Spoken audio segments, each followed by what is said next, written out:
Hold on, y'all see me now? Y'all see me now?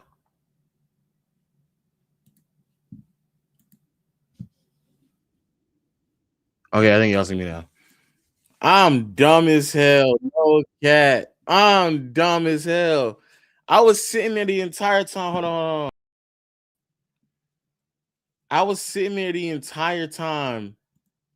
Okay, cool. I was trying to figure out like why, like I can see that I'm live, but I was live on StreamYard, but not on YouTube. I was like, bro, I'm very clearly live. Like, what the fuck is going on? What is going on? What is going on? Sorry for the tardiness. There has to be a way for me to be like the only like mad solo. Hold on.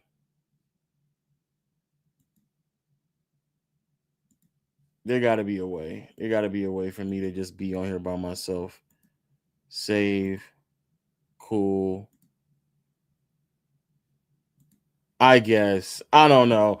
I still had to figure out ways to I deadass don't know how StreamYard works in terms of like setting things up because I feel like there's a way in which I can just put myself on the screen, but for whatever reason, it ain't working right now.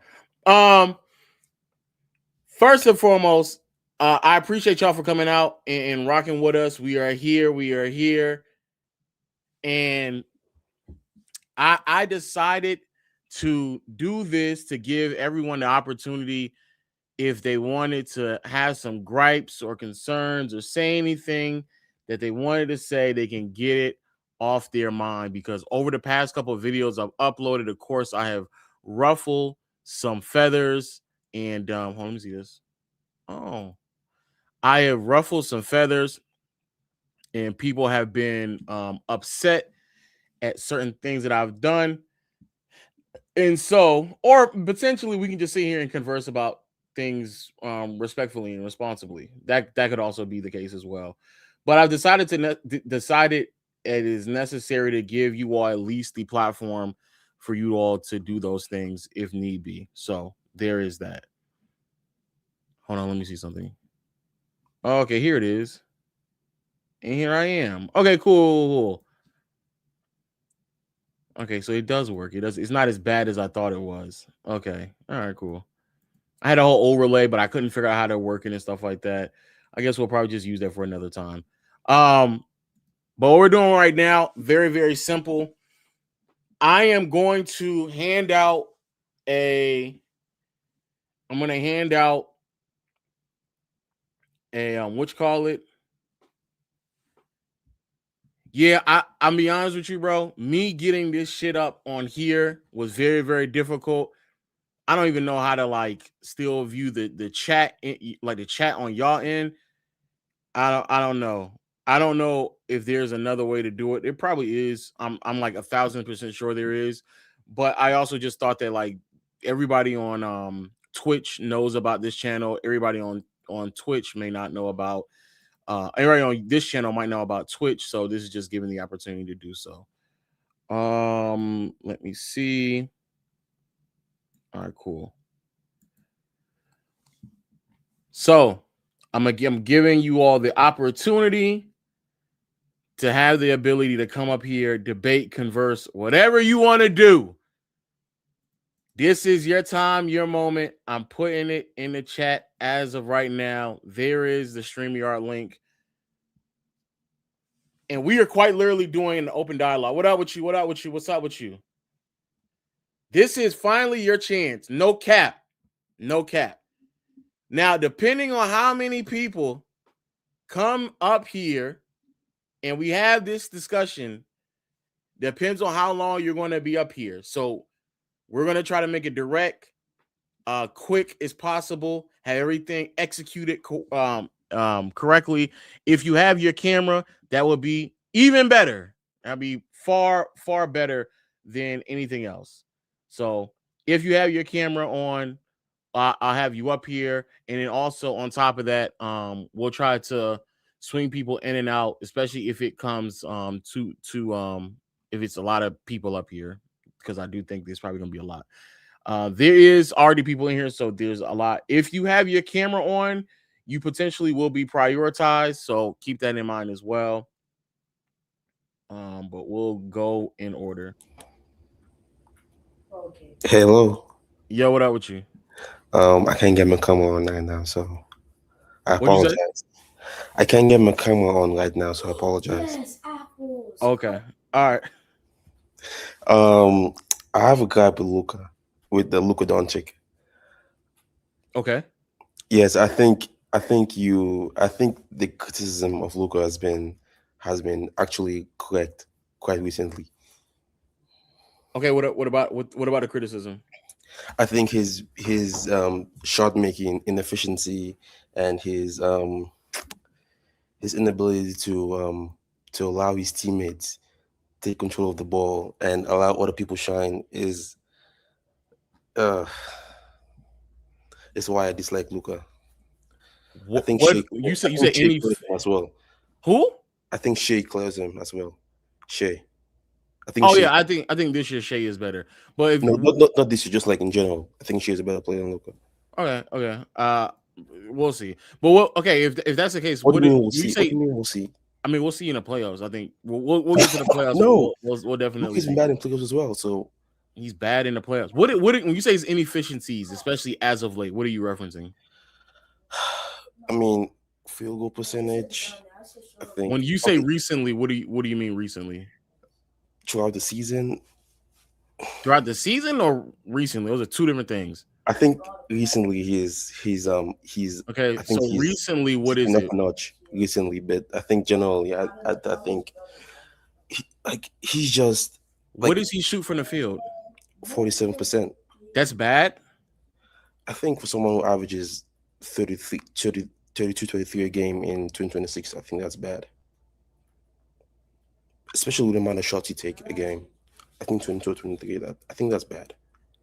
So as of late, over the last 30 games, based since the calendar year, the brother's averaging he's shooting 49% from the field and 40% from behind the arc. I mean, that's a good stretch, but before that, he wasn't. I think December was his worst month. Yeah, he had a bad stretch in December, but since then he's been fine. He's actually been more than fine. And I don't know why 47% from someone who's scoring 30 points is somehow now deemed inefficient. I don't I see how mean, that's I think if you possible. compare it to all the other, even the guards in the league, I think Shea is like high mid 50s. Jokic is a lot better. I think. Jokic isn't a guard. Okay, yeah, Jokic is not guard, but I think compared to the only player in the league that I think we all thought he was supposed to be rivals with, there's a clear gap at this point, and I think, Okay, so your argument is that he's not as good as Shea? well, Tyrese Maxey averages 30 or 29. He's shooting 46. I mean, no one is. Jaylen Brown's averaging 28. He's shooting 40. He's shooting 0.4% better. Donovan Mitchell's averaging 28. He's shooting 48%. Jalen Brunson scoring 26. He's shooting 46. Quite literally, Jamal Murray is scoring 25. He's shooting 48. Devin Booker is scoring 25. He's scoring 45. Those are all the guards are shooting 45. Those are all the guards that are volume scorers in the NBA. Luka outside of Shea and Anthony Edwards, who's shooting 49%. Luka from a field goal percentage, 3-point percentage, and the free throw line. Outside of those two, he will be third. So So, what do what you do you think? Do you think Luka has been a top five player in the like? What do you think? yeah, I think Apart Luka from has Shea been and a top Jokic, you five. think Yeah, you he's been a think top five player, yes. is Wemby better than him? Wemby is Wemby better than Okay, him? that's three. Okay. Do you think Ant is better than him? I'll give Ant. you in. That's four. Um, okay, I know you don't think Cade. Cade, no, I don't think Cade is better Because than. that right there would contradict everything you said so far. No, I don't think Cade is better than Luca. I don't think Okay, Cade is better so than Luca. who's the That's fifth? that's four. No, I would ask you if you think that there are five players better than Luca this No, you season. asked me if you think he's top five. I think he's top five. I, okay, Shea, Jokic. If we're including Giannis, Now do you you got to think? throw in Giannis for it to make sense because he missed so many games. So you think Giannis has been more productive than Luka this year, despite the fact that Giannis has missed a substantial amount of games. No, I don't think Giannis is better than Luka. Okay, so he is top five. Um, Okay, I think we can get in the same Okay, page. so what are we disagreeing now at this point? What are we saying? What are we at right now? Where I are think we at?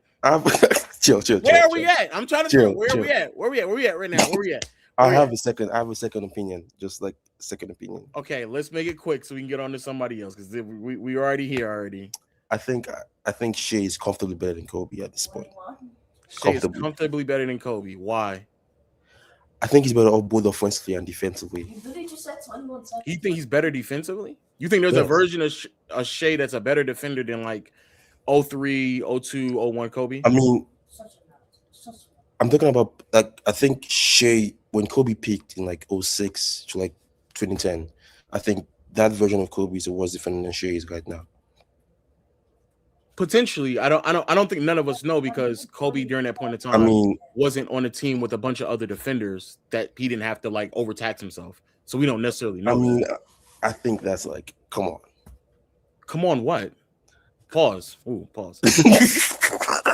What are we? I mean, I see Shai when he's defending on ball. He's not like exceptional on ball. A lot of what he does value wise is off the ball. Yeah, no, he's great off ball. But part of the reason why you can be great off ball is because you have a bunch of competent, really great on ball defenders. But I mean, even during Kobe's peak, in the early years in the 2000s, that version of Kobe is not as good of off ball defender as Shai is right now. Even during Kobe's peak, defensively in the early 2000s, he wasn't as good of off ball defender as Shai is right now. What? Are you Kobe in 01, 02, 03 is not as good of a defender. Off-ball defender of Shai is right now. Off-ball defender.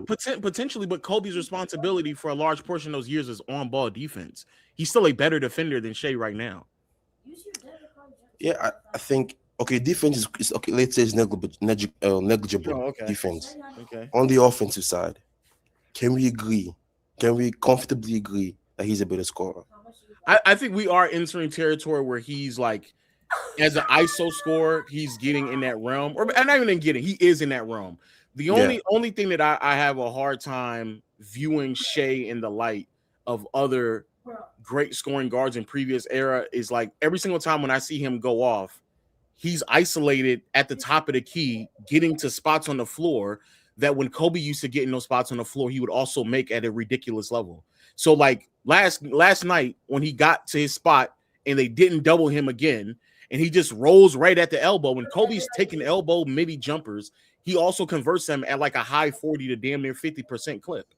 The entire identity of the opposing team when Kobe was playing was to leave players like Trevor Ariza and Ron Artest and Rick Fox, mediocre three-point shooters, to come double him. Even the mediocre three-point shooters that's around Shai right now still knock them at high enough cliff to where they can decide not to double him.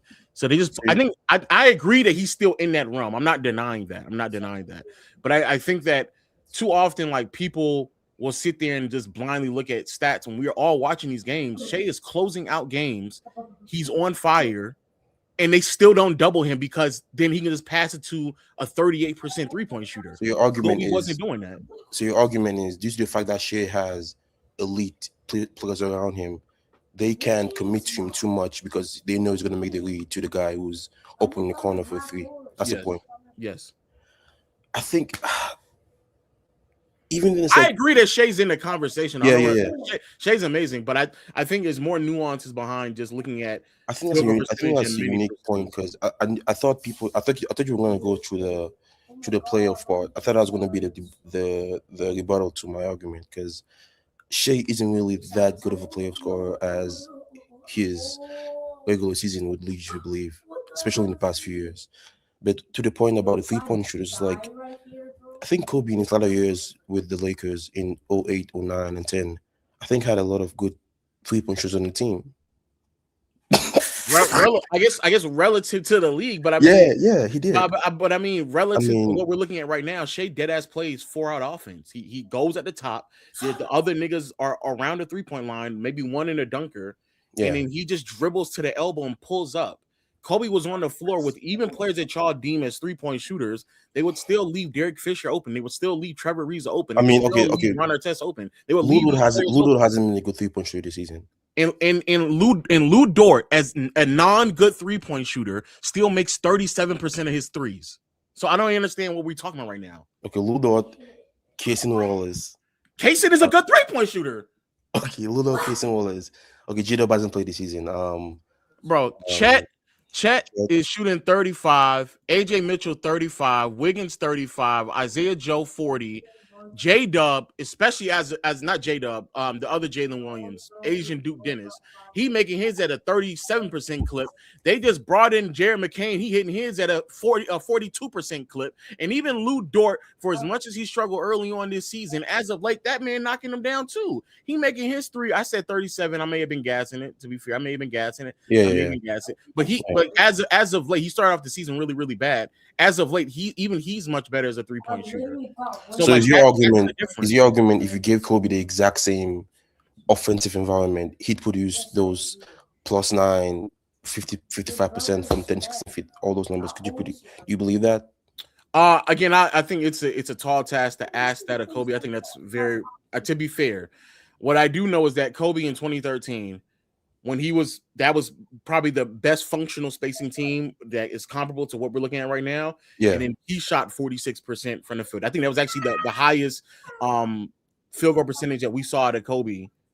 And he was like 34, 35 years old. And he had not touched that like level of accuracy in a very, very long time. And then towards the tail end of that season, when it got a lot more like floor spacing, top of the key, you go out there and just initiate everything for us type of ball, like you could start see very clear remnants of what it would look like if Kobe was in that type of offense. So I do think that it's capable and possible, but he just played in a different era of basketball. Kobe's functionally was in offenses that was not going to put him in a situation to reproduce what we're seeing from a lot of guards in today's game. That's just not how it was. What do you think is a better playoff scorer? I think Kobe is, but it's Shai pieced together more years than I can see the argument. Kobe has like 10 plus years of just sustaining very similar accuracy, efficiency across the board against defenses that are all-time great and very rarely playing against bad defenses. Okay, that's it. All right, man. Appreciate you. Yeah. All right, we're gonna go on to the next person. Oh yeah, I'm gonna boot you from the studio too, so we can keep it pushing. Yo, what's up with you? What up with you? You're the dude on Instagram. I am the dude on Instagram. Yeah, okay, cool. You saw that? Yeah. Like the DeAndre Ayton crash out. Yeah, I saw the DeAndre Ayton crash out. Yeah. Bro, dude, I appreciate that, bro. Dude, that's like, bro. Dude, because you don't have Instagram. So I was like, how'd you see that? Nah, yeah, I saw, yeah. Dude, I've been on DeAndre Ayton for like 3 years at this point. Like ever since he, quit on the Suns. That's how I just put it. But I'm a Sixers guy, unfortunately. I went to my first Sixers game yesterday. Fortunately. Against Detroit. Yeah, I'm pretty sure you saw that. It's pretty rough. Yeah. My thing is like, because I think, bro, you made a video like 2 years ago, right? About like Joel Embiid. Like he like dunks Jokic and like with like the whole injury thing, like his whole injury history. My thing is Joel Embiid has been failed by the worst organization in the NBA that hasn't put the requisite players around him. Like I could go like band for man, like with every player, like with James Harden, with Ben Simmons, with Tobias Harris. Like don't get me started on Tobias Harris. Like I just feel like outside of the Sacramento Kings, like Daryl Morey, Josh Harris, 76ers, like the worst run franchise in the NBA. Nick Nurse coaches like it's 2016. I just feel like the whole Joel Embiid, like it's all his fault. Like he's never healthy discourse is like a little extreme considering like everything around him. Like and like Maxi's out, VJ's like been in and out of the lineup last week. I just feel like the Embiid discourse is like a bit too much. I agree. I think that it should be more nuanced, but at the core of it all, like at the end of the day, like Embiid also just doesn't stay healthy. Like that is a very kind of cut dry reality of what it is. I'm not saying that I also don't want to make it seem as if like he hasn't had any talent around him, but like, yeah, for sure. I don't think that they've maximized him correctly. I think going into almost every season, knowing that Embiid is going to deal with injuries, so you need a backup big, and I think the best one that they produce is Al Horford, and they overpaid him is the reality as well. Obviously, Tobias Harris and Ben Simmons was egregious. A couple of other pieces that I thought probably would have worked out better alongside with him, not letting Jimmy Butler stay and letting him go. All those things are true. I actually think that there's a lot of pieces on the roster right now, though, that are fine. I was actually semi-high on the Sixers early on this season, and as long as Embiid was able to kind of come back and he would look really, really good, then I didn't think that this would be as much as a lost season as people try to make it out to be, especially the way that Tyrese and VJ were playing. But also, like, as a Sixers and McCain, that was a dumb move. But also, it's like the reality of the Sixers is that they are kind of juggling the truth of the matter of like whatever happens beyond like these Tyrese Maxey and VJ Edgecombe seasons, like they also need to prepare themselves for that to just be the identity of the team, because the truth of the matter is like PG is obviously 35 and then Embiid, he has the knees of a 37-year-old, so like it doesn't really even matter how great Embiid can play his ceilings. It's also just very important that he's available for when they need him the most. And I mean, they just go into postseason runs where he's not healthy. Like that's kind of like, even regardless of like the availability of other players and how they perform, everybody can play at their absolute best and they still wouldn't win if Embiid isn't healthy and available. Yeah, I mean, that's a dude, like, since the MVP, like, he's played 39, 19, and this season so far, like, 33. Like, he's never, like, my thing was, like, trade him. I wanted him, like, trade, like, last year. We were going to actually move on for, like, a Bam Adebayo. I know it's like sounds crazy. He just dropped like 83. Like I'd take a guy who can actually play like Zubac, like someone who can actually like, be on the floor. On so you would trade Embiid for Big Zoo? I think, bro, Zubac played like this is the first thing like Zubac has actually like not like been out. Like I want someone that like actually is gonna play. And like so you are willing to just throw it all away, just say, bro, you just said it, bro. Tyrese and VJ, like the process, in my opinion, is like Ben Simmons, Tobias Harris, Matisse Thybulle, like Joel Embiid. Like, that's all done. It's over. Like Tyrese and VJ, like the future is now. It's like you really want to like build around these guys. Like, yeah, I'll get like a big who like maybe could like scratch all-star level once every few years, like Zubac. Like he's still like a really or Bam. He can play like you talked about, like still like plays really good like two-way defense, like really good two-way player, can get boards. Like, yeah, I'll take a set. Like you don't need like a Giannis or Embiid or Jokic. You just need someone that can like be available and give you like 15 and 8. Because Max is gonna give you like 30. VJ on a good night can give you 22 and 5. So my whole thing is like move off of Embiid a years like earlier rather than now where like he has no value. His teams know that he's like not going to give you any minutes. I'm not against it. I'm not opposed to it. I'll be honest with you. I'm not. But anything else, brother? Because I'm personally not opposed to that. I'm keeping it. Yeah, I think the main thing with me was like I'm still like a Joel Embiid fan. I just feel like some of the hate that he gets, especially from like people who don't. Like, bro, I know you feel about Stephen A. Smith. Like I honestly feel a lot of the same about Stephen A. Smith when it comes to like going at athletes like LeBron. When it's like, bro, like you don't know. Mm-hmm. Like, Stephen A. Smith, I was like the hate that he gets or like unfair criticism. Like the same thing Stephen A. does with like Kawhi Leonard when he was making fun of Kawhi for like going into the building or whatever before game 2 last year. It was like they said he was fine after like his big game 1. And like 2 hours before, like, oh, he's actually not playing. So I like for me, it's like that should actually show that like they were actually trying to go, but they legit like can't. And yeah, the ducking versus Jokic, like, yeah, that's pretty suspicious. Like, I'll admit it, that's pretty suspicious. But I just feel like sometimes, like, the media, I was low-key venting, bro. I remember watching that video where you're like, Embiid just ducks Jokic. I was like hot. I was venting. I just feel like the media discourse around him gets too harsh. I'll admit that was probably not the best video because especially like not too long after that, it was revealed that like, no, he's actually like dead ass like dealing with like severe injuries. And I do think that he doesn't get enough credit for just going out there and trying to play basketball. Even I think the whole 65 game rule is an overreaction to like a lot of things from Embiid and Kawhi, where those are two players that are just genuinely speaking not healthy and available. They just cannot play. But at the end of the day, I mean, he gotta play. But it sounds like you ready to move on, man. Big Zoo, man. Bro, let me get Zoo. You're not gonna get Bam now. They definitely not trading Bam. Bro, just anyone but DeAndre Ayton, bro. Like y'all can keep him. Like Lakers, y'all good. Okay. Let me get like anyone else that like can actually give you like minutes. That's been my whole thing. And people like go at me and hate me and call me a traitor. I just want to win. You will be with Embiid because he's on probably the worst contract in the league at this point. So Paul George got that. We have two of the worst contracts in the NBA. Man, name somebody else on your team. All right, man. Thank you, man. Thanks for the repost too. Thanks for the repost. Yeah, bro. Dude. Wait, can I call you a friend of the show? For sure. For sure. Appreciate you, bro. For sure, man. Thank you. All right. Let's see. Yo. I don't give a damn. We're gonna release it out for at least 5, 6. Yo, 4, 3, yo, you on screen right now? Okay, well, let me. Because it sounds like he was talking. Yo, you ready or? Oh shit, my bad. Shit. Oh yeah, my bad. You good?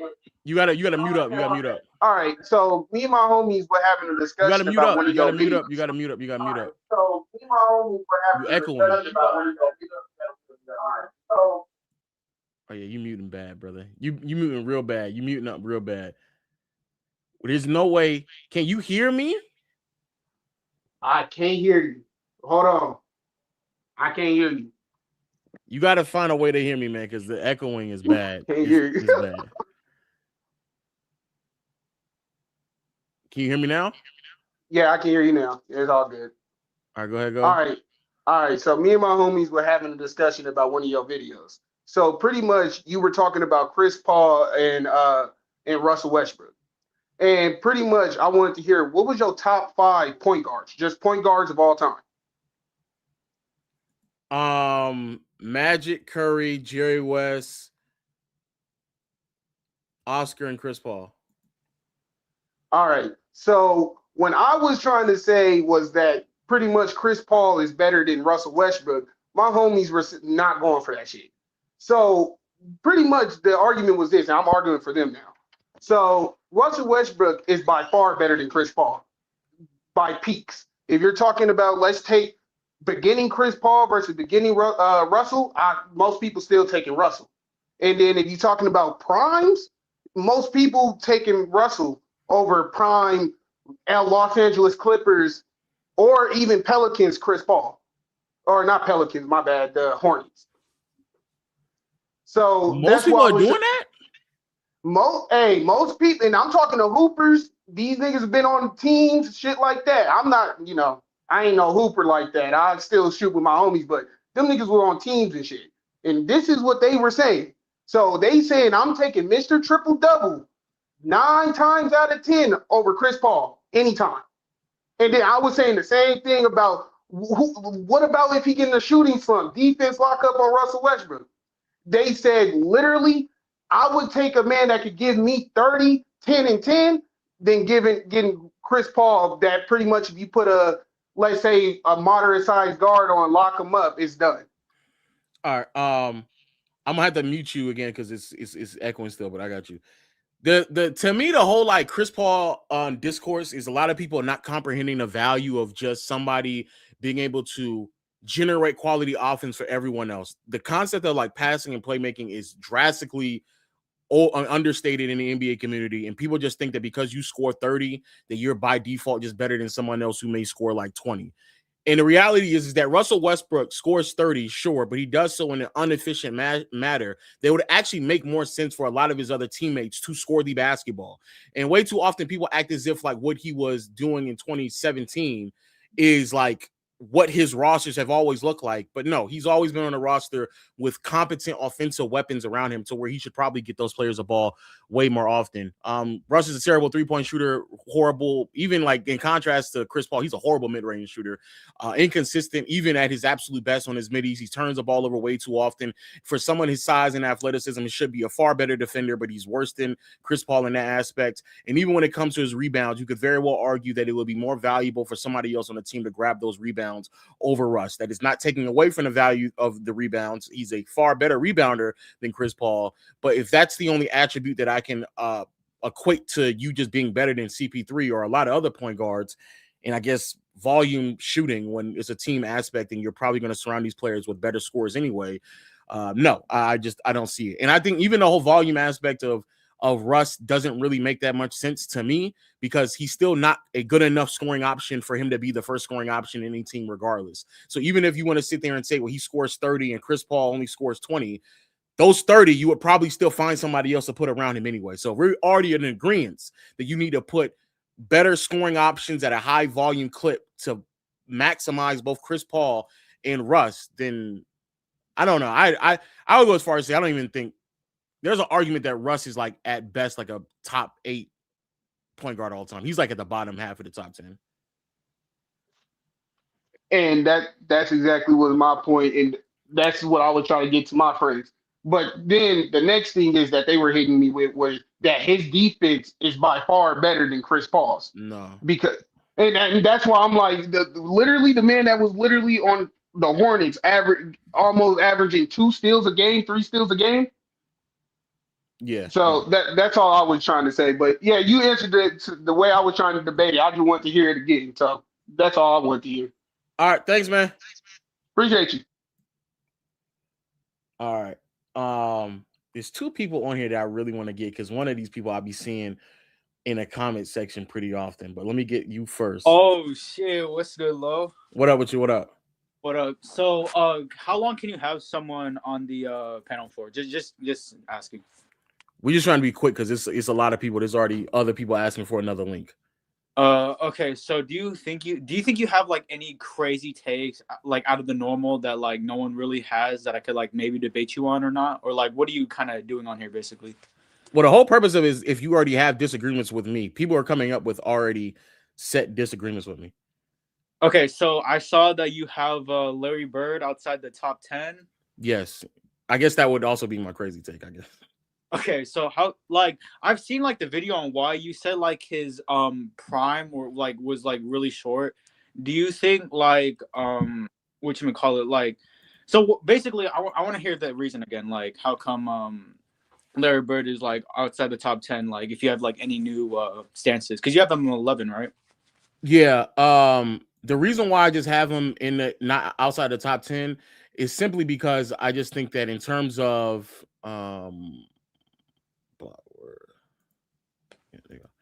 I just think from an individual standpoint, Bird only played at a certain level for a short amount of time in contrast to everyone else. Most of the players in my top 10, if not all of them actually, have played at a high level for 10 plus years and converted a lot of that value over to the postseason.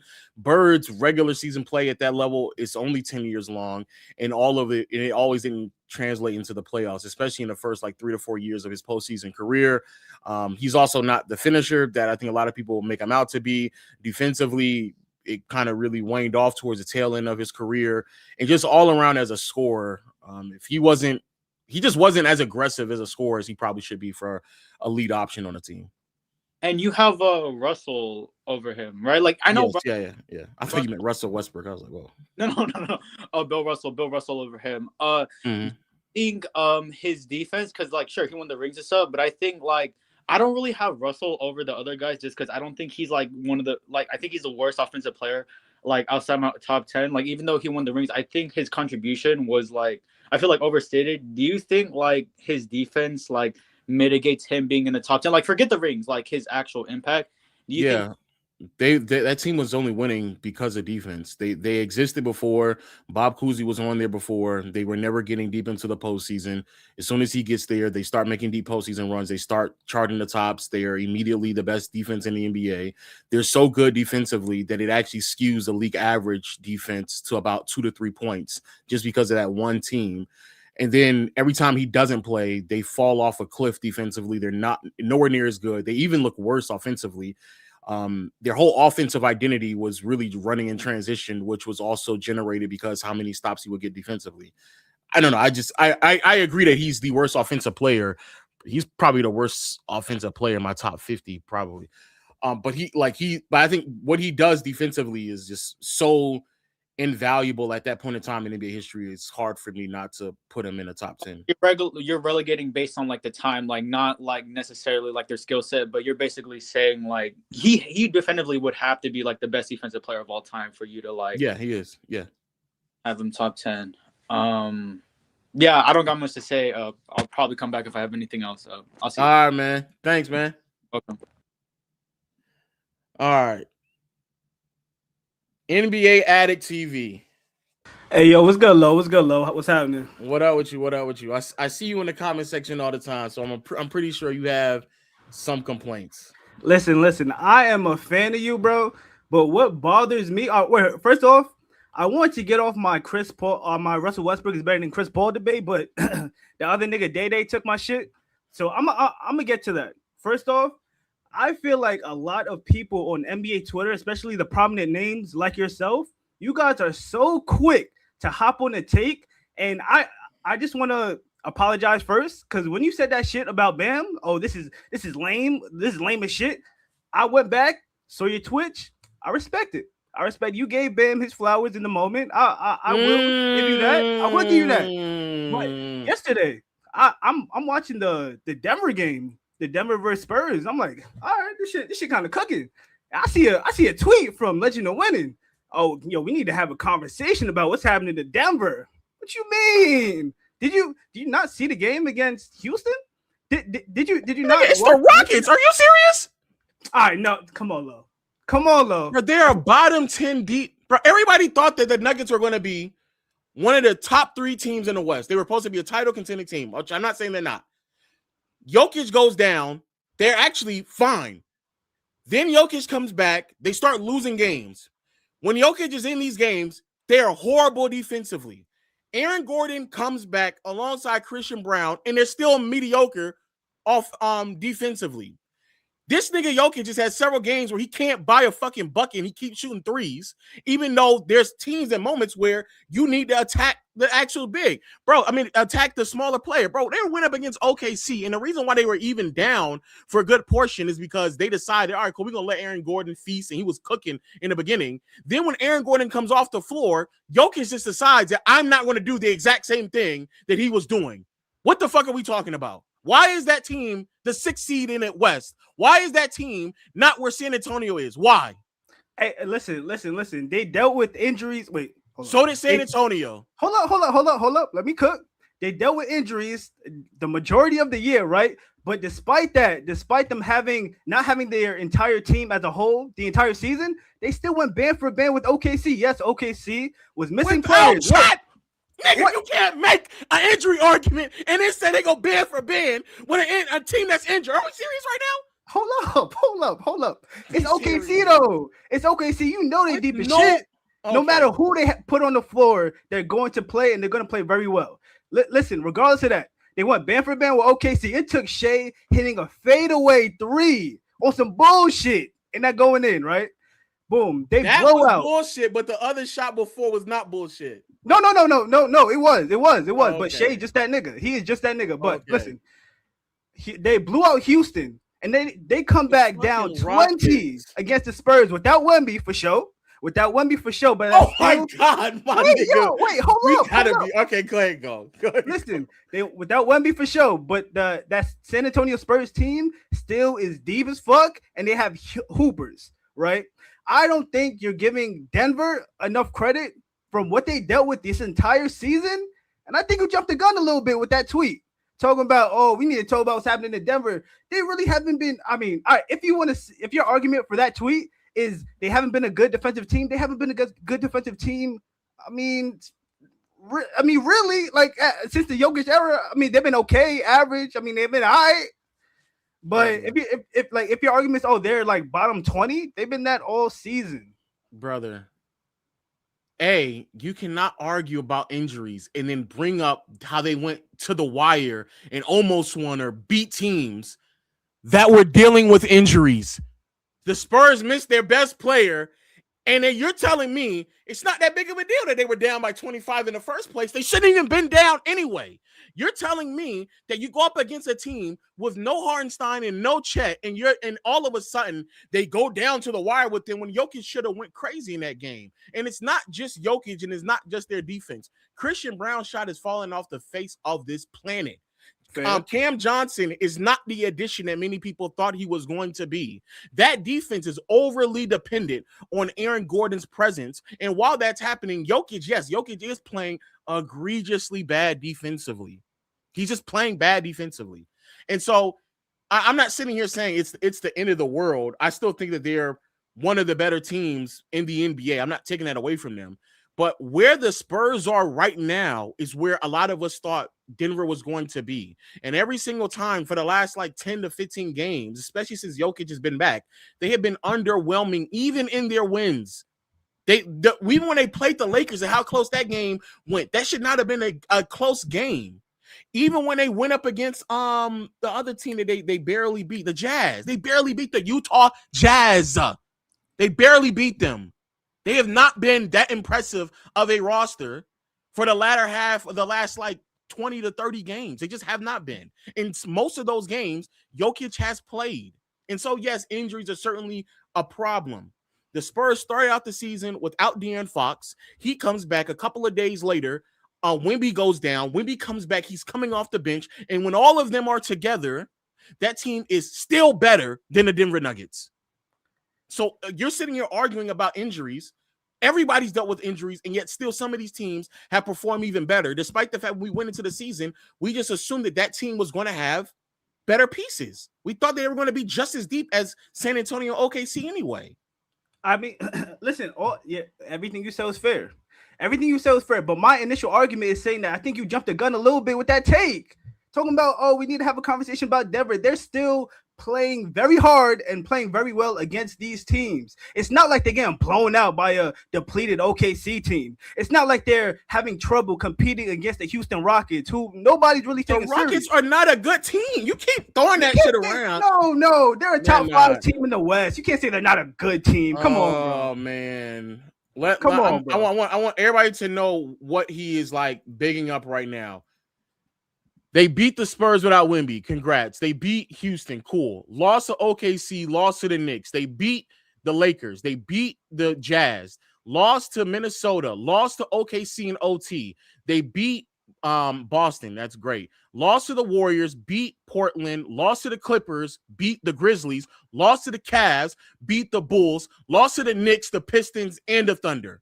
Wait, do those sound like bad L's to me? Those are incredible teams. Oh my God! Am I tripping? Am I tripping? Bro, at some point, if you are a title contending team, if you are a championship caliber roster, it doesn't matter about how impressive the losses are. You need to start winning the games. That's all I'm saying. All I'm saying is that if your argument is, well, we're going to walk out with impressive losses, my nigga, that's not who they are. That should be some stuff that you would say for the Spurs with a young core, inexperience. If the Spurs were losing those games, you would say, oh, well, these are impressive losses. These are good losses on our table right now. We're getting moral victories from these losses. Nigga, this is a team with a 30-plus-year-old lead in the roster that made a bunch of additions in the offseason, trading MPJ to win a championship, not to have impressive losses. Are we serious?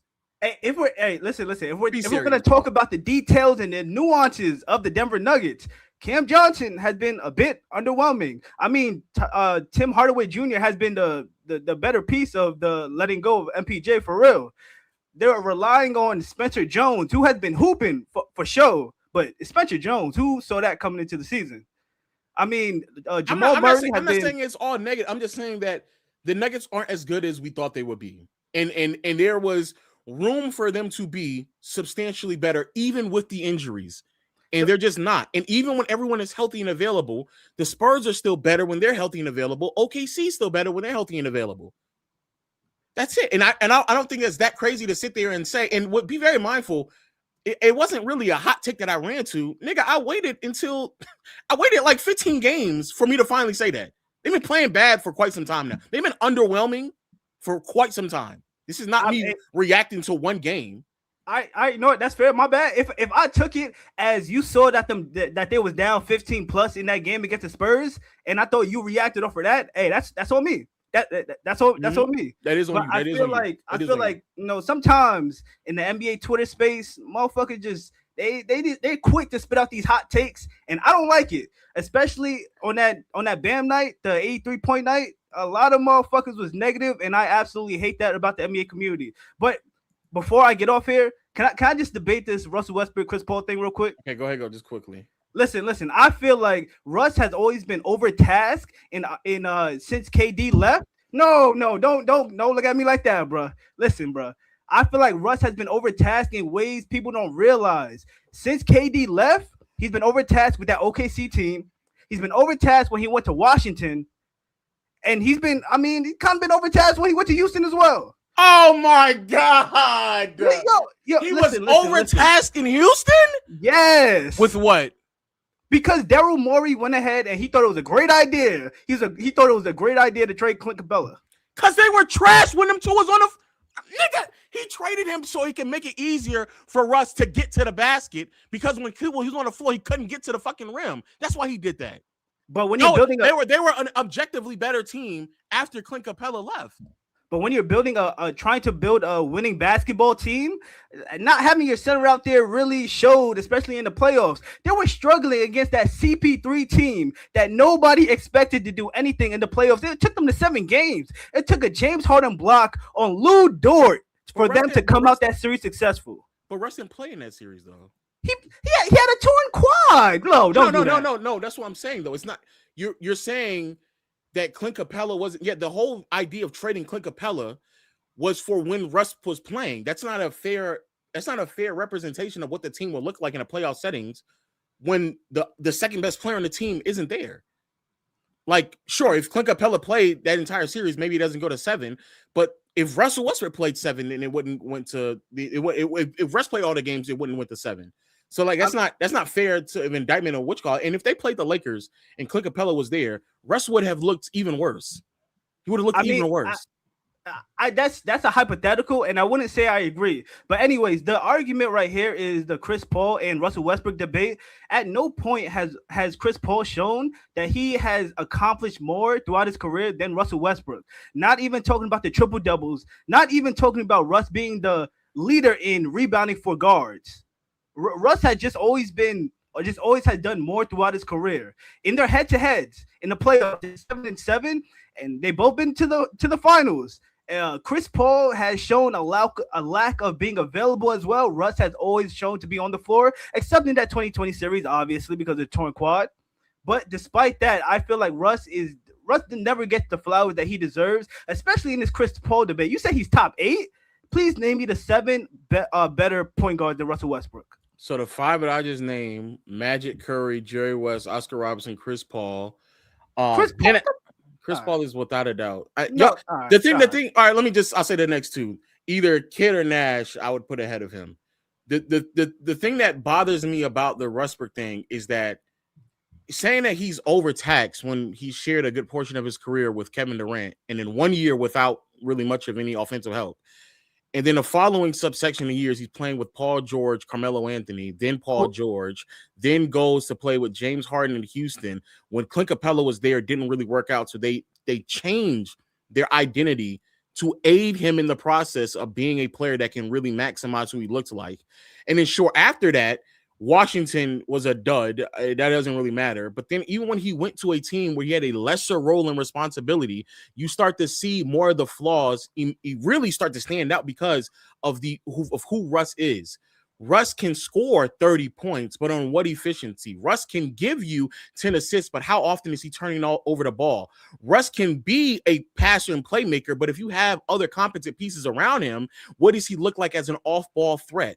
Like, all these things are also a part of what's happening. And I don't think that it makes someone just default better because they average more PRA when someone who can just undeniably be more impactful for what the team may need. If we are all in agreement that Chris Paul and Russ are not good enough to be the best player on a championship team, and you give one of them a KD caliber player and the other one a KD caliber player, with a lot of the other pieces that Russ had with him in OKC, bro, Chris Paul and them would have been just more successful. And to be fair to Russ, they were already hyper successful, but Chris Paul would have been far more successful. And you talking about overtaxing, outside of just grabbing rebounds, effectively they have a very similar role and responsibility on the team, and yet Chris Paul still does more in a more effective way because Russ ain't never been a defender that Chris Paul has been. There's a whole side of the ball that Russ he's never come close to Chris Paul. Just never.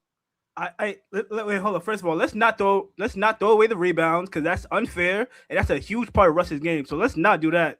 Yeah, I can agree with you that Chris Paul is by far the better defender, but saying that if Chris Paul was in Russ's shoes that they'd be way more successful, that's kind of crazy to me. Especially if you're I'm taking what you said. If we're gonna take away Russ's rebounds, let's talk about Chris Paul's availability because that's huge. That's been a huge part of his career. Even with Chris Paul's inability to see on the floor as often as Russ, he would still be more impactful to teams. He's shown it. He's been on rosters that aren't as impactful or don't have as much talent around him, and he still took them further. After Kevin Durant left, that man couldn't make it past the first round. And without talent, what did Chris Paul do? He got out the first round in his beginning part of his career. What are you talking about? All right, see, no. All right, now we're not talking about that. We're not talking about that. So what are we talking? What are we talking about? What are we talking about then? How about the time? How about the years with OKC when he was with the Phoenix Suns? He had Devin Booker and DeAndre Ayton. They was hooping for sure. They went to the finals. No, yeah, fine. Russ made the finals as well, but after that, they kind of struggled. Nigga, he was 36. That's crazy. Didn't they get to the conference finals or something like that the next year after that?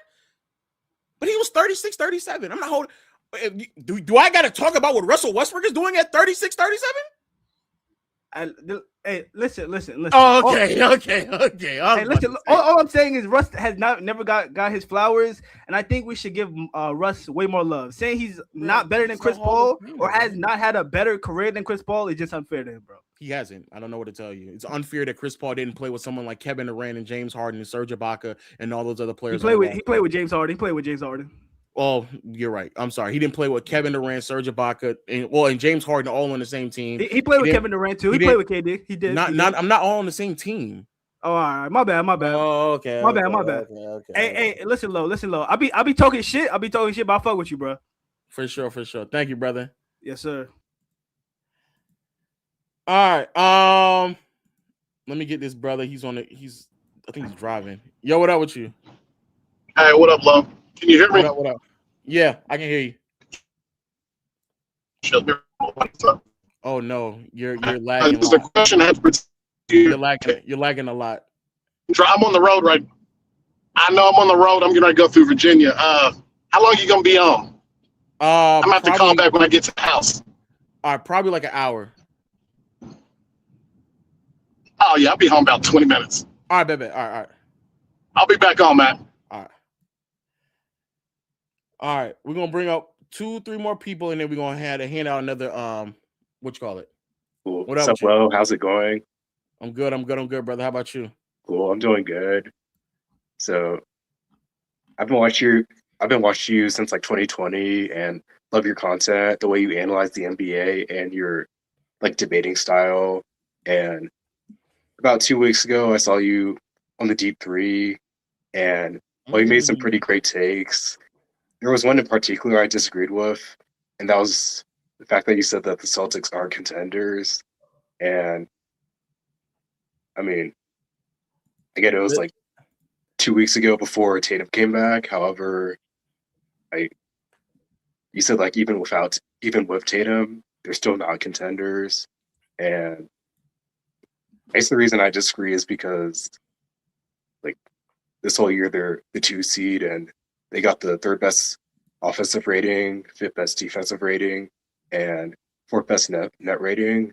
And I guess also adding Tatum, who in my opinion is a top 5 player, to that roster enhances them and their ability to go further. Because I believe with Brown as the number 1 option, they probably wouldn't go that far. Like probably they'd have like a conference final ceiling, but with Tatum, I believe they can win the East. And like even if he's not that 26 to 30 point per game scorer like that he's accustomed to at any part of the season, like adding his defense, rebounding, playmaking, and like intangibles really elevates this team next to like Jaylen Brown, and Tatum makes his load a lot easier and like helps with the inefficiencies from White and Pritchard and surrounding. But the argument of why I don't think that they're a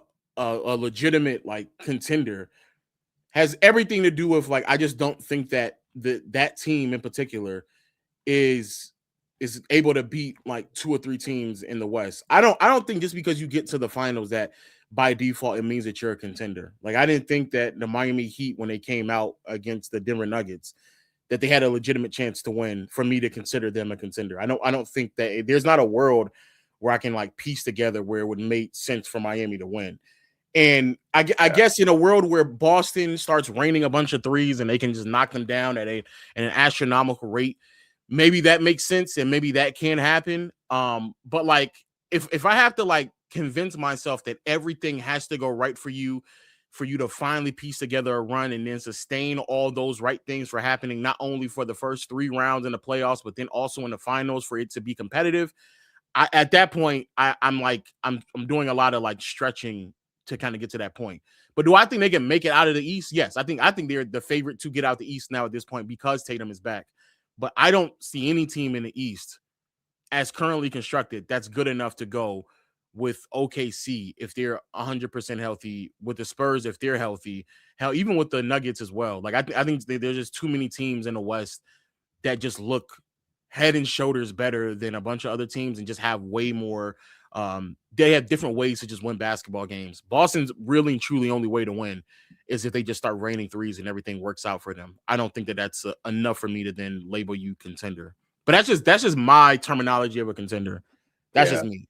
I mean, I get that, but I think the Celtics, even though there's not like much competition in the East with like Pistons, Knicks, and my Cavs like being the main like competition, I think they could like compete with a lot of the teams in the West, and I believe they're better than most of the teams except for the Thunder and Spurs. Because even though the Nuggets, I believe you said like 2 days ago you think Shai's the best player in the world, and I agree so too. So they got like the second best player in the world plus like another all-star Murray, and they're like a good team and the best like offense, but their defense is like 21st in the league. So their struggles on defense plus like injuries is kind of the reason why I got the Celtics above them.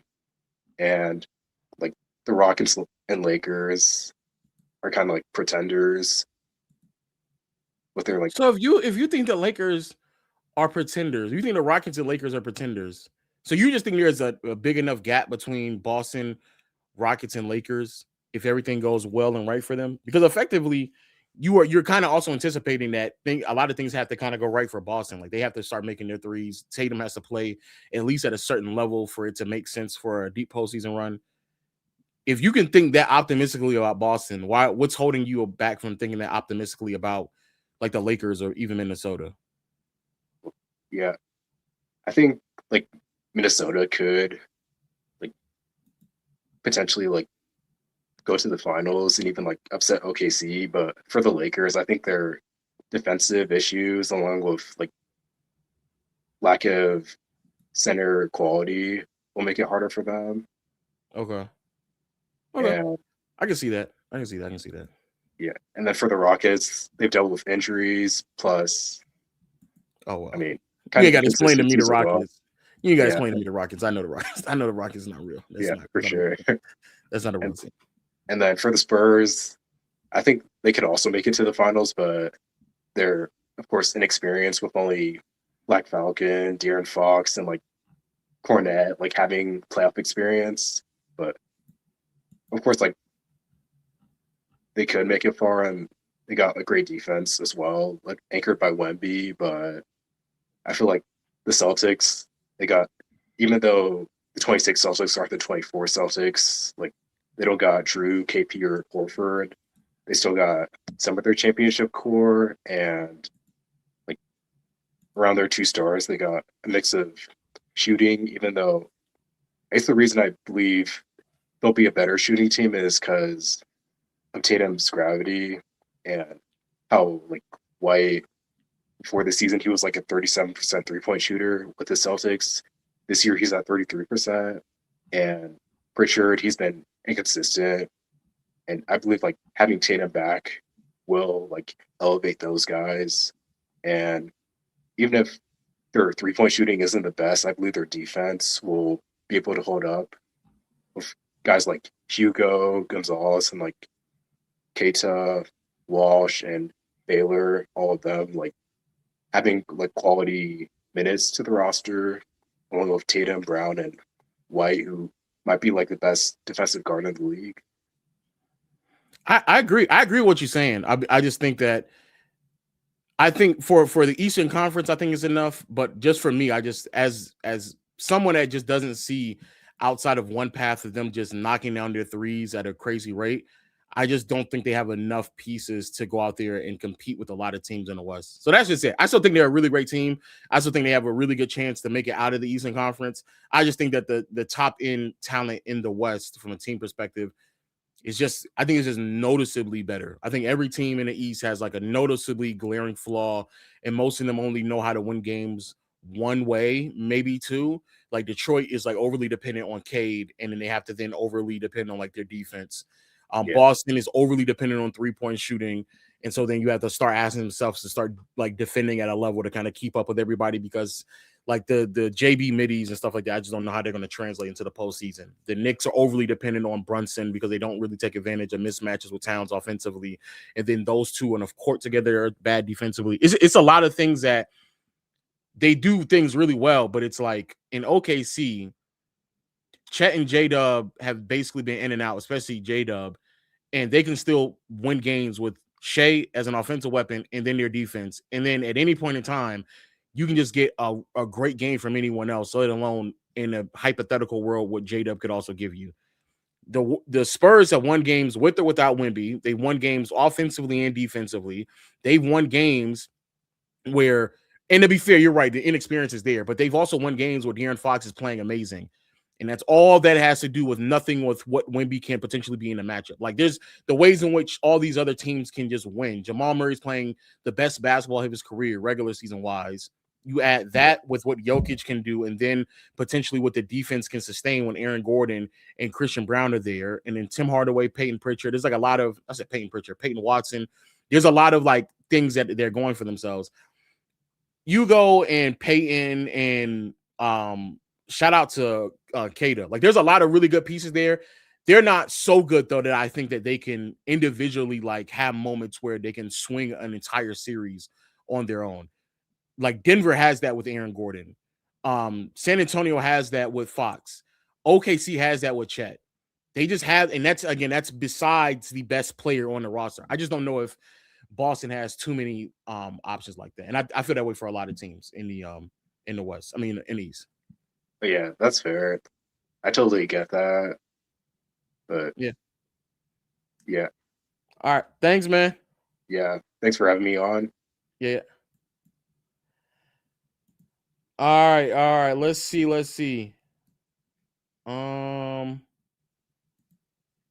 Yo.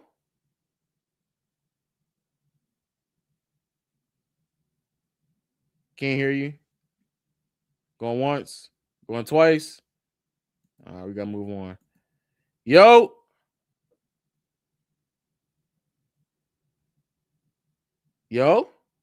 Am I tripping? Can y'all hear me on YouTube? Yo.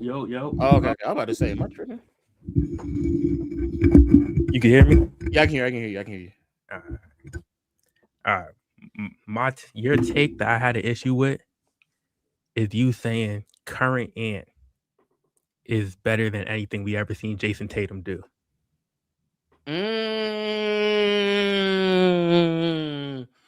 Okay. I was in your stream, and I think you was talking about he's having an efficient 30 right now. And even though I agree with that, Ant's having a great year.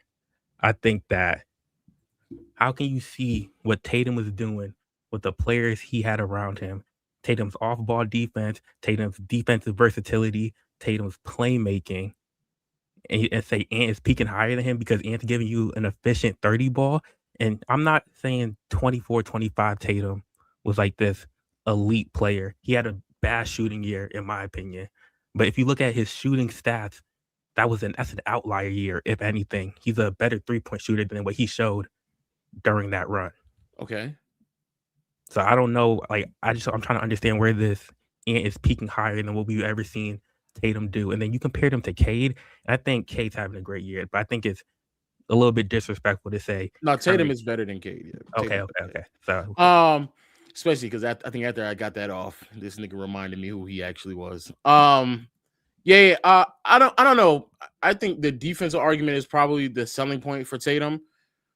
But I do think a lot of things that Tatum is able to accomplish has a lot to just do with the fact that he's on a roster that help maximizes practically every aspect of his game, maybe outside of like ball handling, because he probably shouldn't have that many responsibilities, but maximizes every part of his game and really hides a lot of his deficiencies. I don't know how well of a ball handler, initiator of an offense, and a passer Tatum would be if he was sharing the floor with like Randall, McDaniels, and Gobert.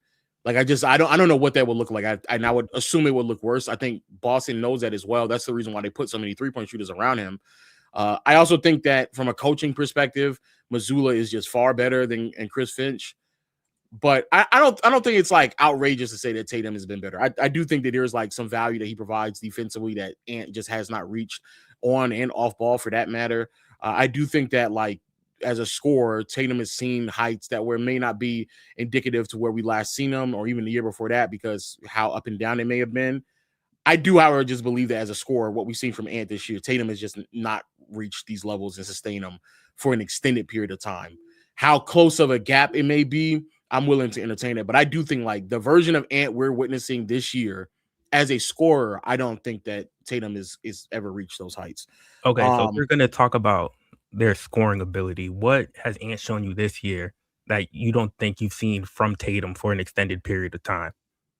3-point shooting is amazing, like just all around, and not even just like catch and shoot, which on his catch and shoot threes, he's like I don't know. I think it was like last time we checked, it was like 80% or high 70s on catch and shoot threes. It's actually ridiculously crazy. But even on his step back threes, he's still really, really good. When he attacks the basket, he finishes, I think, around like a 77 or 78% clip.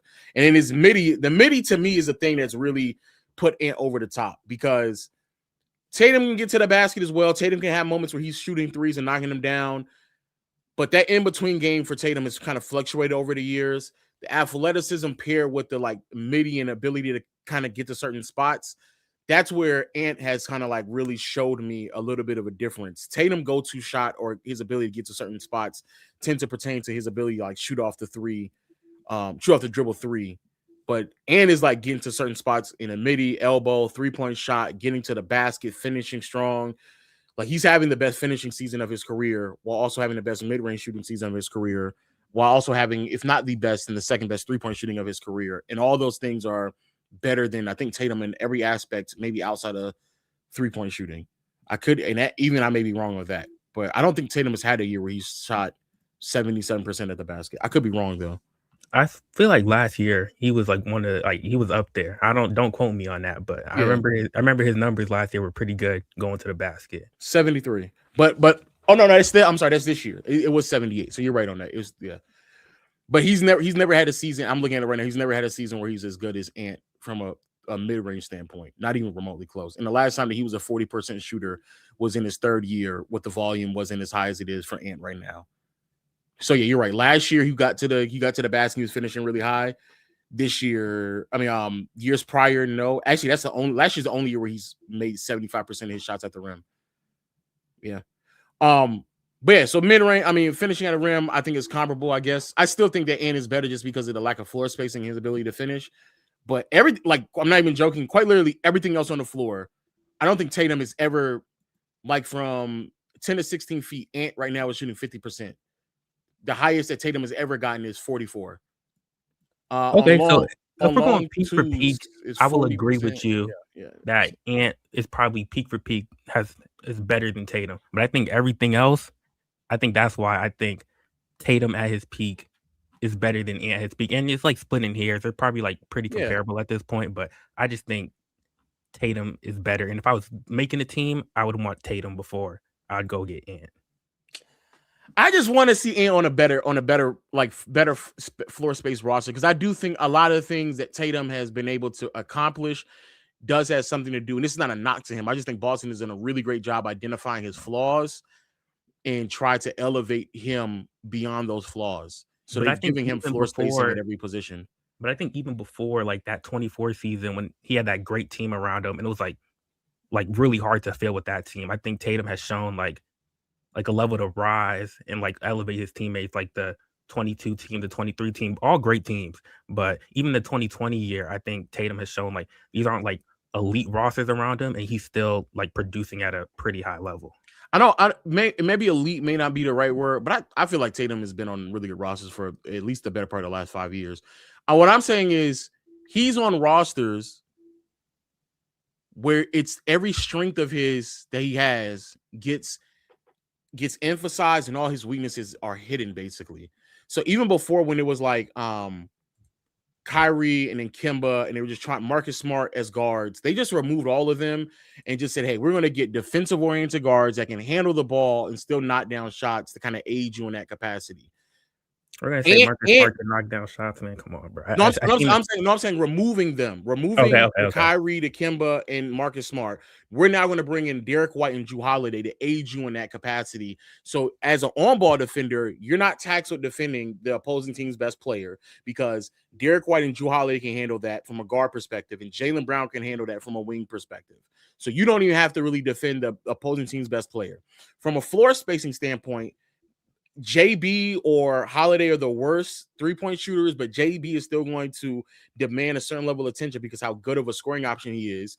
And Jrue Holiday for sure is the worst. But you're playing out there with Al Horford, Payne Pritchard, Derek White. You're just surrounded with a bunch of three-point shooters. Right now, Anthony Edwards is sharing a floor with Julius Randle and Rudy Gobert for majority of the time he's on the floor. Two players that are like literally not getting any attention. Even when Gobert dives to the basket, they don't pay him any mind, like not even a little bit. So like those things, and while that's happening, instead of going out and getting a point guard, to be fair, they just got one with Io. But up until now, they have never really given him a starting quality point guard. It's been Mike Conley in contrast to, again, Derek White and Jrue Holiday. The three-point shooting woes has been effectively this year. It is Jaden McDaniels who's knocking him down, but he's only attempting three, and most teams still don't view him as a threat. Anthony Edwards, Dante DiVincenzo, and then Naz Reid. Those are really the only 3 to 4 players that are receiving any type of consistent rotational minutes for majority of this season that are knocking them down above 35%. He has to share the floor with Randall, who's shooting 31%, Gobert, who's not a threat, and even with McDaniels knocking his threes, teams still don't view him as a threat at all. Like that's what he's having to do. If that man Tatum was on the floor with a bunch of non-shooting threats, non-options, I don't know what it would look like. Actually, I think it would be far worse. I think that's the reason why they went out of their way to provide him with that floor spacing. So you think even when they were making these runs in 2020, in 2022, like these are just like infinitely better teams than like Ant's ever been around? See, that infinitely better and like competently built are two different things. Like I don't think. Okay, so do you think those 2020 teams and those 2022 teams covered Tatum's weaknesses more than what Minnesota is covering for Ant right now? Yes, I do. But do you think like the gap is that wide to where like it's not significantly wide? But Tatum has always been on like well-spaced teams. Even in like 2022, you're arguing great defensive team, and Tatum participating now, so I'm not making it seem that way. But effectively, floor spacing at every position outside of Marcus Smart, and then Rob coming off the bench. but everybody else on the roster can shoot threes, like everyone else. Yeah, I'm not trying to like dispute the fact that Boston has put like better teams around Tatum than like Minnesota's put around Ant. But I'm just saying, like, I just don't think the gap is that big to where, like, you're saying, oh, like if Tatum had the team built around him that Ant had, he would be producing at like a much worse level. I just don't.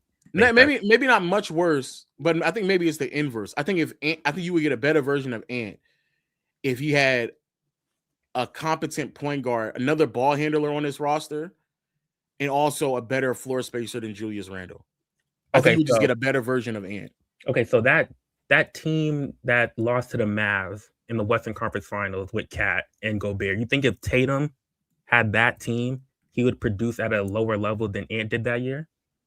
I gotta remember. To be fair, we're going further back in Ant's career, so I would probably assume probably not, just because Ant wasn't the player he is now. Because Ant has also developed a lot as like a playmaker, and that was definitely one of Ant's biggest flaws. So you saying 22?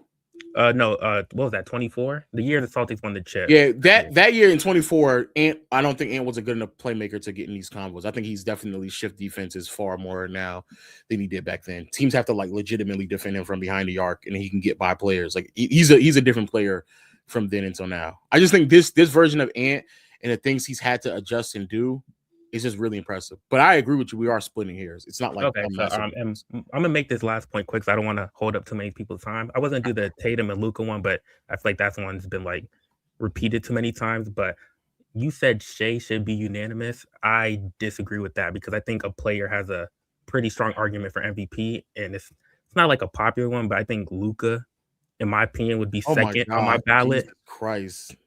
I know. I think Luka would be second on my ballot. Why is Luka over Wemby? Because I think the team that's built around Luka this year is way worse than the team that Wemby has. I think Luka has to.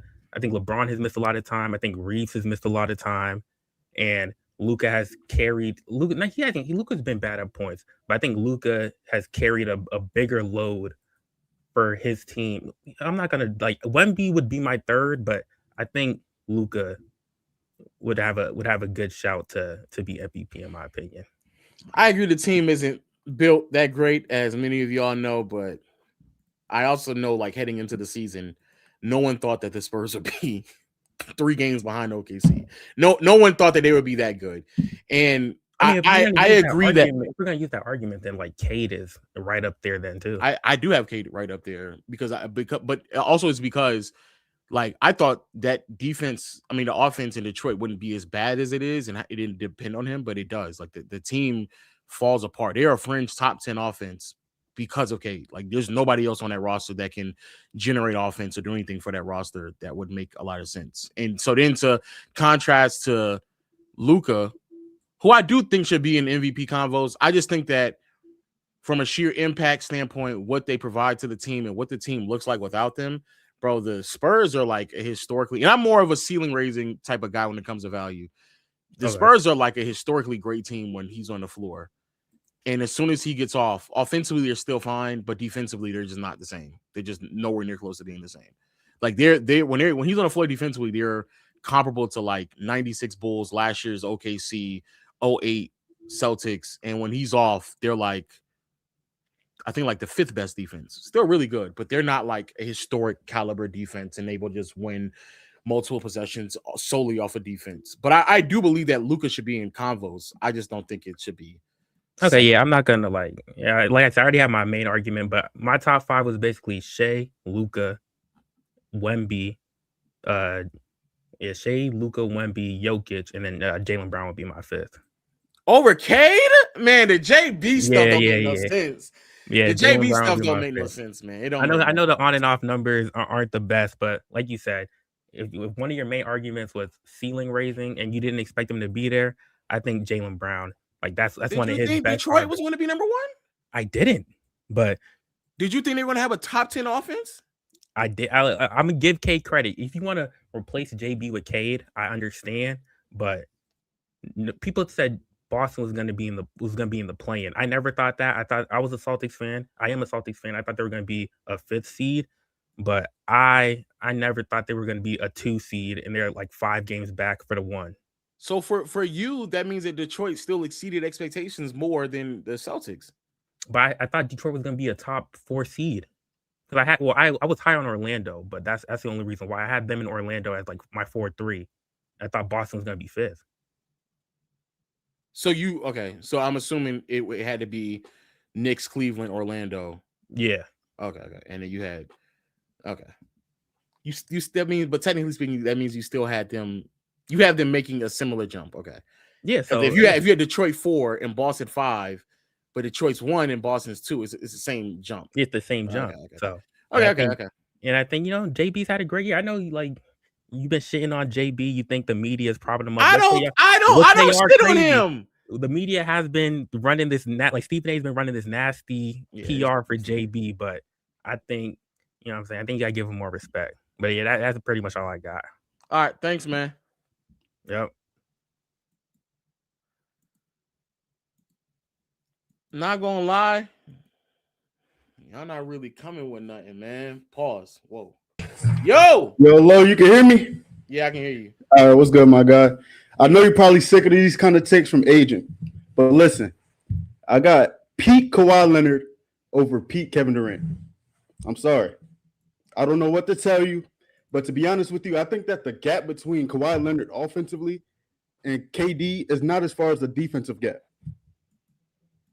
I mean, this is not a crazy take. I don't know. It's not a crazy take. Oh, you agree?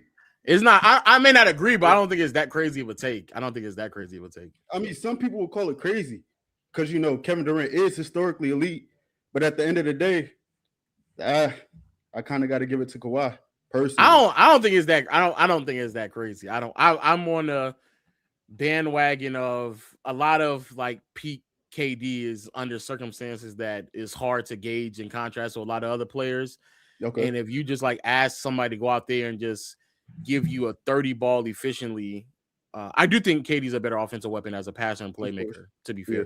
But if like who Kawhi was at his peak, at his best defensively, I don't think that KD comes close to that. And I think it's such a great peak on the defensive side of the floor that it kind of does make up a lot of that value as a passer and playmaker. So no, I don't think it's that crazy at all, actually. Okay, then I got one more. It's gonna be quick. What's your top 5 shooting guards in order? Jordan, Kobe, Wade, Harden, and after that, maybe Iverson. I don't know. It gets shaky. I don't for the chat.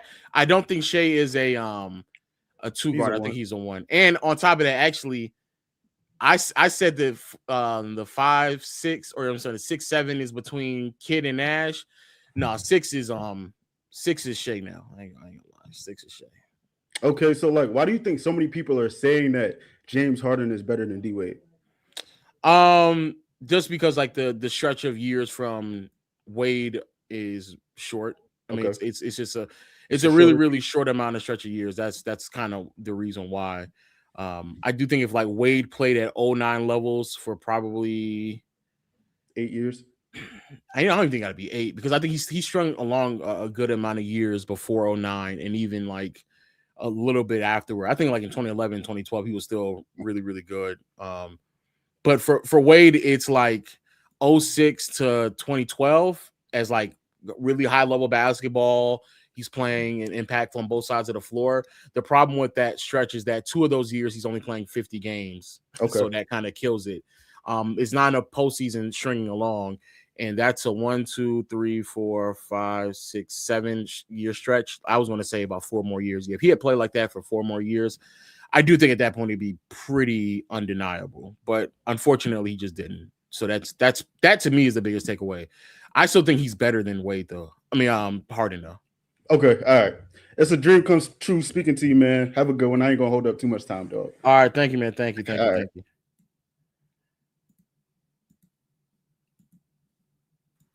I'm gonna put the link back in the chat just in case y'all miss it. Hold on. I can't hear you. Let me refresh 1 second.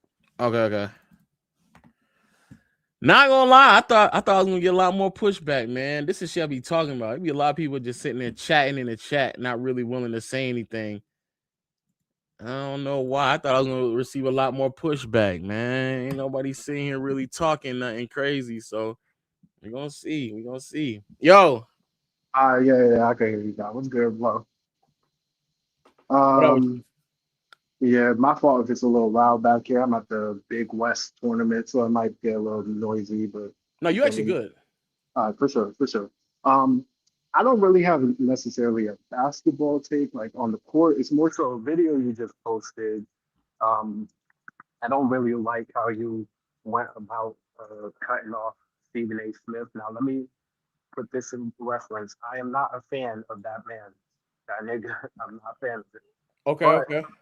but I don't like how you cut off the video where he was talking about Jaylen Brown and how he was trying to talk about when he was saying the stuff that he was saying a couple of years ago when they were on their finals run and how he was trying to make it about himself. Now I know he does that a lot, but I think if you let the video play a little bit longer and actually showed that part, you would see that he was more so speaking on the fact of people being critical of Jaylen Brown and people judging his character and saying he's an asshole, basically, not necessarily trying to make it about himself. And I think when you cut the video off like that, it kind of like puts a bad perception because Stephen A already has enough negative prop. So it's not like we got to really make it harder. Well, we got to make it like more to like give him negative prop. I think Stephen A does that for himself. So it's better Do to you just do you think the overall NBA landscape, from a fan's perspective, I can't speak about insiders and media members. Do you think that do you think fans give Jaylen Brown a bad look because of his opinions about certain things off the court? Because I personally don't think I've ever heard anybody discredit Jaylen Brown because his stance on like Israel. Like I don't think I've ever heard that at all. I won't say that, but I do think it lends to the fact that people think he's too smart in a way. If you get what I mean, like you know how people Well, always say, who thinks that though? I see I'm that not. I'm on not. I'm Twitter. not. I'm not saying they don't think that. I'm saying I'm genuinely asking. Who is a I group see of people that think that? I see it on Twitter a lot mostly, but you know, Twitter is accessible, but Yeah. it's still part of the conversation, unfortunately. So I do see that on Twitter a lot where people feel like he has a higher than thou, holier than thou type of perception. And also I think that's kind of one of the reasons why people don't gravitate to him. Because you know, people think that athletes are supposed to be dumb and not say anything. And when you have somebody who's a NASA intern, you feel like that's like you're just a basketball player, just shut up and dribble. And I think a lot of people do have that perception with Jaylen Brown. And in terms with the media, I do think that's why a lot now granted JT is better. No matter what, JT is better. But I do think that's why the media themselves love to push JT more than JB. Because JT is, you know, he's a family man. He got his kid on the floor. Nobody really cares about that compared to Jaylen Brown. He's talking about activism and actually going out and giving a voice to certain things. So I think in terms of the media, especially, that's why they love to push Jason Tatum, and that's the only thing I appreciated from Stephen A. Smith is that he was calling out his media cohorts on that front. But everything else that he does, I don't really care for. But just that specific video that you posted, that's the only thing I really disagreed with. And also, your Larry Bird take, but somebody already addressed you with that, so I don't necessarily want to like hatch that back and forth. All I will say is, though, to that point, I just think that in their primes, Magic and Larry, I think everybody would agree that peak for peak, Larry was better. So I just don't understand how you could have Magic in the top 10 and not Larry. I have Magic like 9 or 10. He's on the brink of coming out. It's not like it's a massive gap between them two. And also, I don't gauge based off of peak, because if I were to gauge off of peak, then the top 10 would be different. Peak matters, but it doesn't matter as much as how long you were able to do it and how far you were able to sustain it. And the reason why is just because I think a lot of players' peaks is not as massive of a gap as people make it out to be. Like, I think, like, I don't know, like Jordan and Shaq and Kareem and LeBron's peak is much higher than everybody else. But everybody else to me is their peak is close enough to where I don't really think it's that much of a difference. But I do agree with you that his peak is better. Yeah, I mean, and let me say to the JB thing. I watched the video, so I know what he said. I just didn't think it was like. I don't think it was impactful enough to kind of keep in the video because, like, we were talking about the MVP race. And I could be wrong. I hope I'm wrong. I don't think people don't give JB MVP consideration because of his activism or how vocal he is. Yeah. So because of that, I didn't think that it was necessarily relevant to the conversation at large. That's all. Okay, that's fair. That's fair. I appreciate you letting me up. I'm gonna let you get back to it, but thank you, man. All right, man. Thank you. All right, bro. We got some new people in here. It's a lot of agreeing going on. So niggas be talking in the comment section. I didn't give y'all the opportunity to really start speaking up and stuff like that. And not too many people really speaking up on anything. You got some familiar faces as well, but I'm gonna try to keep it in order. Also, I'm gonna try to go a little quick as well because we've already been like over the hour mark. So I'm gonna try to go a little quicker too. Pause. Hey, what's up, Lo? What up with you? Chilling, man. Basically, I've heard you around, through the FYF sports debate. So we have talked in the past. So no, for sure. I remember. Yeah. I'll make this. I'm not going to take up too much of your time. I'll just be quick and brief. I think your Bird take is a little outlandish, but I can understand the logic behind what you're saying. I do think that when it comes to Larry Bird, I do think that what they value in his career is legendary. But I do think that his peak is probably a bit shorter than, say, players like Michael Jordan or Kobe Bryant, LeBron James. I think the reason why people have kept him in the top 10 is because of the fact of one particular notion, the 3 MVPs. Now, I have heard in your videos in the past that you've had a bit of an issue when it comes to the 3 MVPs. Now, correct me if I'm wrong, but didn't you say before that the reason why that Bird doesn't belong in the top 5 is because of the fact that his peak was not as long as some of the other players in your top 5? Yes. Yeah. Okay. Now, I'll make this stance, bro. I'm going to give you some pushback on this. Now, I'm not a huge Bird fan. So I don't really care. But the thing is, the reason why I think that Bird, deserves to be in that top 5 discussion is because of the fact that throughout NBA history, through all the MVP awards, and we can argue about the criteria of the MVP, there's been no other player in history that has won 3 consecutive MVP awards than Larry Bird. And I think the issue is that the reason why they kept him in the top 5 is because not just that alone, it's because of the impact that he brought to basketball. Now, I do think that at some point, some other player will win 3 consecutive MVPs. But I think the standard of winning 3 straight MVPs has been the hallmark of Bird's career, where basically his career has stood alone throughout many in NBA history. Now, what do you think about that? I don't care. I don't give a fuck. I don't care about winning 3 MVPs in a row. There's several players that should have won 3 MVPs in a row that was way better than Bird when he won his 3 MVPs in a row. Mm-hmm. I personally don't care. There's too often where players are not going to do certain things that other players in previous eras have accomplished, not because they're not as good as them, but simply because people don't want to award those players. LeBron should have won 3 in a row. Jordan should have won 3 in a row. Shaq should have won 3 in a row. Several players should have won 3 in a row. So just because you win 3 in a row, that does not then by default mean that you were just better than someone else. That's not how that works. It's not how that works. I don't think anybody believes that's how that works. It's something on his resume. Congrats. I don't really give a fuck. And also even based off of that, again, my argument and the way I view it isn't based off of a 3-year sample size. I also believe that Bird is more than just those 3 years. But if when people make that argument and they die on this hill about a 3-year stretch, I mean, you're doing nothing more but further validating what I'm saying. You're doing nothing more but further validating what I'm saying, and that is Bird's stretch and run 3 years. If that's the hill y'all dying on, it's not enough. It's just not enough. Mm-hmm. Right. Now I'm gonna mention one thing, and then I'm gonna let someone else take the mic.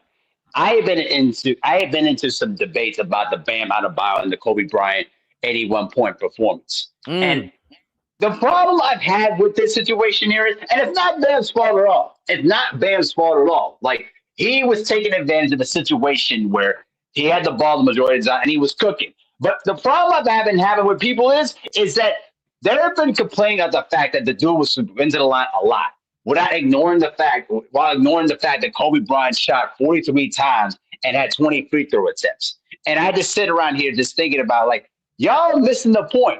We just watched NBA history on our doorstep, and you guys are complaining about how many shot attempts it takes.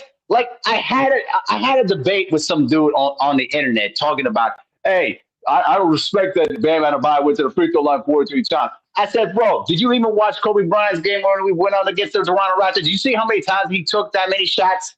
Like, if you're going to score 80 plus, you're going to take at least about 40 or 50 shot attempts. And I'm just sitting around here like, come on, y'all.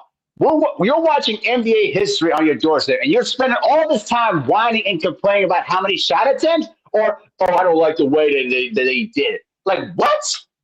I don't know, Lo. I'm in agreement with you, though. I'm in agreement.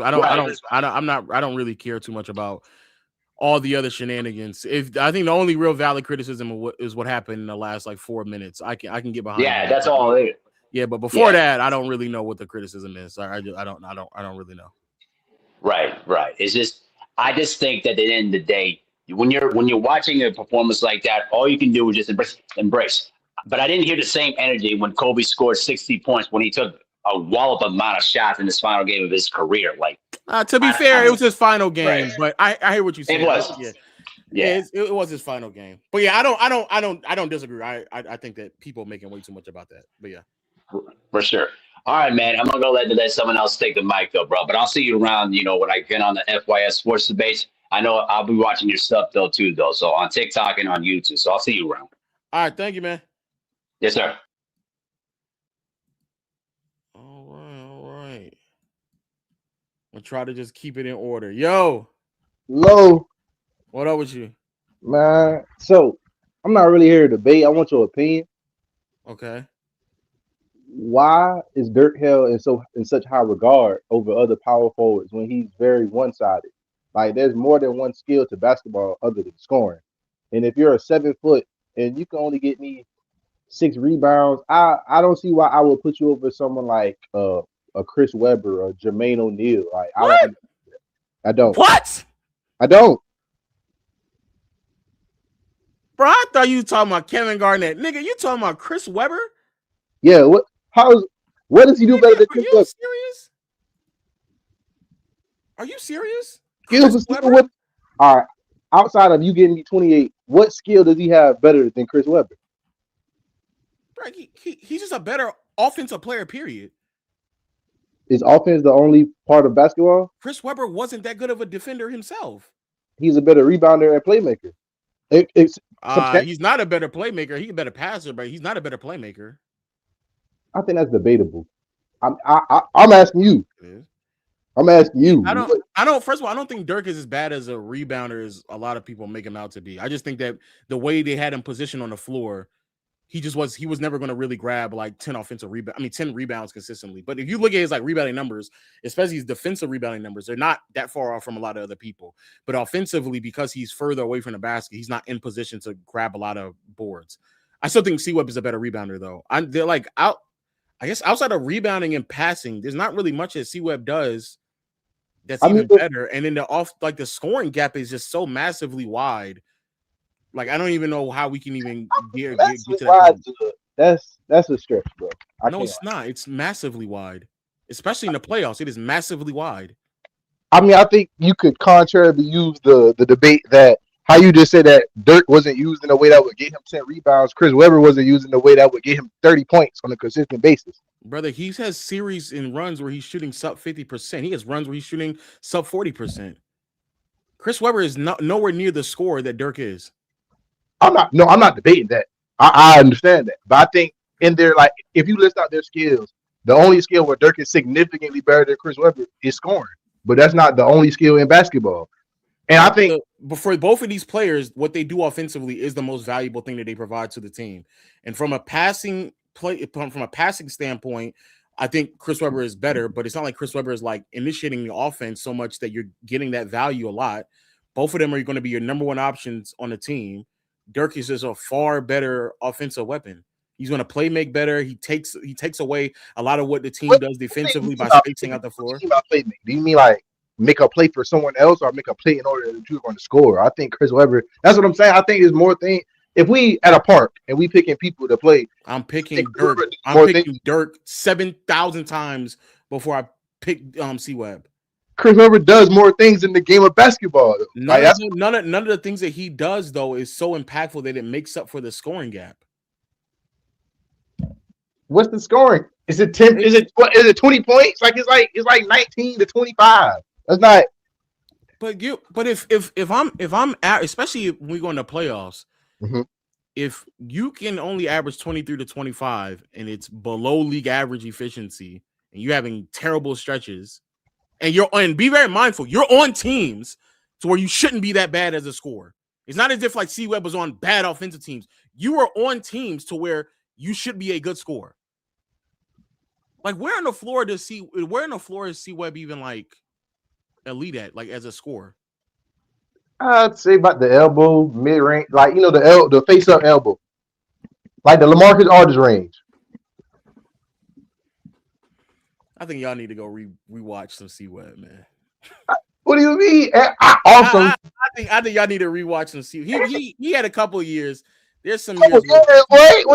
He was all NBA first, second, third. Like that's what I'm saying. Like I wouldn't say he's bad, but I wouldn't say he think he's an elite level mid range scorer. You asked what was his best range. I don't think he's fair. Okay. I think he's an elite transition player.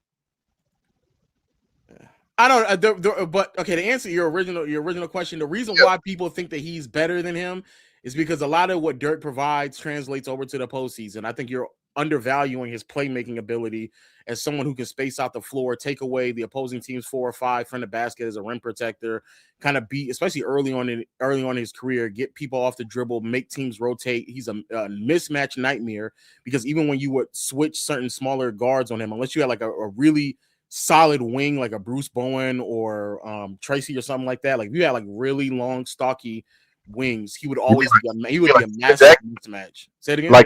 Like Steven Jackson and Matt Barr? Yeah, like Steven Jackson and them. Like you would have to like overly commit your entire offensive scheme to like really slow him down. C-Web was on one-on-one ISOs with people and was struggling to score to the degree of Dirk. Like it's not even remotely close. As an offensive weapon, it's just massive. And C-Web is nowhere near. He's not a good enough defender to make up the gap. I actually don't think that C-Web has that many positive defensive years either. I don't know. Well, all right, brother. You answered my question. Appreciate you. Long time fan. All right, Batman. Thanks.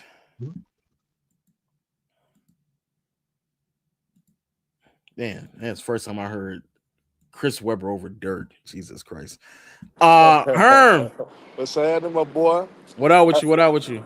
Hey, but I ain't gonna lie though. I think C-Web's career would have been looked at differently though if they didn't have that scandal in 2001. And he did average 30 in the series before though, Low. He did that against Shaq and Kobe Lakers. So he played on a high level before, but I want to put him over Dirk. But I got a question. I got a question for you though, because a lot of guys been arguing about this Bam 83, and a lot of people are mad about it. Do you feel it's unwritten rules in sports? Yes, there are. Yes, there are unwritten rules in sports. See, I was told the other day, 'cause I was arguing with your boy Lamont, and he's a damn coach. That's why I was disappointed.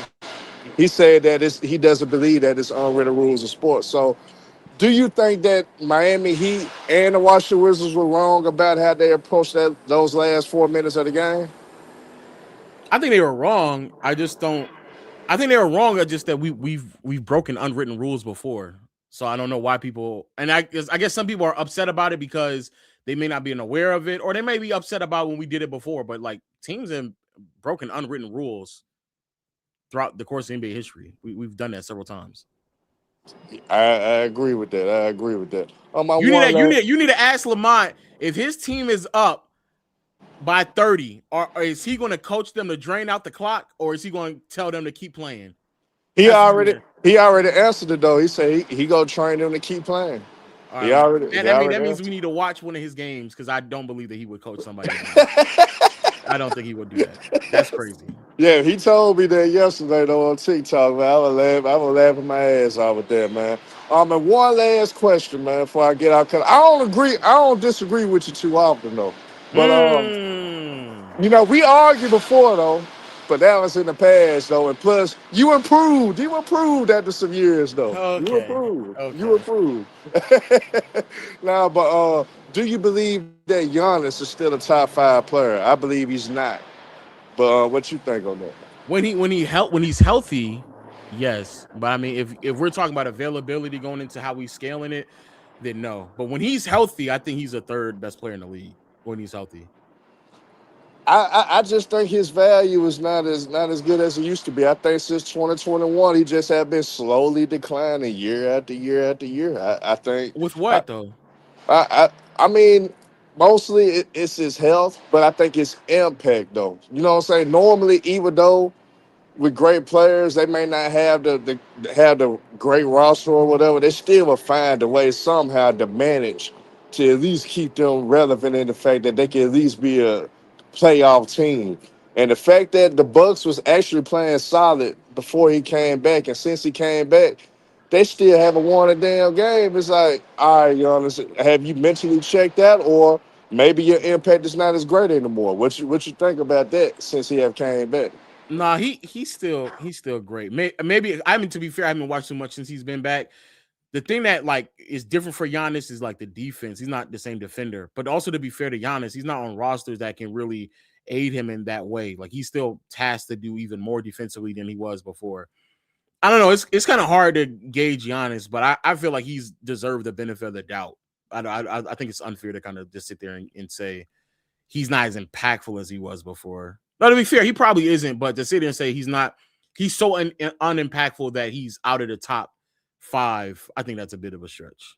I'm gonna tell you this too. Look out for this though, because I think the Spurs will upset the Thunder in the Western Conference Finals. I think the Spurs going to the finals. I think the Thunder will be in the Giannis sweepstakes in the offseason. And I think they're going to acquire Giannis. And if they get Giannis, you don't think you will go back to seeing top 5 impact? I don't. The question is, I honestly don't know. Oh I really don't know. I really don't know, Lo. You put him on a team with J-Dub, Kaysen, Nah, but they had Caruso. to trade J-Dub though. They had to get rid of. They had to get rid of either Chet or J-Dub. I don't know which one they want to get rid of. Yeah, But that is fair. That's right. But if he on a team with, even if it's Chet, if he on a team with Chet, if it's him and Chet back line, man, you've lost your damn mind. You have lost your damn mind. There's no way that wouldn't be some crazy shit that's going on, man. Come on, be serious. I mean, he had the most spacing that he done had since Yes. 2021, since a healthy Chris Middleton. So, yeah, that would be different for him. It's just that I wonder how him and Shai would work, because, you know, Shai like to work in that mid-range area. So maybe Giannis would have to find his way to fit with him to a Just degree. like Chris Middleton used to? And Instead it's of way more a stretch it's way 5, more elite, though. instead of it is way more elite. Instead of a stretch 5 like Brook Lopez, you have a stretch 5 in Chet. And instead of a point of attack defender in Drew Holiday, you'll have Alex Caruso. Man, come on, we got all right, come on, man. We got it's the team is just that team would be crazy. That would be a ridiculous team. Yep.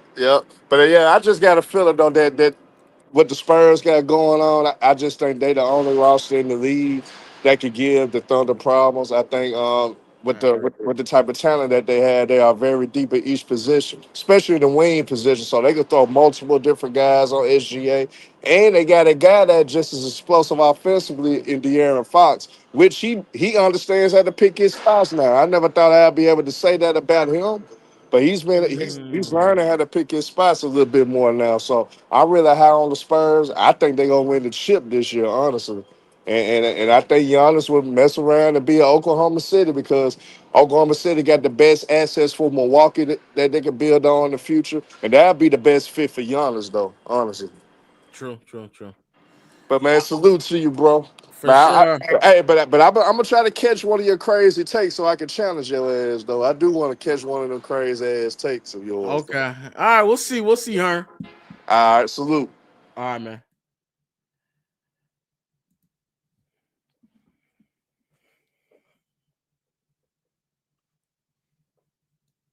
Nigga, hurry up. As a sidebar, I want to say this too. I'm so nervous. This nigga's so lame, bro. Oh my God. There is so many niggas who talk crazy shit in the comment section. We done had 1,300 to 1,600 people in here. None of you niggas come up here and say nothing. I can't believe I'm up here with you, bro. I'm a huge fan, bro. But look, I just have a couple questions for you, bro. Okay, look. If you don't hurry up, my nigga. How many versions of Kyrie do you think Austin Reeves is better than? Shit, all except for 2017. Oh, and that 1 year in Brooklyn when he was transitioning into what you call it? Wait, say that again? All of them except for 2017 and that 1 year when he was transitioning from Brooklyn. Brooklyn to Dallas. I just wanted you to say that dumb shit publicly. Here, let me. Can I ask you a question now? No. We'll go back and forth. No, it's about you. It's talking about you. No, nigga, no. You know a lot of your shit done fell through the fucking cracks, my nigga. How you feel about Cade? Oh, wait. How you feel about Cade, nigga? You said Cade better than Luka, nigga. Where that at? Cade's a really good player. No. You see, I answer your question directly. Answer mine, nigga. Cade and Luka. Remember you were saying that? I've always said Luka was a better player. Cade and Luka. That's what you were saying. Yeah. Where Cade at now? As a Laker fan, that all that fake shit you got behind you, because you're not really a Laker fan, my nigga. You're not one. We taking your card this year. There's no Laker paraphernalia behind you. We're taking. Yeah, but for Thunder jersey. And you're a Jokic fan. We're taking your card this year. We're taking your card this year, my nigga. We're done. You don't root for the Lakers. Your card been gone. You don't root for the Lakers. Root for the Lakers. You do not. You root for Houston. You shit on everything on the Lakers roster. You tell LeBron that you don't want him here no more. Hey, chat, just so y'all niggas know, this is a LeBron hater. Yeah, no, this is not finna use LeBron. No. You're not finna use LeBron hater. He said Cade and Luka on the same level. He said Luka is a top. He fell away to 7. Nigga said, I don't want to give Reeves no contract. Don't do that. Don't do that. You can hate no Bron since 2021. Also, I want to ask you this, though. I want to ask you this. First off, I made a video about Luka being the best player in January in the world. I did that. Did you? In 1 month? Did you? In 1 month? In 1 month? Did you?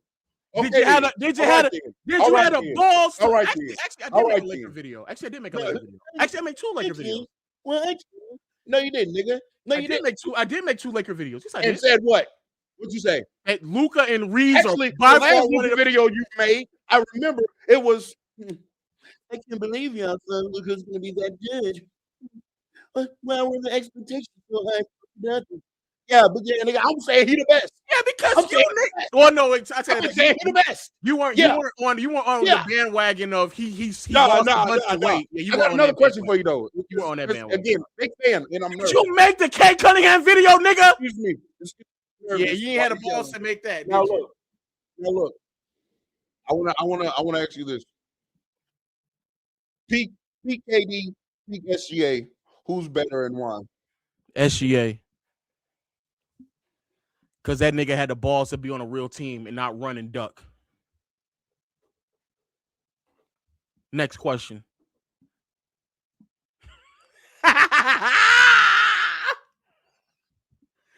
On some real shit, chat. I'm going to keep it a bean with you. I don't even know if it's that crazy anymore. We getting to that point where it's really not that crazy.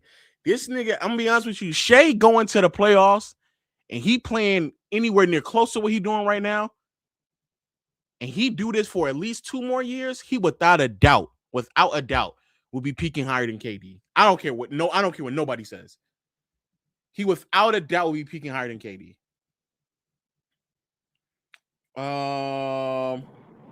Yo, Ace. What's happening, man? What's happening? What up? Hey, yo. I'm the only nigga that's a realistic. I'm an OKC fan, though. Can we stop? First of all, before I even ask you or anything like that, Can we stop acting like y'all had the same energy when in 2024 we had no experience and we went to the playoffs and got eliminated, but the Spurs got no experience and everybody's saying they're gonna win the championship? I think y'all are still favorite. I just think that they could really get a couple teams out of here. That's all I'm saying. I think that nobody should be foolish enough to believe that experience is the reason why they will lose. They might lose just because the roster isn't good enough, and there's certain things that come down to variance that may not be able to sustain over a deep postseason run. But I was anti the Thunder aren't going to win last year because of experience. I was anti that. That didn't make any sense to me. Yeah, no, I'm not talking about last year. I'm talking about the year before. But y'all kind of lost because of lack of experience, though. To be fair, that's my point. That's why I'm saying. Oh, yeah. Yeah. So what I'm saying is, what I think is going to happen, honestly, is going to be shooting that's going to get him out. Yeah. Because what's going to happen is that niggas going to load the paint. Wembanyama, unfortunately, out of all the things that he already got right now, he ain't got a go-to move yet.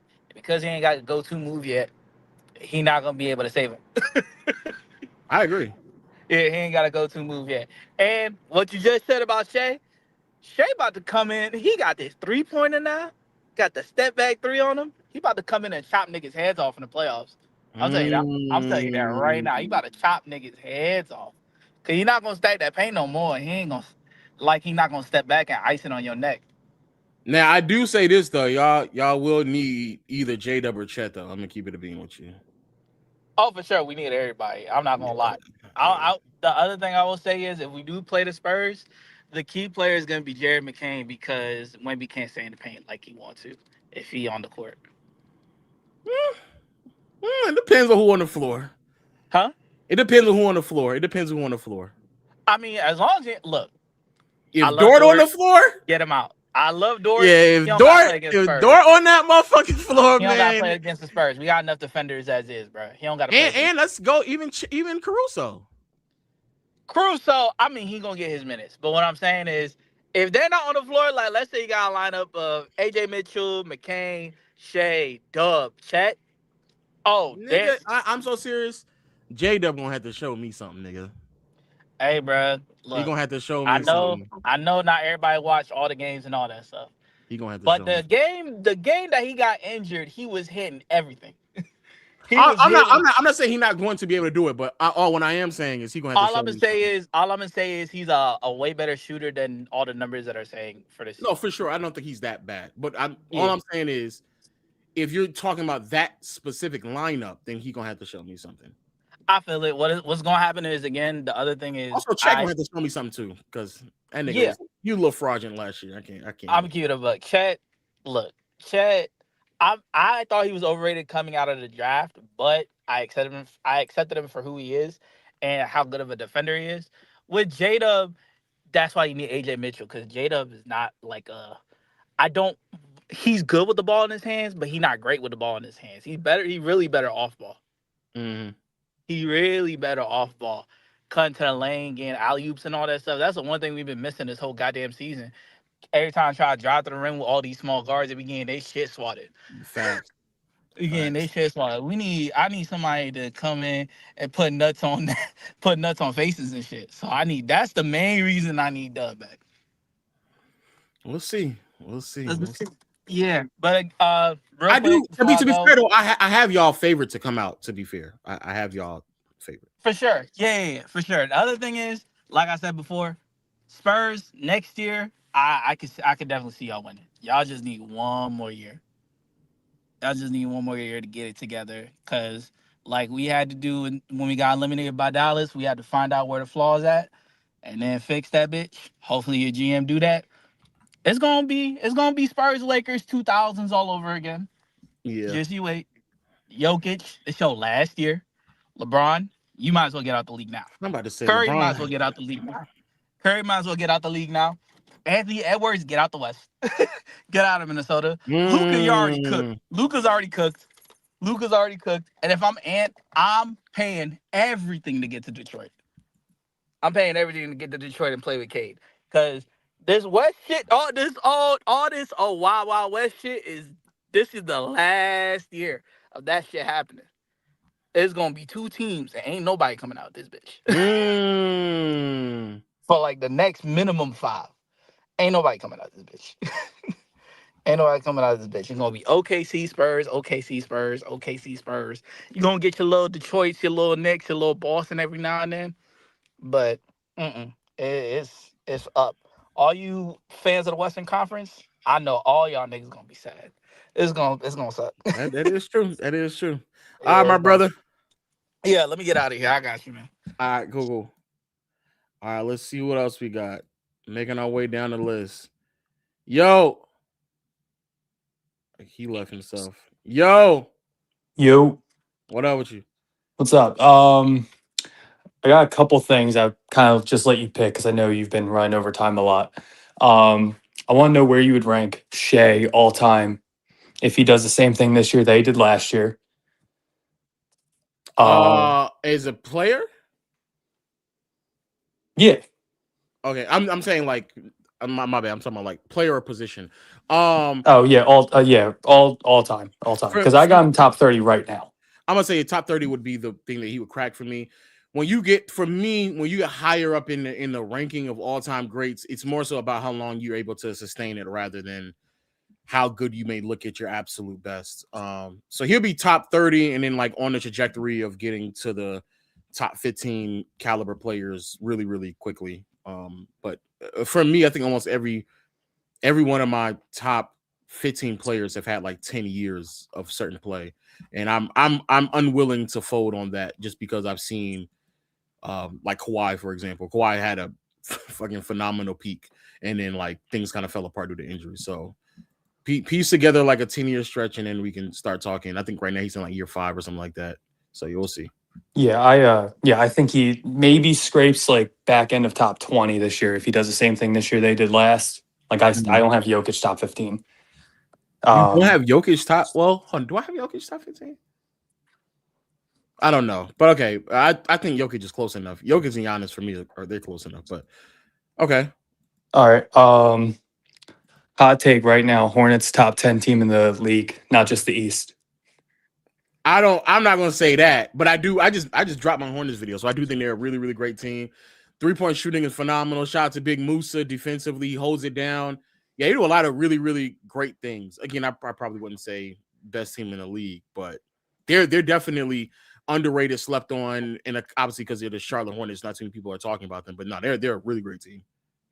Okay, and then last thing, real quick, not only the Spurs, but the Boston Celtics would beat the Thunder this year in the finals. No, Jesus Christ, no. I'm not a Celtics fan. I'm a Lakers fan. I got Boston. No. Why are you saying that? Well, one, obviously Tatum coming back to a great team already. And I feel like this year they got role players playing up to starter level standards that, I feel like they're like getting underrated because of like their name value. Like someone like isn't that the same with OKC though? I guess. I mean, like they're a deep team. But I think like Boston would be slept on versus OKC. Like I don't think it. Like I think Boston wins in like 6 or 7 games, but I don't think it's as far apart as people think. I think it's OKC in 5. A lot of things that the Boston Celtics do to kind of get open and generate quality looks for themselves just wouldn't work against the Thunder because how switchable they are. I actually think it would be, unless again they're just knocking out threes, but I don't think it would be close. Like I don't even think remotely close actually. I see like the back end guys like doing their part with OKC, but like I don't see someone like like J-Dub or Chet really doing enough to pull them against Boston. I don't see Jaylen Brown doing anything. Not with Tatum and Derek White and Pritchard to worry about. Why would they need the team is good enough defensively to where they don't have to worry about Jason Tatum? I feel like I could say the same about Boston. Do you think there's an individual in Boston that, or even from a team perspective, that's good enough to defend Shai? I think Shai will do his part, but you got to worry about the other guys doing their part too. Yeah, I don't know. I'm agreeing that the supporting cast in OKC hasn't been the greatest. That's part of the reason why I'm not as high on them as I was before. But no, no. By the time we get to the playoffs, that team will be healthy, and then just defense alone, I think they're going to remind people like, oh yeah, we can just like win games just solely off of defense. To be fair, Boston does a lot of hard work with the floor space, and that makes it difficult to defend them. But no, I think it's pretty clearly OKC. I think OKC will win it like 5 or 6. Okay, and real quick, what about the Spurs over Thunder? I know you kind of just talked about it a little bit, but yeah, it's really just has to do with like Harper and Castle 3-point shooting, and even some of the shooting of like Champagny and definitely Harrison Barnes. There's a couple of players on there where you know buttholes gets tight. I don't know if you're making those shots in the playoffs. Like that's just kind of what it gets down to.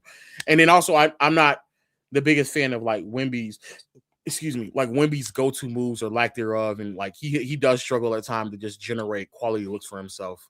A lot of teams probably won't be that much of a problem on, but Gobert and Randall and McDaniels, it probably will be. Chet and Hartenstein, it will be. And the rest of that defense, it probably will be.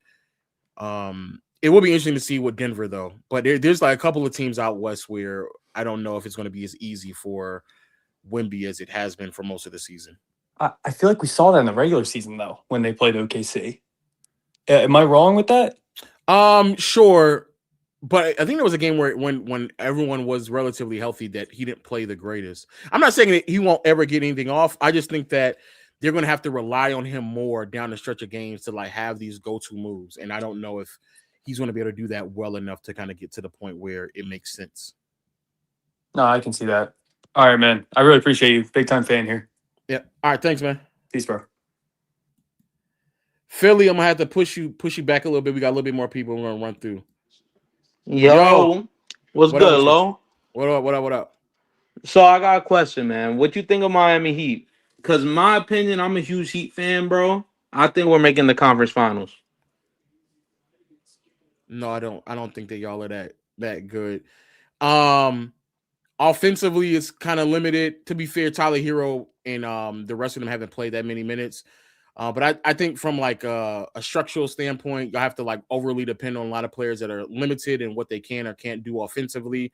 So why do you think that's the case? Because I feel like, in my opinion, we're one of the only teams that can go into the playoffs with a 10+ man roster. And we average the least amount of minutes per game per player. So Bam, he'll play 30 minutes per game, for example. He plays a little more than that. I'm just giving examples. I just feel like we're going to outpace every team that we face. We're number one in pace. We average the most points per game, and we're the 4th best defense in the league. Do you think Pella's going to get real minutes in the playoffs? Yeah, I really do. I'm not counting regular season, but he did just drop 31. There's some players that we have a lot of young, setting, underrated talent.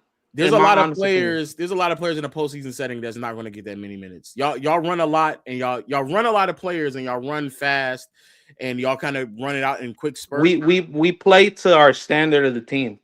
So we have pieces that, like Khalil Ware, for example. He, in my opinion, if he was on another team, he'll be averaging 30 minutes a game. But we only use him when, like yesterday, we started him because we were facing Giannis. But in other games, when it's a really fast-paced team, we'll put him off the bench.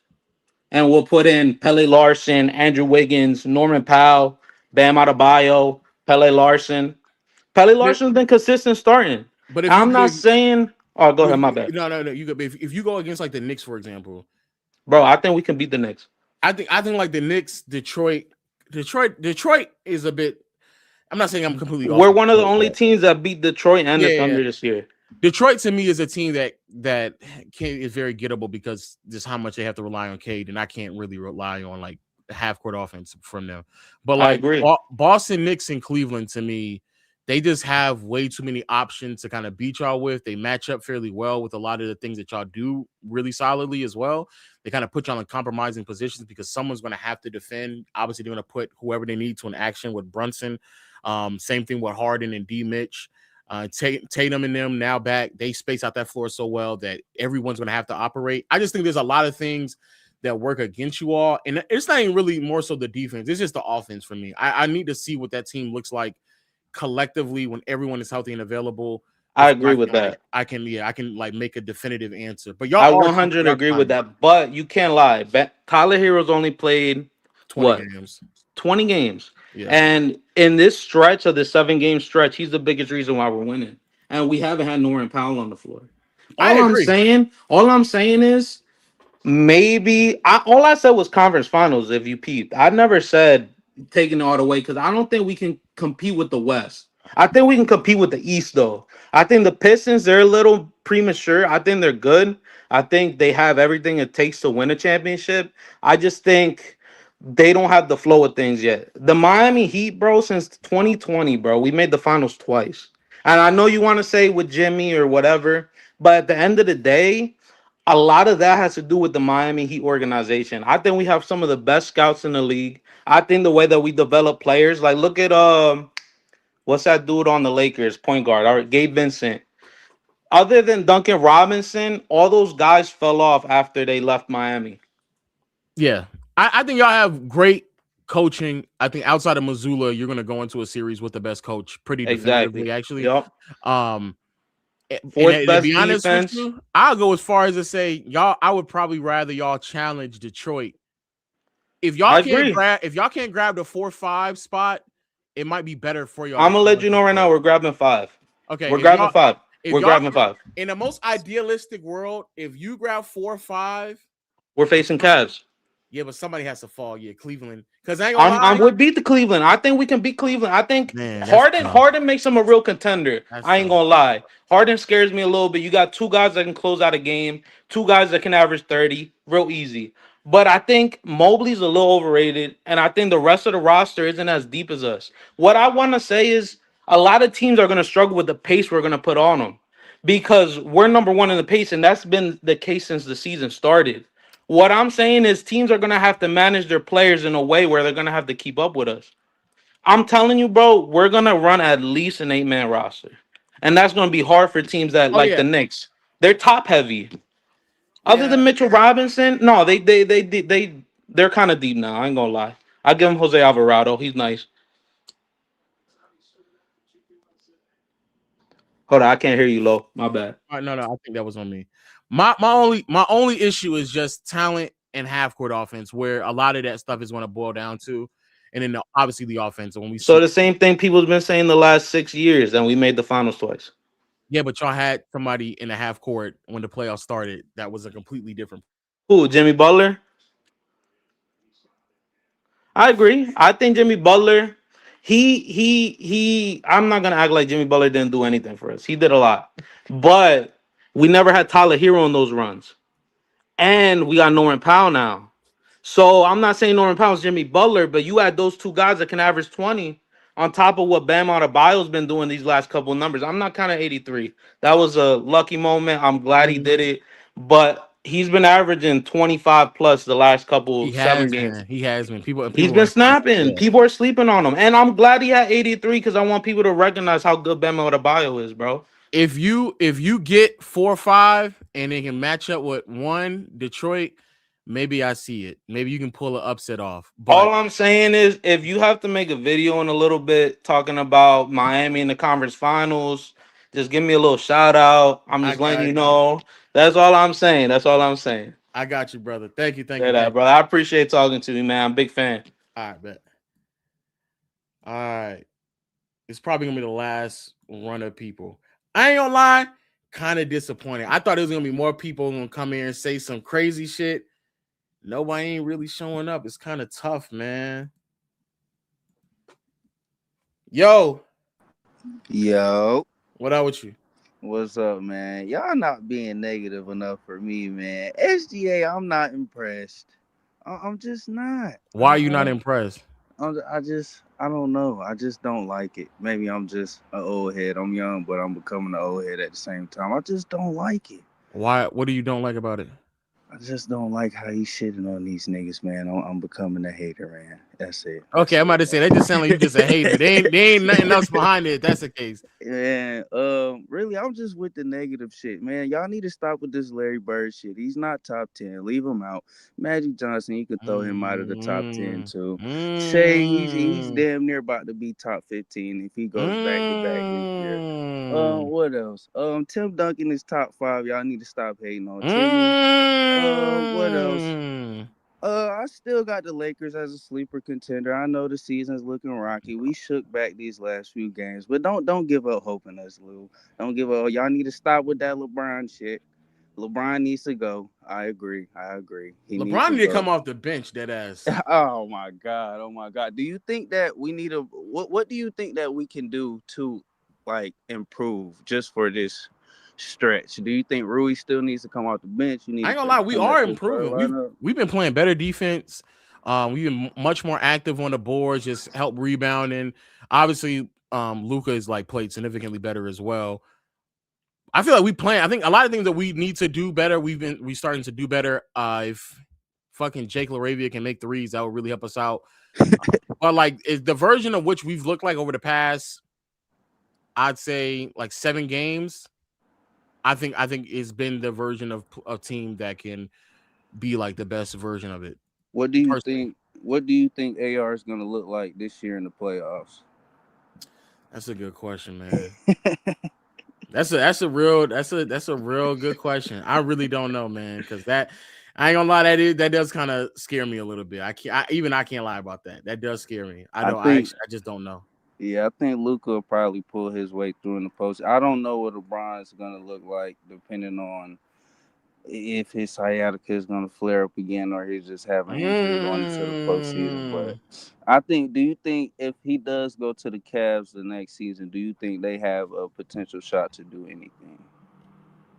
No. I think a lot of what they would have to give up to get LeBron, especially if he wants a lot of money, a lot of things that he does, it really would kind of backfire the things that they would really need, because they would definitely need more wing and defensive presence, not another ball handler. So I actually think he could potentially make them worse depending on what they have to give up to get him, if that makes sense. Facts. All right, last thing before I get out of here. Y'all need to stop hating on Ben for these free throws. Y'all love to pick and choose when it's somebody else, but when your favorite player does it, you got Kobe Johnson all down your mouth. It's okay though. It's okay. Okay. But hey, y'all have a good one. Big fan. Appreciate you though. All right, bet. All right. Yo. What up with you? What's up? Can you hear me? Yeah. Listen, man, I'm not here to do all this glazing of you, man. I just jumped onto the fucking stream and I'm seeing all these dudes just come on and say, I disagree. I agree. I want to know why. When people mention this generation and everything that's going on, Kevin Durant is always put up on the chopping block for everybody who has a good peak, 2 years, 3 years, but everybody not held to the same standard as KD when he was coming through the NBA in the early parts of his career. Because you got guys like no. Because you got guys like Giannis who hasn't sniffed any type of playoff success since 2021, but he get to be top 5 all the way through all that time. Because the nigga been hurt. It don't matter. Because when KD went from team to team, Brooklyn, all these teams, people still said he wasn't getting it done, even though players was hurt, he was hurt. Nigga, I got an argument with a nigga. I got an argument with KD because I told niggas he wasn't top 5 and everybody got upset at me. What are we talking about? I'm saying Giannis and all these other dudes get to still be top 5, even though they go through injuries and everything. But that's the same situation as KD been in ever since he left Golden State. Bro, when do you think KD stopped being top 5? You viewed as top 5? First of all, I don't think he stopped being top 5 since. I think this probably last year and this year is probably his. Wait, hold on. He wasn't that in Phoenix. Yeah. Okay. So if he was viewed as a top 5 player since Brooklyn, so what are we talking about then? I'm saying that the standards are not the same with these guys coming through now. They get to have 1 or 2 good years and then say, oh, if they have 1 more year like this, they're over KD peak. What are we talking about? That shit sounds stupid. It sounds a peak is only like a top 3 stretch. So I mean that's it. And we're talking about from an individual player perspective. There's a lot of niggas who playing on KD's level, bro. Like I don't. Who? That's what I need to know. Who? Jokic, Giannis, and Shai. First of all, Giannis, this Giannis stuff, bro. This Giannis stuff, man.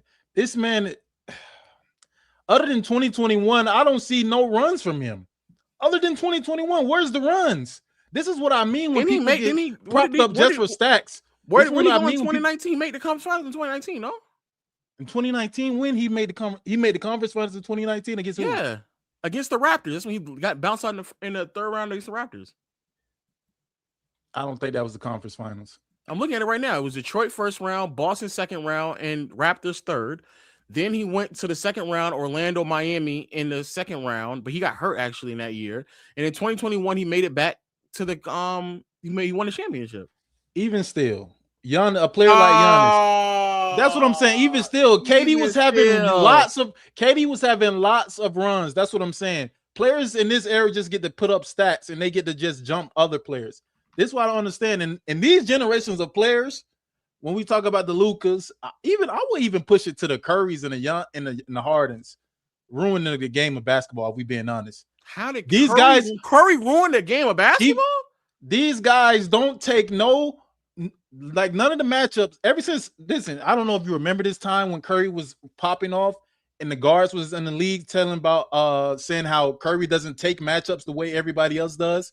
When in the era with LeBron and KD and Kawhi, when they was coming in, they had to play both sides of the ball. Now these guys get the spam offensive creation or whatever you want to call gravity, and they get to be put in conversation with guys who play both ways, but they get pulled off the court when the meat and potatoes of defense come in. So I don't get how we just throw these guys. Was Magic two-way? Magic? I'm not. No. Was Barkley two-way? No. Was Dirk two-way? No. Okay, so that's 3 generations of players. But they still was taking matchups. Dirk was guarding Kevin Garnett. What the fuck? When it go back and look, see, this is what I'm talking about right here. Was Magic Johnson guarding anyone of significance? I'm not talking about Magic. Was I'm not Charles even a big Barkley Magic guy? I'm not a big Charles Magic Barkley guy guarding or anyone of Charles Barkley guy. significance? Was Charles Barkley I'm not guarding big anyone on of significance? either one of them guys. I'm just saying. I'm talking about the guys that we put in the top 10. I'm talking about the guys that we put in the top 10. Most niggas have Magic in their top 10. Most I niggas don't have have Bird Magic in their in my top top 10. 10. Okay, so who Magic and Bird are in most people's top 10? They weren't defending the opposing team's best player. I don't have neither one of them in my top 10. Okay, so you don't, but most people do. So who is in your top 10 then? That's the better question. Who's in my top 10? My top 10 is damn, it's hard to go off the head, but Jordan, Jordan, Kareem, Shaq, Duncan, Braun. When the last time you seen Braun go head to head with somebody? Brother, him and KD used to guard each other. Him and Kawhi used to guard each other. 2012. It don't matter. That's what I'm saying. This new generation has watered down how we view primetime matchups because they get to hide on corner people. Braun and who else? It's not the same standard with none of these guys. Braun and who else? KD was guarding LeBron. Kawhi was guarding LeBron. No, I'm saying Braun. You name 5 names. So Braun, who else? That's what I'm saying. That's what I'm saying. This who's new generation of stars who are we propping that? up peaks when they don't play both ways or they don't take matchups. We've always done this. That's how basketball works. No, it's not we. Yes, we. Again, I just named like 3-4 players that before this generation that you're talking about did the exact same thing. It is actually fairly common, especially as you get older, when you are an offensive weapon that we're not taxing you to go out there and defend the opposing team's best player. That's common. These guys are 24, 26, 23 years old. What are you talking about getting older? When Magic Johnson was 24, 25, 26, the nigga wasn't guarding nobody. When Barkley was 24, no one cares 25, about 26, Magic Johnson, bro. Magic Johnson is in most niggas' top. Finish the top 10. You got the 5. Finish it. Brother, I can't do it off the top of my head. So if you're telling me you can't name 5 more two-way niggas, what the fuck are we talking about? I'm talking about the standard with these new players where they just get the spam offense and get put into conversations that they don't deserve to be put in. When I'm trying to explain to you, it's been that way the entire time. No, it hasn't, because the guys who generally in the top 5 do not do that. Magic Johnson was in the top 5 for his entire Nobody's career, got my Magic nigga. Johnson top 5, man. No, I'm talking. You said, who has Curry top 5? I'm saying he shouldn't be. First of all, with Curry, who has Curry top 5? Who has Jokic top 5? Who has any of them niggas top 5? I'm talking about the peaks that we putting up. I'm talking about these guys get to just spam a few good years in the inflated Who has era. Giannis as a top 5 peak or in the conversation? Who has that? There's people who have Giannis close to KD on all-time lists. Close and ahead. Well, that's not that far. Exactly. That's not that. That's not that. He don't have any runs outside of one. What does KD have? He has multiple deep runs against really great teams, not losing to play-in teams as a 1 seed. When he was hurt, as you sound okay. Now when he was hurt, that's what I'm saying. All this contact shit come in with all these new guys. Okay, but we do that. But we do that. I'm not going to sit here and belittle KD in 2013 and he didn't make a deep postseason run because Russ got hurt. That'd be silly. I'm saying Giannis only has one. He's been in top 3, top 5 conversations since 2021. Do you think the reason why KD was in top 5 conversations is because he would touch the conference finals? Is because his game was translating better to the playoffs than Giannis. Because he had better teams and they were healthy longer. Better teams?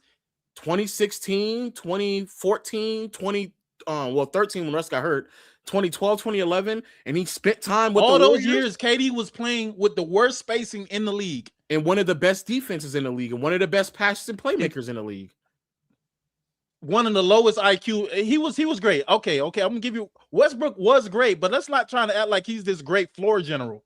And that's I'm not saying he's translated the best. His offense better to the playoffs with zero spacing, opposed to Giannis, who gets knocked out by play-in teams when Who's they a put better walls defender? up against Who's a him. better defender? Out of who? Giannis and KD. Perimeter, KD is a better. Who's a better defender? Who is a better defender? Only thing Giannis does better than KD on defense is help side defender. So he's a better defender. I think it's close. Fuck no. Oh my god. I think it's close. Jesus Christ.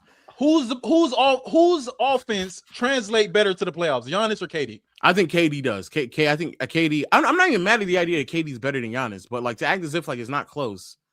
I think I'm not saying that it's not close. I'm just saying the standards aren't the same.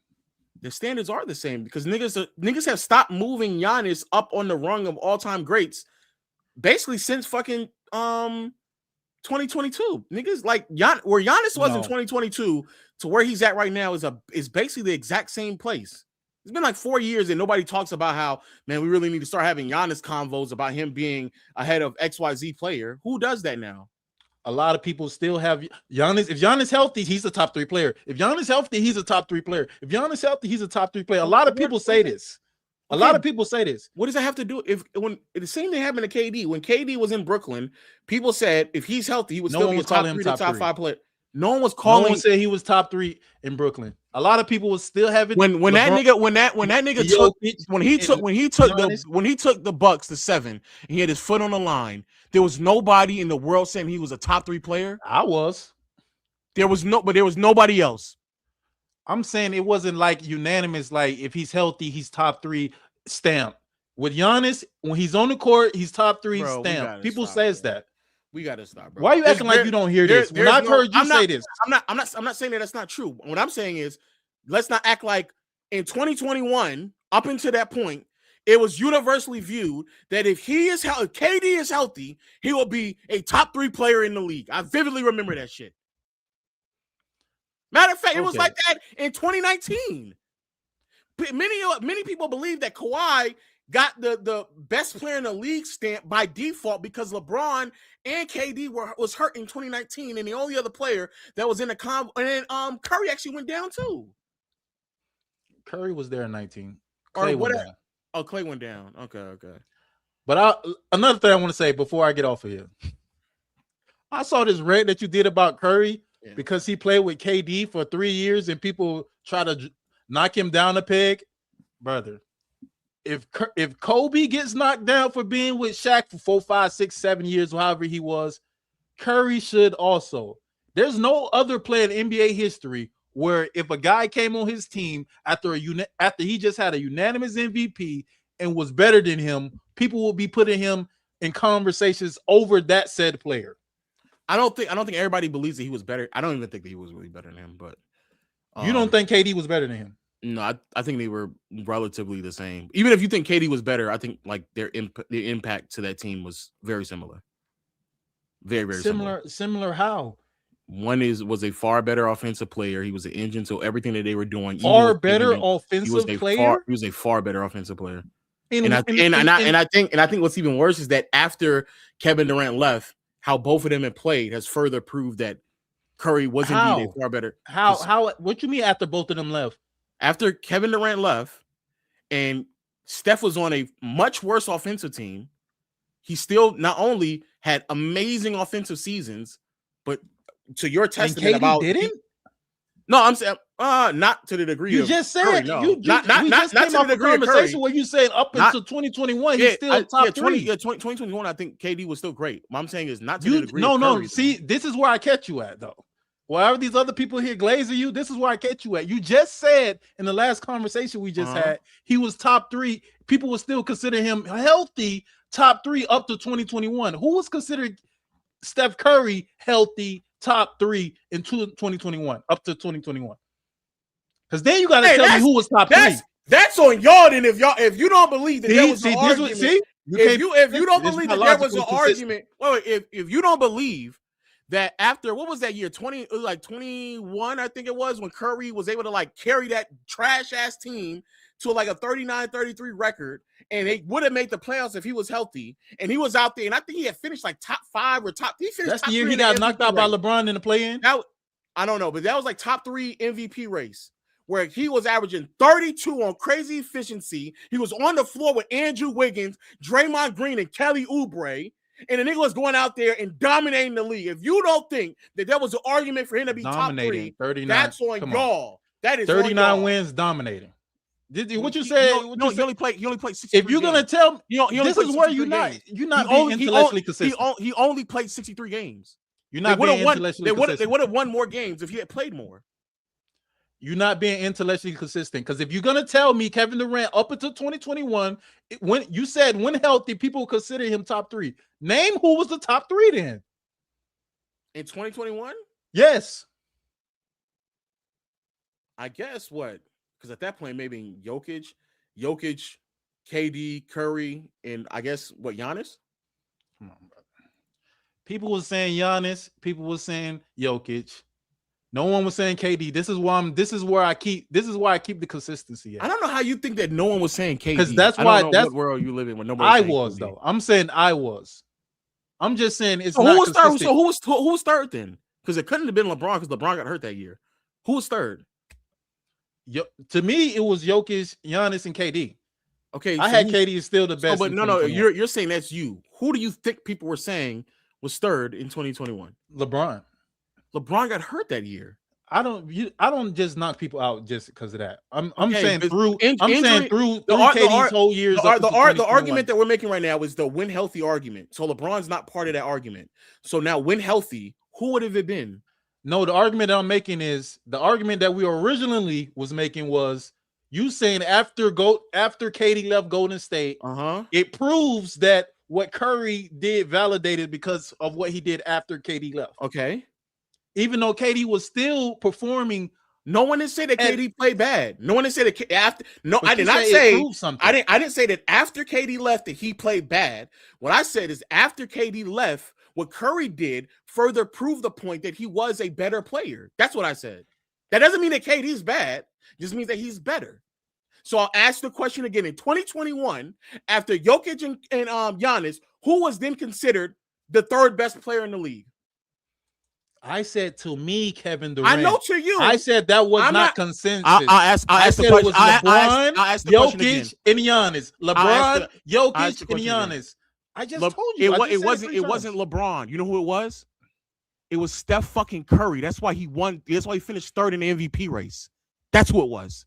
I don't. First of all, I don't go off of MVP race because if you want to do that, we shouldn't even talk about basketball. We should just look at whatever the MVP race. If that's the case, we should just look at what the MVP race is every year, and nobody talks about basketball. If that's the case, then what? Embiid was the third. Like who else would it have been? Embiid? It would have been Embiid or LeBron. Okay, I would say LeBron was in that. I don't know how. Top three. I don't remember nobody saying LeBron. He got hurt that year. He barely played a good. Also, just explain to me how do you think the reason why than KD why they was on the same team? Explain that. Because offensively, a lot of things that they did, especially what KD benefited off of, was because how much attention Curry was grabbing from everybody else. So you think outside KD wasn't giving any attention to none of these I didn't say any. I said he was garnishing way more attention. Outside of that Houston Rockets series where they needed shot creation at an all-time elite level, which KD provided. But outside of that series and in those circumstances, Steph Curry was just providing much more value. And it further proved this after they left and Curry wasn't on wildly great spacing teams, that he was still able to lead those teams with really good offenses and still make deep postseason runs while performing at levels that KD has never able to consistently reach. That's just the reality. That is the reality. What are you talking about? Since post OKC, post Warriors, what deep postseason runs that you see from Kevin Durant outside of 21? That's what I'm saying. Outside of contest with nobody else. Kevin Durant never gets this context that you get. Outside of 21, what do you see? What else do you see with Kevin Durant? The next year, was what, the Phoenix, right? No, next year was Boston in the first round. Boston. That was in the first round. That was terrible. It was terrible. Okay, but you got to put the context on that. James Harden wasn't there. Ben Simmons, $40 million was you on and the Kyrie. bench. It was you and Kyrie and a bunch of other spacers. Who's the spacers? Joe Harris. Who else do they have? Ass. Oh, it's going to be ass. It's going to be far worse with the Warriors. Far worse. No, it's not. Because Jordan Poole gives space. Andrew Wiggins had an all-time playoff run. What are we talking about? If we want to talk about the people, as a spacer. It doesn't matter. As a threat. Okay, what the fuck? Who was the threat? No, he was not. Nigga, are you serious? Go look it up. Was you watching the games? Andrew Wiggins was you watching the games? Andrew Wiggins was what level of threat?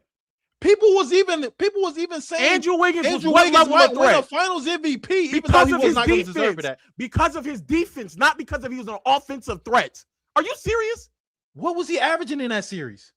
Like 18? And he was locking up Tatum? Oh, my God. 18? That one Iguodala. Nigga, he averaged 18 while shooting sub 45% and sub 30% from three. And that's a threat to you? In what series? And that's a threat to you? In what series? That's an offensive threat. That's the final series? That's the final series. That's an offensive threat to you? You got it in front of you. I'm going to put it in front of me. Be fucking serious. Be fucking serious. That's an offensive threat to you. The other nigga we talking about playing with Kyrie fucking Irving. Are we serious? Actually, no. I don't know if you was watching, but during, be serious. Be serious. You got to be serious. I don't know if you was watching, but during that series, Kyrie was. I don't want to make this an excuse, but just hear me out. It sounds like an excuse about to come. It sounds like an excuse. Don't laugh. Chill. Sound like an excuse about to come. Chill. Sound like an excuse.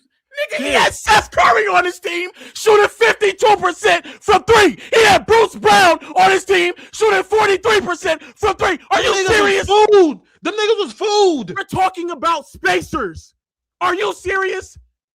Are you serious? They were so much of spacers, why they go and look at that series? If they were so much of spacers and Kyrie was such a threat, why are they triple teaming him in that series? Welcome to being a superstar, my nigga. You saying that they're spacers. If there's spacers, how is that happening? That's what happens when you are a superstar. That's what happens if when you are the guy. Spacers, how is that happening? So when Curry gets face guarded and they're running a fucking boxing one on him, and even when the great Andrew Wiggins is on the floor, even when there's other offensive pieces, even when Jordan there's Poole, a nigga Klay Thompson, those are real spacers. Jordan Poole, Klay Thompson. Jordan Poole wasn't viewed that much of a. It don't matter what he was viewed as. It was matter what he did. What did he do? What did he do after the first round? What you mean? What did he do? After the first round, what did he do? In front of you. What did he do after the first round? First of all, the first round, it was a hurt path all the way through. I don't think Jamal Murray and Michael Porter Jr. was hurt in the Denver series. John Morant was hurt in the Memphis series. And then he played Luka, who had a trash team in the Western Conference Finals. Let's not act like that was some type of all-time run. That was not no all-time run. And then he went to Boston. His second best player was a 5'9" Jaylen Brown. And then he went to Boston against the number 1 ranked team, the exact same team that KD faced, and didn't play anywhere. He played significantly better. Why you than acting KD. like it was the same? Like they had the same personnel. It's not the same. And what I was gonna say about Kyrie. So what is it? Yeah, explain to me what is the excuse you about to come out with. Let's hear it. First of all, fix your face before I say. Let's hear it. Let's hear this excuse. Because now all of a sudden it sounds the opposite. Actually, you think I'm making excuses? You about to make an excuse to why the nigga playing with somebody that he chose to play with is a problem. So explain to me. Nigga, outside of them two, don't try to act like it was any other player on that team. Explain to me about Kyrie Irving. IQ or any size on that team. Explain to me about Kyrie Irving. Explain it to me. Kyrie. See, now what I was gonna make a lighthearted thing is we got too intense right here. No, go ahead. So this is what you want. Listen, you didn't want no glazing. So let's go. But listen, what about Kyrie? During that series, Kyrie was on Ramadan. Let's be real. He wasn't eating. He wasn't drinking. Let's be real. Hey, he had no energy during those games. No energy during those games. Zero. But Curry run to that finals was trash. Go look it up. You want to put context on everything except the stuff that you want to make an argument about. Context is only added to people in things that you like. Because if you look at that run and see the teams that he was playing, that shit was cheeks. Brother, cheeks, he played the exact same team that KD played that exact Not with the same personnel. Brother, he played with Seth Curry shooting 52% from 3, Bruce Brown shooting 43% from 3, and with Kyrie, it's still niggas on the floor that shoot threes. Nigga, what does that mean? That just because they on the floor and they can shoot threes, that means they're good basketball players? No, we're arguing spacing. We all know that these are role players and complementary pieces. We all comprehend that. If you're on a team with that, then what is the argument for why? And let's be clear. It's not even an argument of he should have won the series. Why did you play that bad? Fuck the winning of the series. Why did you play that bad? Did you watch the series? That's I watched. No. Not only I watched, I vividly remember the series. The nigga couldn't handle any type of tough defense being thrown at him. Every single time someone teaming him. They were Go not watch triple the team. No, the brother. fuck they were They not. was loaded. They were not. They had a man on him. They loaded up on him. As soon as he took one dribble, they sent one. And they sent one. What are you talking about? That is every you talking about someone getting loaded up on. That is literally how every single last superstar gets treated. When Curry has the ball in his hands and Draymond is on the fucking floor, you think that they actually give a fuck about Draymond? That's a player that can actually make a skip pass. I'll say the question again. Out of a short roll. I'll say it again. I'll say it again. I'll say it again. Because Draymond, because Draymond, if you remember, Draymond during that run was actually so bad that Kerr actually used to take him off the floor offensively. That's how bad he was. If you remember, if you're going to be honest, Draymond was so bad offensively that run that he got taken off the floor multiple times. So if you're telling me that the big thing that you're concerned about is that, when Kevin Durant was on the floor, he saw multiple eyes and multiple bodies switch over and overloaded on the side that he was on. Nigga, that's everybody who's considered a top 3 to top 5 player. So now I pose a question to you, my nigga. Are you lowering the bar? Are you lowering the expectations? Are you lowering the standards? Because a nigga like Jokic out there, he had to deal with that shit all those years without Jamal Murray and MPJ. When Giannis was out there and you just sat there and said everything just like them, they couldn't get it done just like him. That's the fucking point. No. That's the fucking point, nigga. When you just talking. You just talking. Here's the difference. Like I said before, it's one thing to lose. It's another thing to play like Kevin Durant played. KD in that series shot below 40% from the field, below 34% from behind the arc. The nigga struggled multiple times to handle the ball when he got pressured, and he couldn't close out no goddamn games. What the fuck could Giannis do against Miami Heat? What against a playing team, Miami Heat? What are we talking about? Bro. What are we talking about? I'm not even talking about that. What are we talking about? I'm talking about the years leading up, the 3-year stretch that you were critical of, where he lost to Toronto, he didn't win a championship, and in the last year when he ended up losing to Miami. But I don't think Miami was a playing team that year. I could be wrong though, because he played them in the second round. I could be wrong though. The point I'm making though, against a play-in team. You talking about the year? Imagine if that wait, are you LeBron or a KD? Whoa, Imagine if whoa, that's whoa, where the whoa, standards get whoa, lowered for these niggas. whoa, That's where y'all lower the standards for these whoa. niggas. Are you arguing the year? What year did he lose in the first round? Nigga, you brought up what injuries year? and shit for Giannis. What you year did he lose? No, you brought up injuries and shit for Giannis. Like KD wasn't dealing with injuries in that exact same Boston series. What injury was KD dealing with? No Ben Simmons, nigga. That's $40 million on the bench. Nigga, who could have been James Harden? Oh, fuck. I'm talking about in the 2023 when they got knocked out in the first round by Miami as the number 1 seed. Giannis was injured. Giannis didn't play that entire season. He came back. First of all, he came back and they lost. First of all, I think they went up. He came back and they lost. Hold on. Go to the series. I could be wrong, but I'm pretty sure they was up. Days. He came back and they lost. This nigga is talking about, nigga, he got hurt in the first game. Yes. They go the next 2 games and he comes back still not. No. Add the contest. What was the series after the next 2 games? It was 2-1. It was Miami. Miami was up 2-1. Miami won the first game when Giannis got hurt, only played 10 minutes. The next game, Milwaukee won, and the game after that, Miami won. They were up 2-1. Okay, then what happened? Giannis came back. He rushed back to play. The man had the same way he rushed back and played against Phoenix and won the championship. I don't want to hear that shit. He had 32, 15, and 8. Okay. While shooting 53% from the field. That's your argument. And lost. Congrats. What? That was an 8-seed team, nigga. That was an 8-seed team, nigga. My argument isn't about wins and losses. It's about how you perform. So what I'll say again is that you after, talking about after they left, after they versus a Giannis. No, so chat. Now there's a second excuse. Now it's an advanced age. First it was look at the roster he had around him, despite the fact that it was a team that he chose. Now it's now he's at an advanced age. So fuck it. Let's go back. Let's go OKC. Fuck it. Oh my bad. Then it's going to be the roster excuse again with no floor spacing, right? I'm telling you that my whole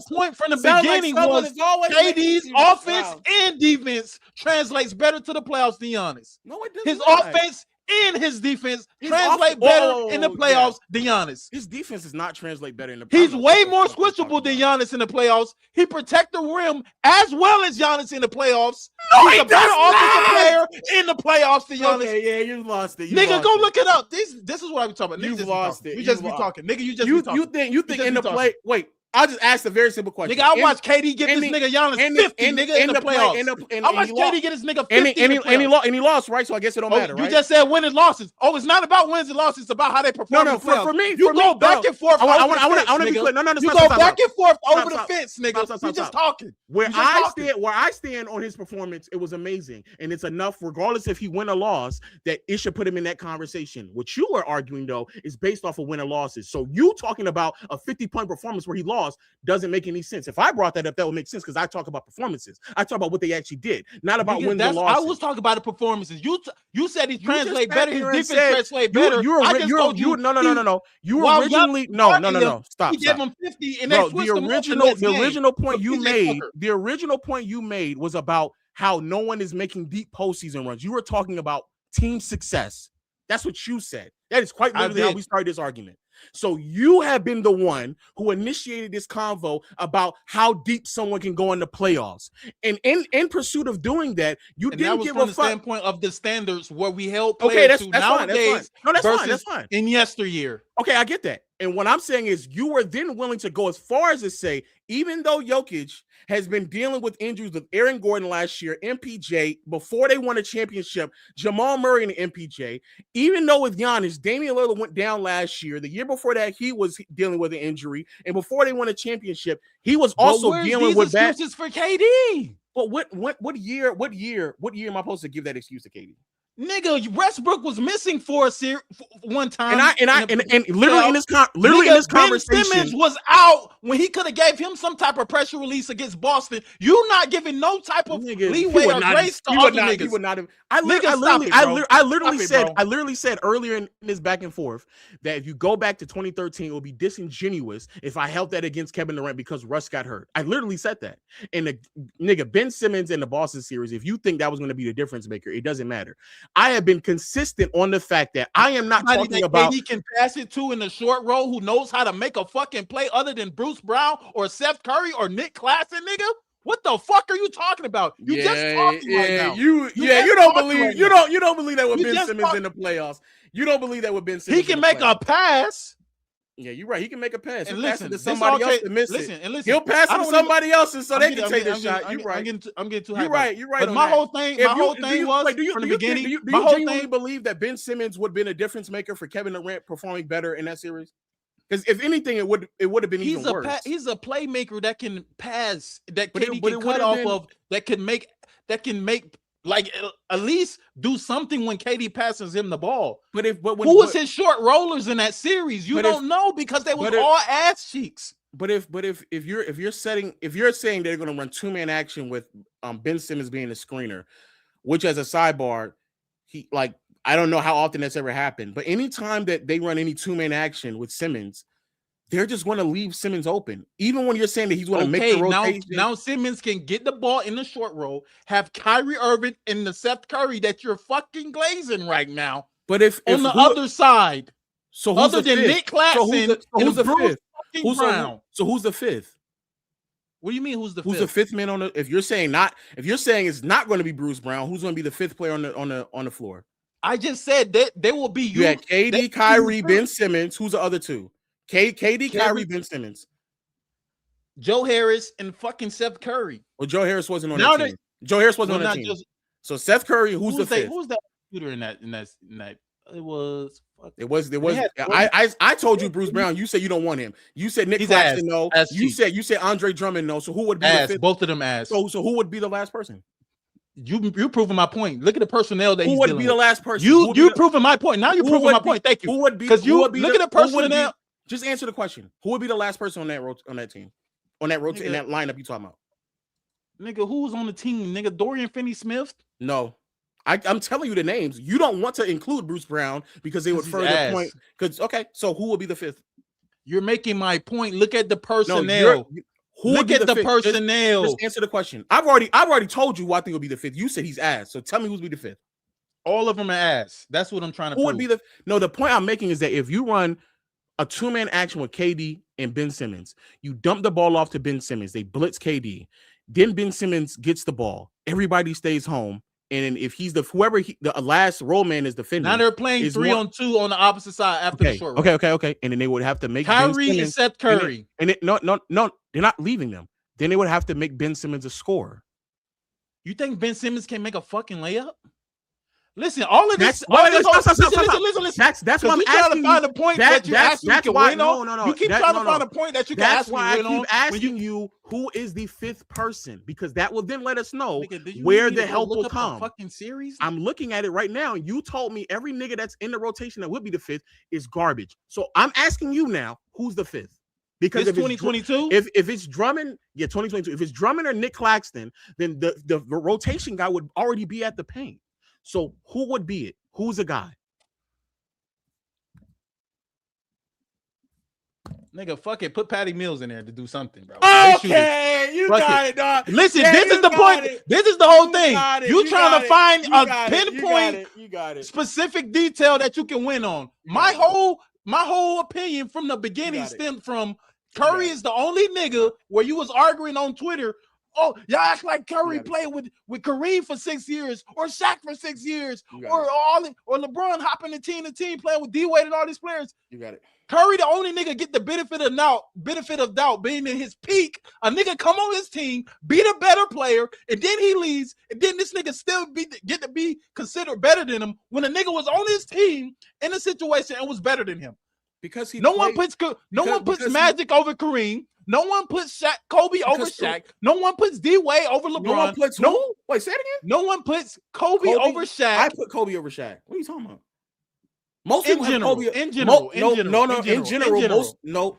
most people have Kobe over Shaq. Nigga, in general, most people have Kobe outside of the top 10. Look at all the lists that they make. No, they do. Look at all of the ESPN lists. You were talking about a finite. You were talking about a finite amount of people. Every single time a polling has been, but you stop. Listen what I'm saying. Every single time they've done a polling to the tune of hundreds of thousands to millions of people voting, Kobe has never finished out the top 5. Every time. What? It was just a whole big thing over the summer about Kobe being listed outside of the top 10. What are we talking about? Those lists are made. Lists. Those lists are made up of like 5 to 20 people. Let me repeat what I said again. Now the voting don't matter. I'm not saying it don't matter. If you're saying what do most people believe when polling is done to the tune of hundreds of thousands of millions of people, Kobe is always in the top 5. Now, what the 5 analysts at ESPN say may be different, but a large majority of people. You think only 5 people voted on the Bleacher Report list in the ESPN list? Yeah, most of those lists are only made up of like 5 to 20 people. That's not a lot of people. My whole thing is, bro. Most of it is. It's only made up of 5 to 20 Curry's the only people. nigga was a nigga who was on his team. And they was winning multiple titles that they put him over the nigga who was on his actual team with him, hitting the shots. Winning the finals MVPs.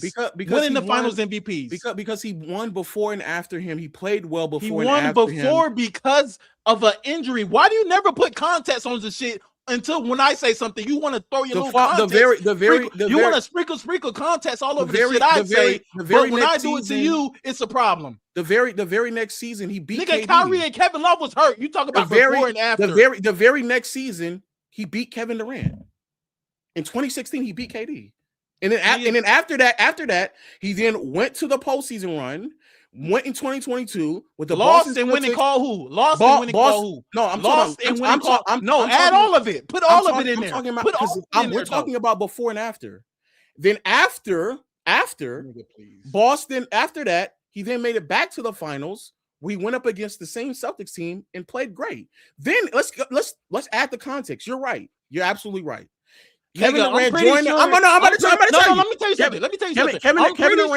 I'm pretty sure if OKC, when they went to the finals in 2012, if fucking Chris Bosh and D-Wade got hurt, I'm pretty sure Kevin Durant would have won the finals too. I'm pretty sure he would have won the finals too. So this bullshit about before and after doesn't hold weight to me, nigga. You don't get to prop yourself up off of that shit, nigga. But would he have done it after though? You don't get to prop yourself up after that shit, nigga. But would he have done it after? Because you're right. But it wouldn't matter though. No. It wouldn't matter though, because he would already have one. It wouldn't matter because he would already have one. You're right, because Curry really and truly didn't receive a lot of the praise until he won after. Nigga, you doing it right now. Before and after, you're doing it right now. I'm telling you the reason why. Now. But if he without didn't win, context, if he did not win after, most people probably wouldn't. But then let's take it a step further. Let's continue the context. Yes, KD joins the team. They dominate for 2 straight fucking years. How did he get on the team? Wait, low. How did he get on the team? He lost in the finals after beating Kevin Durant in the 2016 conference finals. Okay. Next year, how did Kevin Durant get on the team? I'm about to keep going. Next series, when Curry wasn't 100%, since you want all the context, here we go. And Andrew Bogut didn't finish the series. After he just dropped Draymond 40 also got dropped 40 against the Trailblazers and said, "I'm back. I'm back." Now he's hurt, nigga. Now the nigga hurt. So then he ends up losing. Then the following year, the next 2 years, they add KD. They dominate. What happened that summer? What happened that summer after they lost? I just keep saying. I'm saying it right now. What happened that summer after they lost? I just said it. They added Kevin Durant. Who went and got him?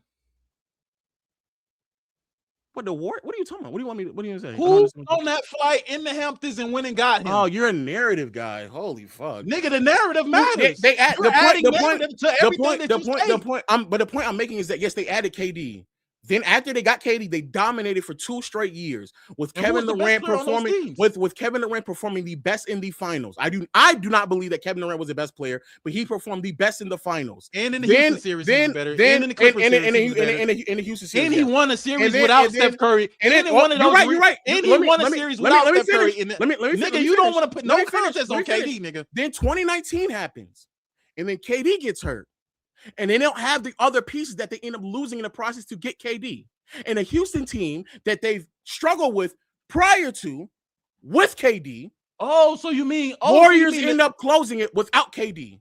Oh, so you mean Kawhi won a championship against a team without this first and third best player? No. We're talking about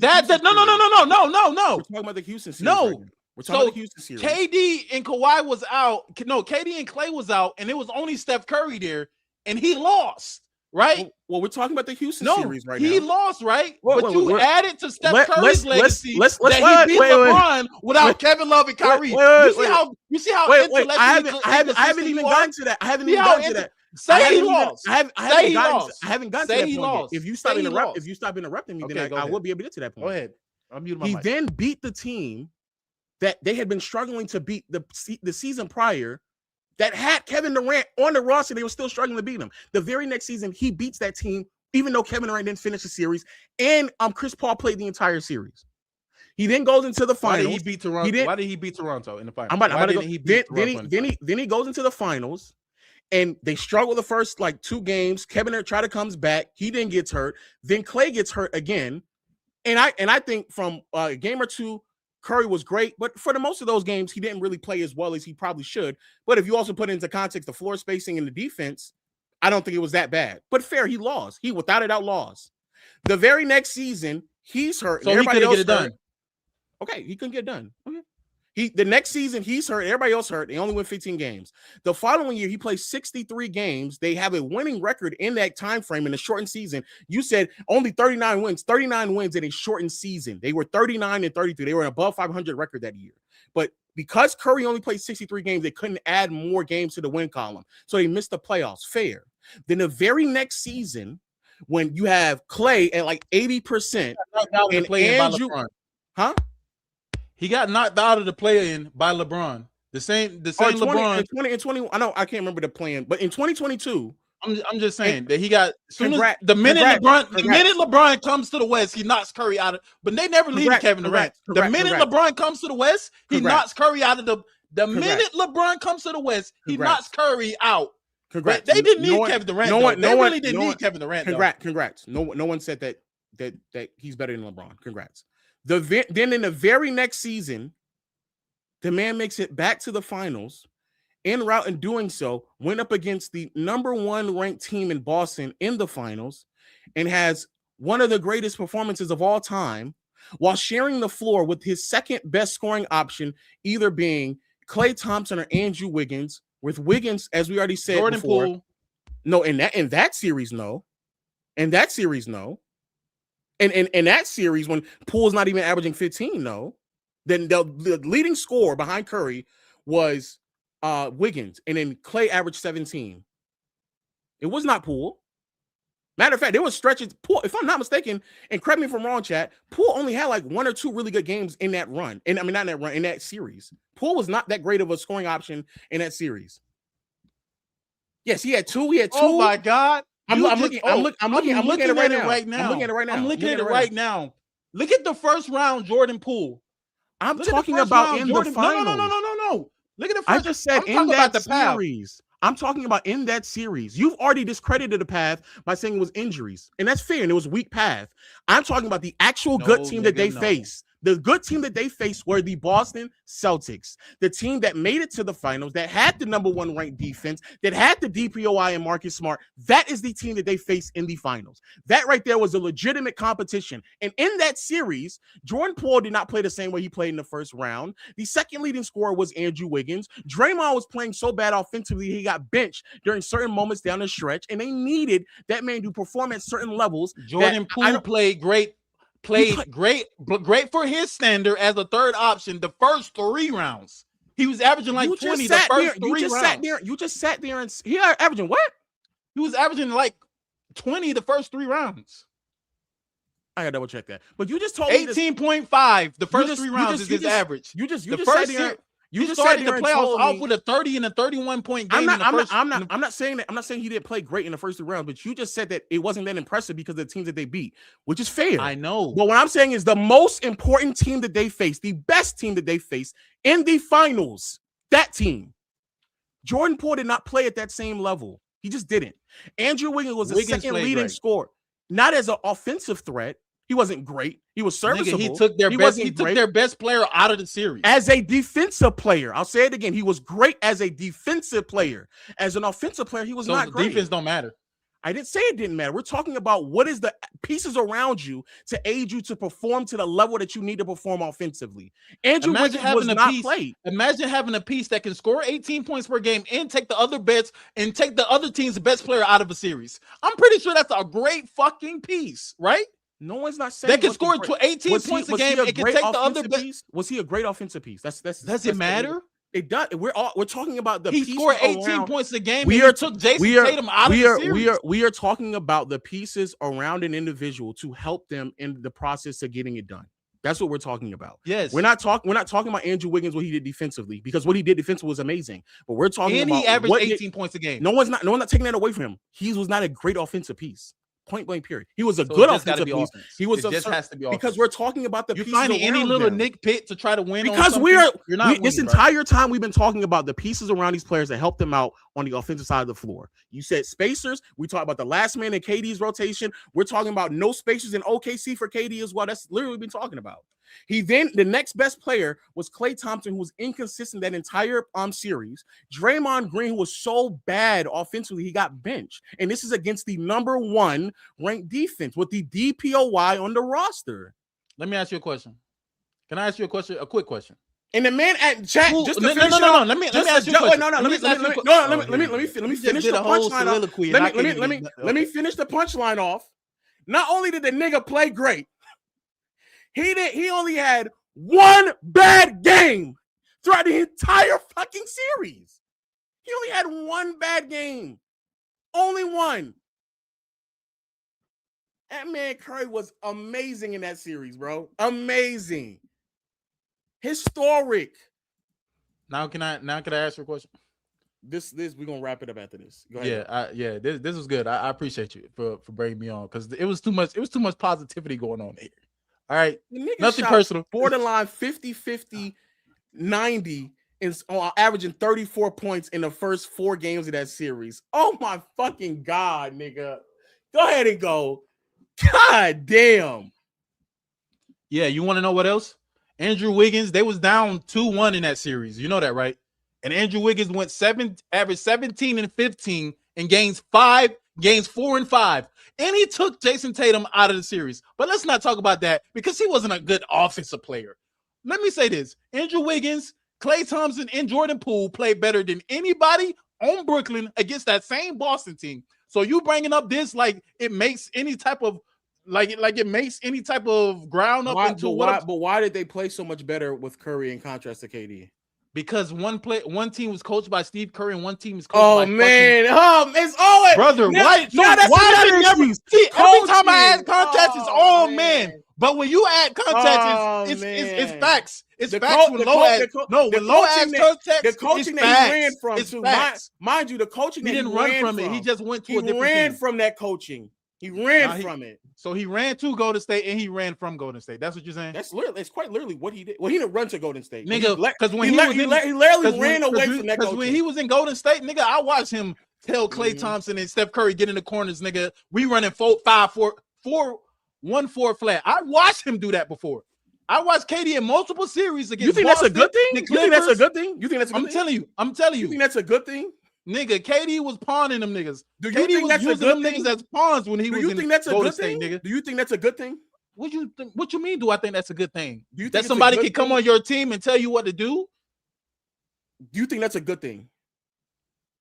What do you mean? Do I think? Yes, do you think? Do you think it's a good thing to tell some of the greatest movement shooters of all time, one of the greatest playmakers of all time, just go sit in the corner? Do you think that's a good thing? Did they not win 2 championships off of it? Would have been 3. I'm asking they would have won 3 straight championships. I'm asking a very simple question. Do you think that's a good thing? Yes. And that's why that nigga KD's not better than him. Nigga. That right there, I'm not even joking. I'm not even joking. Last thing I'm gonna say. I'm not even joking. That is quite literally that's the reason why he's not. They won 2 championships. Does it make sense what you're talking about when they won 2 championships? I'm not saying he's bad. What you mean? Does it make sense when they won 2 championships? It would have been 3. I'm not saying that it's bad. I'm not saying that he's bad. So what is your point you're trying to make? The point I'm making is figuring out a way to maximize all the pieces on the floor by becoming an off-ball player, by allowing another player to initiate offense, to not having to have the ball in your hand and working a system is the reason. That's the difference between the two. While Curry plays, maximizes the pieces around him, even when the pieces don't perform at the same level like they used to. While Kevin Durant does not functionally do that as well as Curry. Doesn't mean that he doesn't do it.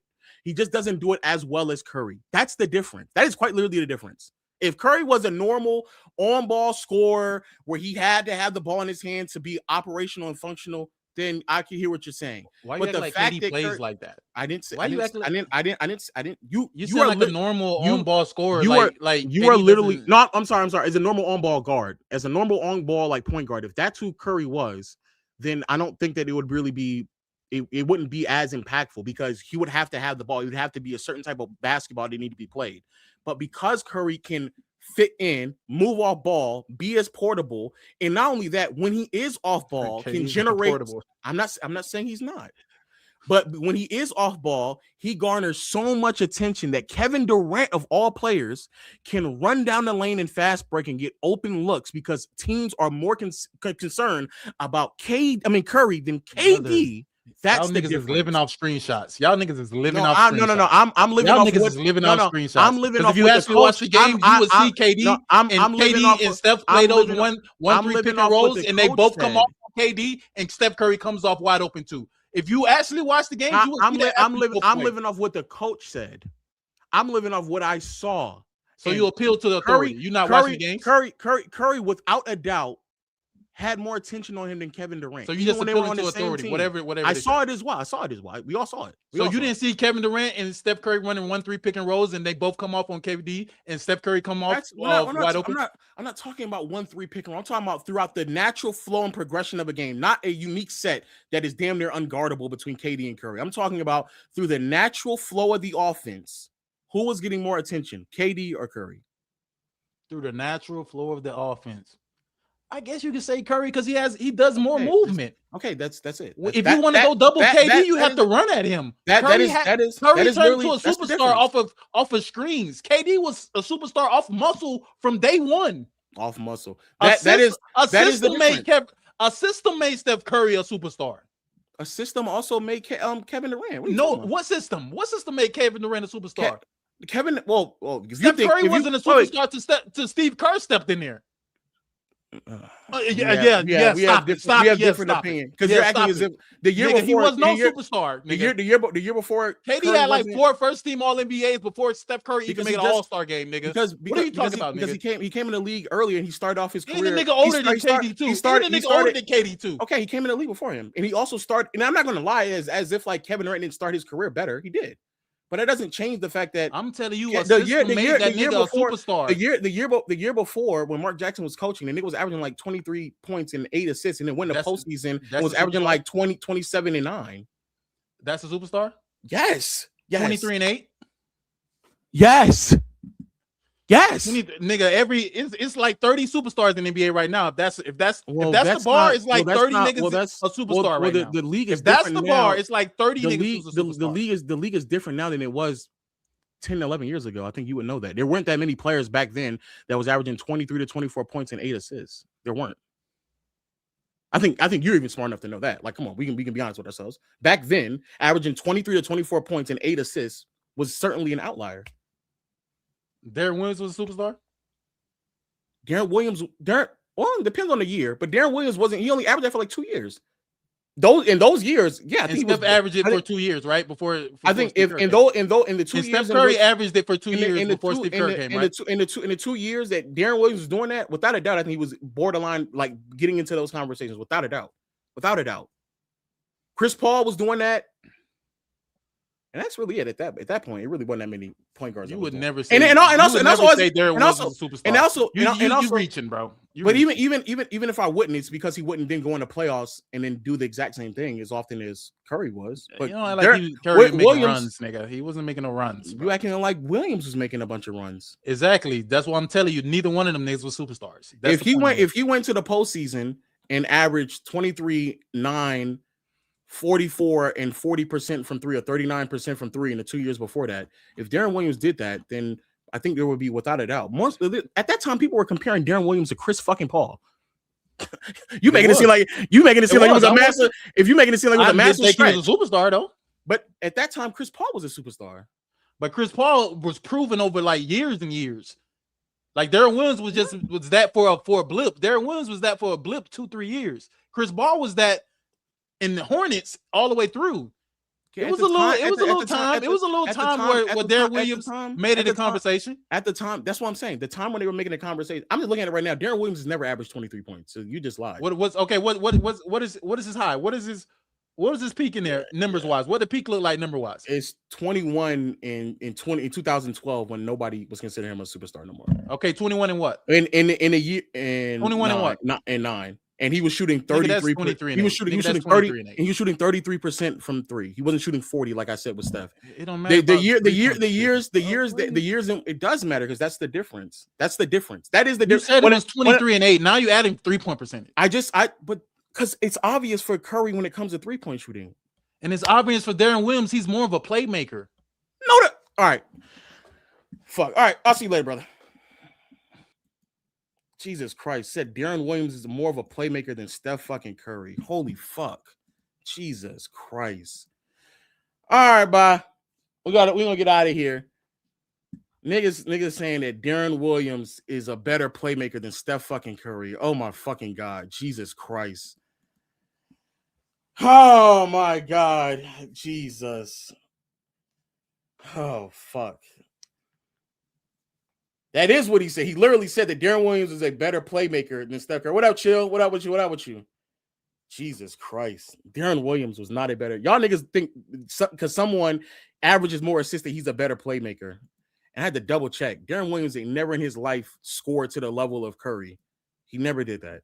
Niggas just lied and tried to get some shit off about Darren Williams. Darren Williams ain't never, ever scored to that level. Holy fuck. Jesus. My goodness. Darren Williams has 1 year where he went to the postseason. He was putting up crazy points and assists while shooting really great from the field and from behind the yarn. And that 2010 run, he played like a superstar. Outside of that, the other years, he's not doing that. Oh, I'll take it back. 2008 as well. Without a doubt, 2008. He did. I'll give him credit for that. Hold on. Let me get this nigga.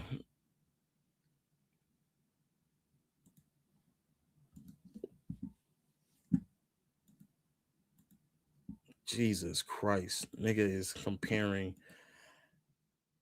Hold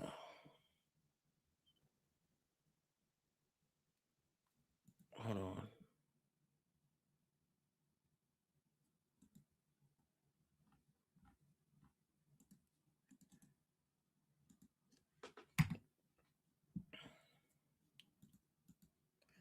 Jeez. Yo, to Damon, like, I ain't gonna lie, some of you niggas, this is the shit that be pissing me off. I put a link in the chat multiple times. And you niggas will sit there and say crazy shit in the chat, but don't come up here.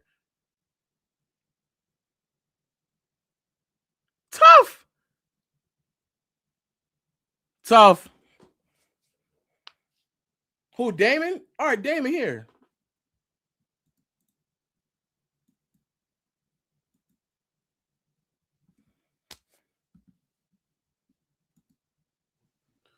I'm not gonna lie, bro. You are one of the nastiest niggas when it comes to Kevin Durant, bro. The fact that you started off an argument talking about, we know how we know Steph's a better offensive player, a better player. Look at what he's done after he left, knowing this nigga has a torn Achilles post Warriors. That is disgusting. You are a disgusting man.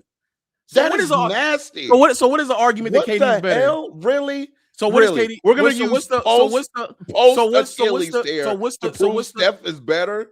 So what's the argument that he's a better offensive player? What's the argument?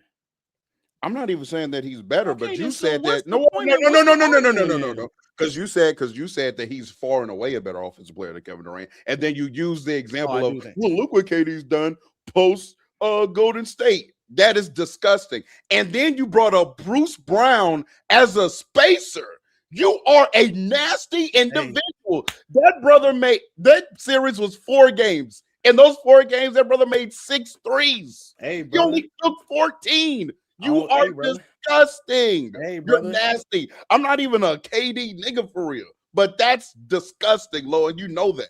You know Well, that. I had to You get know disgusting. that. I had to get disgusting because the You nigga know was that. arguing that Andrew Wiggins was a good offensive. He was a great offensive option. I mean, I had to get nasty because the nigga was making crazy arguments about fucking the 2022 late Warriors being a great offensive team, like being a really great supporting cast. Like, what are we Bro. talking about? What are we really discussing? But you believe that he's better than him anyway. So what is the argument? I believe who's better than who? Curry's better than KD. No, I don't. All right, chat. We get out the mud. It's Real Talk Without the Mud podcast, man. We'll see y'all niggas later. Nah, bro. No, I have Curry greater all time. I have Curry number 8, and I think KD number 9. But you said I think he's better. I don't think he's better. Just think Curry has assumed more and done more in his career. But I don't think he's a better player than Kevin Durant. No, I don't. Never thought that. No, I don't. What other argument? What's the other reason why you up here, bro? But we were also going to talk about Cade. What you call him? Cade? Yeah, the Shai KD. Yeah. So No. Cade Cunningham, the guy you said was What better about than Cade? Luka. I never said he was better than Luka. You're going to stop saying that lie publicly. I That's what you never said. said he was That's better literally than what Luka. you said. That's what you I said. quite literally never said he was better than Luka. Fine. You said that they're on the same. I said it was in Luka same tier, but he's a better defender, so you give him an edge. Give who the edge? Cade. No, it is not. I never said, not one time this year did I say that Cade is better than Luka. How did you like Reeves against? I said he was elite? in Cade talks. That's How what did I you said. like? He was in How did you Cade like? talks. How did you like Reeves in an elite defensive, physical defense like Minnesota? What'd you think about that? He did good. I'm trying to see if he can be that level of player in the playoff setting. Okay, that'll be fantastic because that's something we haven't seen. But he's no playoff setting needed, chat. He's already better than any version of Kyrie Irving. Nigga, you said he was better than him as a rookie. Be serious. He is. And that was no playoff setting, and you said that with I a straight don't need face. it because I've seen Kyrie in the playoffs.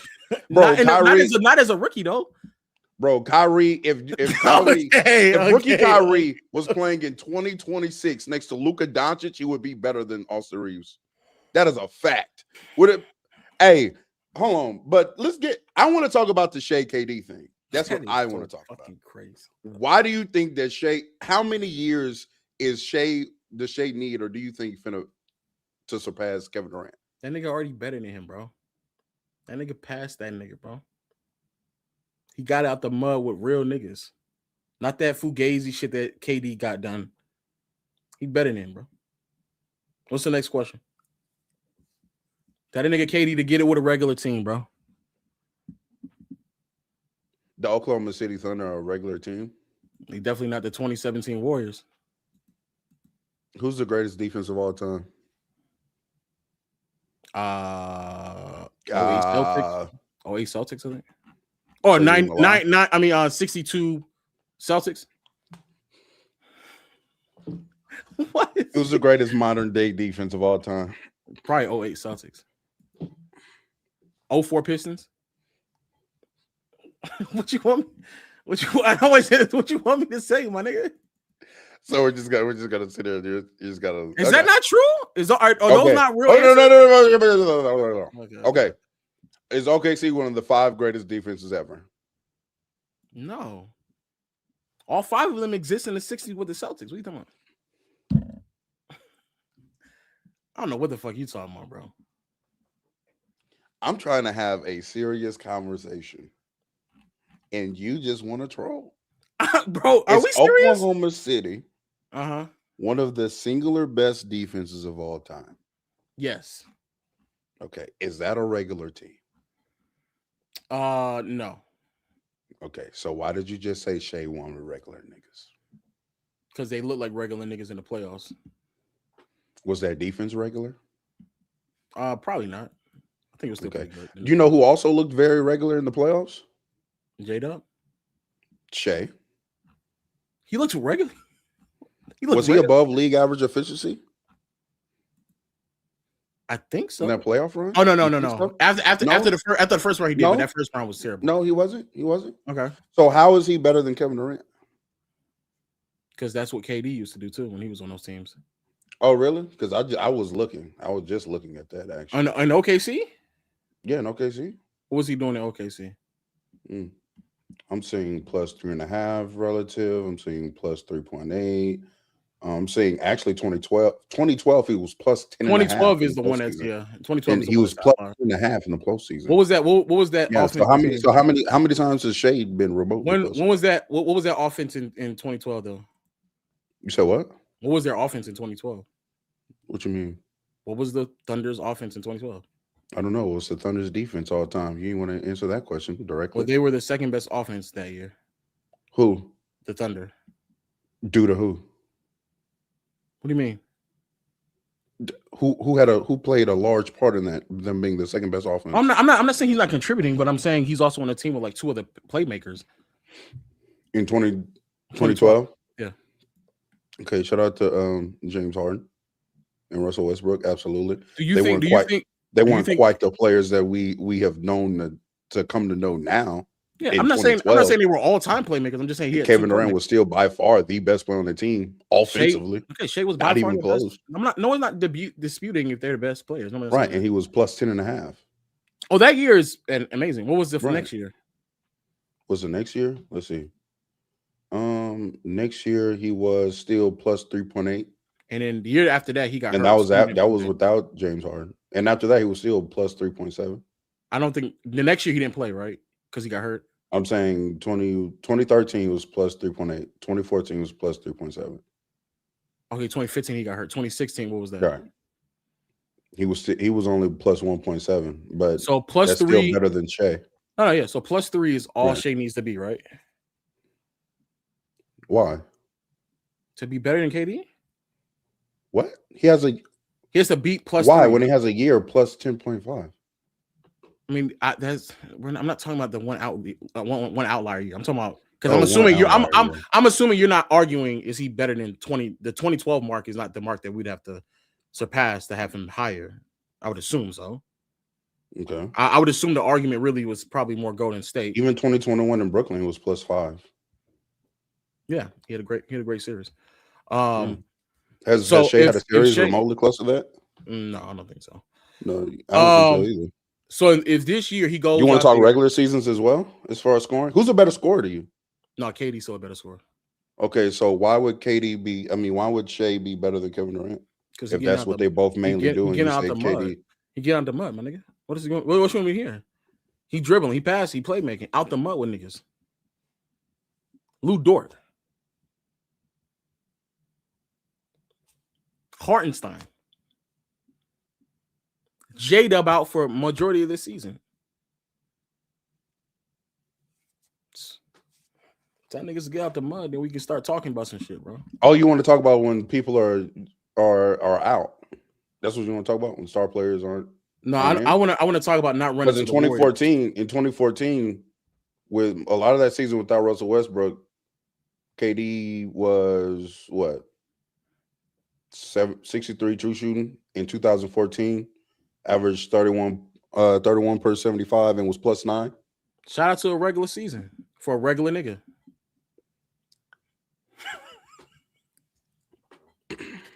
You already know I don't think he better than him. I don't know why the fuck you came up here and said that.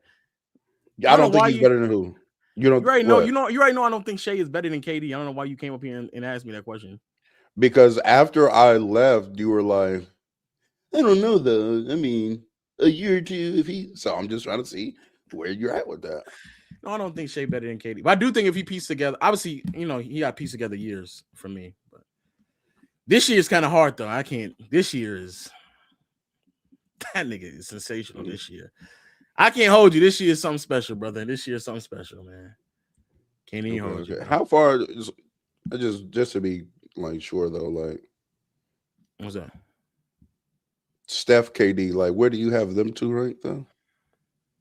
KD like 35. All right. I'll answer the question. Fine, fuck. I have Steph 9, 10 at worst 11. I have KD like 12, 13 at worst 14. Okay, so relatively right next to each other. Yeah, it's not that far. Okay. Do you honestly think Giannis is better than KD, or you were just like trolling Delsky? No, I don't think Giannis and Jokic have cracked top 15 yet, and I think KD is top 15. Okay, so why were you arguing about Delsky being with KD being better than Giannis? I thought you were talking about on a year-to-year basis. Oh. There was definitely years, and he was talking about at their best. I don't think it's that crazy to say that at their best, that Giannis is close to KD. No, not close. Is Giannis better at his best than Kevin Durant at his best? It's tough because KD at his best is the Warriors, and I can't. That's just me. I'm not going to be able to grade KD at his best adequately enough on that team. You can't talk about basketball because of teammates. You can't. Because of the situation that you're in. It's such a uniquely structured situation that you start doing things that you normally are not able to sustain over extended period of times, more than just one postseason run. Is Giannis better than 2014 Kevin Durant?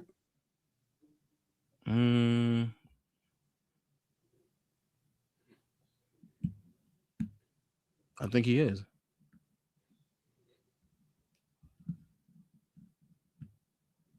What year? What year is better than 2014 Kevin Durant? I think the years in which he was 21. I think we're 20, 21, 22. One of them years he got hurt, but between that and 24, I think he's better. But I think it's close, though, to be fair. 23, Mondon said he got hurt, so there you go.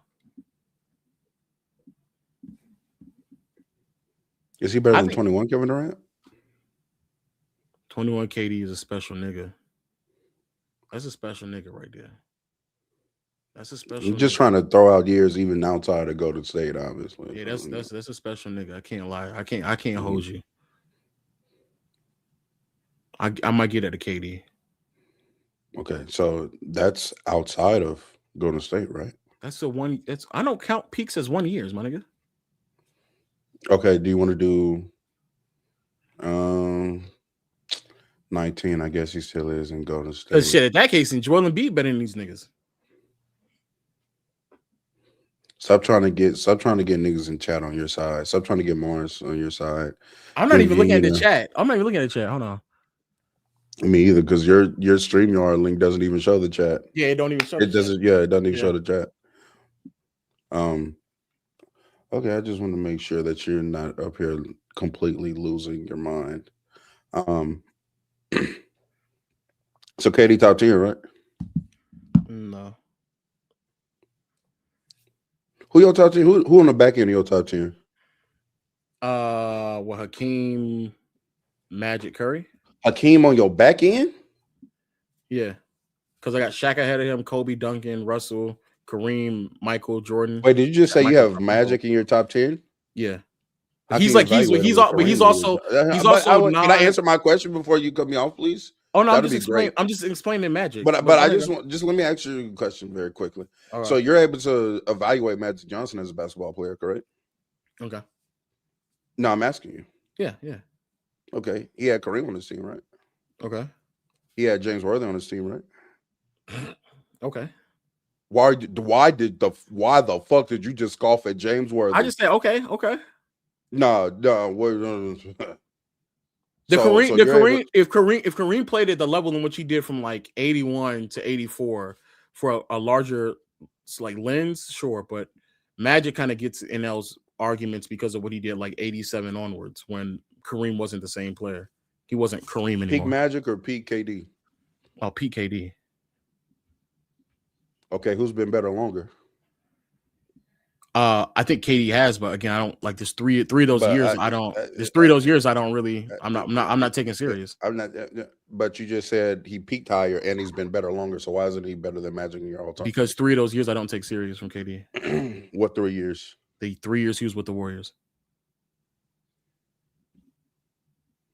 Are you fucking serious right now, bro? So when does Magic's peak is post Kareem being a dominant player. It's like mid 80s onwards. Magic did not peak in it. What? Magic peak is not early on in his career. Magic peaks as Kareem is no longer that. No, that's not even what I'm saying. You're saying, okay, but you're still saying that KD peaked higher. Okay, but he peaked on. I'm saying he peaked with the Warriors, though. That's what I'm saying.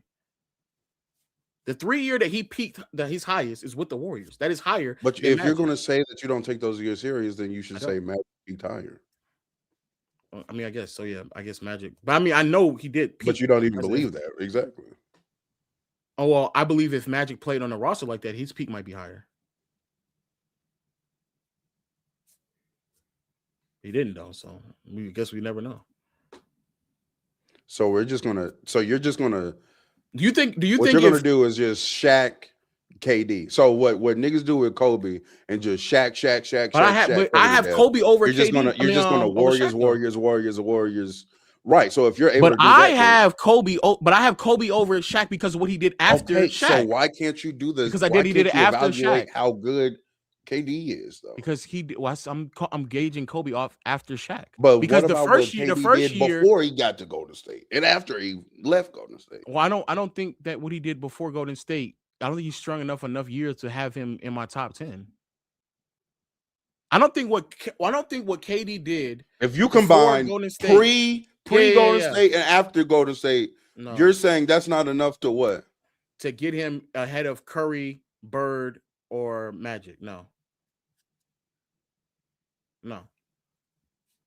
You brought up Bird as well. Wait. You brought up Jerry Bird. West. You have Bird better than KD too? Yeah. What about Jerry those West, teams in 86 and in 87 and 80? Yeah, if that's all he 83. played, if that's all he played with, then I would hear what you're saying. But no, he didn't. Early on in his career, he didn't have that type of talent. And I think in 84, 85, he played better than Kevin Durant did. And I think he's just a better passer, better offensive weapon than Wait. I think he's a better offensive player than KD, yes. You think let's go pre-Dennis Johnson Celtics. Okay. You think that player, Bird, is better than like 2012 through 14 Kevin Durant? Those 3 years? Okay, you're proving a point. Okay. You think he better than Jerry West? Because Jerry West is the other one that I forgot to list off. The next ones after my top 10 is Wilt, Jerry West. Those are the other two. Well, you don't believe in Wilt, so I guess you believe in Jerry West though. I am a Jerry West believer. I'm not a Wilt believer though. Okay, but I'm saying though, I think if you take so you think KD's over Bird then? I have KD number 9 all time. Oh, I can't do that. I have Steph number 8. I can't do that. But as long as you have Curry over, I think I have Bird number 10 though. I mean, I have those 3 players all relatively. Where you had Jerry West then? You saw what? I think at West 10. No, that was just to get some shit off. This nigga is crazy. Yeah, so look. Wait. Real talk is a weird guy. I mean, I guess, brother. Let me ask you this. Has Luka been better than Jokic January 4th? Dead ass? We need to start having that conversation. Every single time I watch Jokic play, that nigga is trash on deep. He is far worse than Luka. He's also not making his shots as much as Luka. I don't understand why we just default to say that Jokic is better than Luka after that injury. I don't understand that. I don't understand. If you want to give him the benefit of the doubt, that's fine. I have no problem with that. But I don't know why we just default to that. Has Luka been the best player in the world January 1st forward? I had to look at what Shai and Wemby are doing. Wemby probably not, because before this little 4-game stretch he ran on, he struggled a little bit. But I had to look at what Shai doing.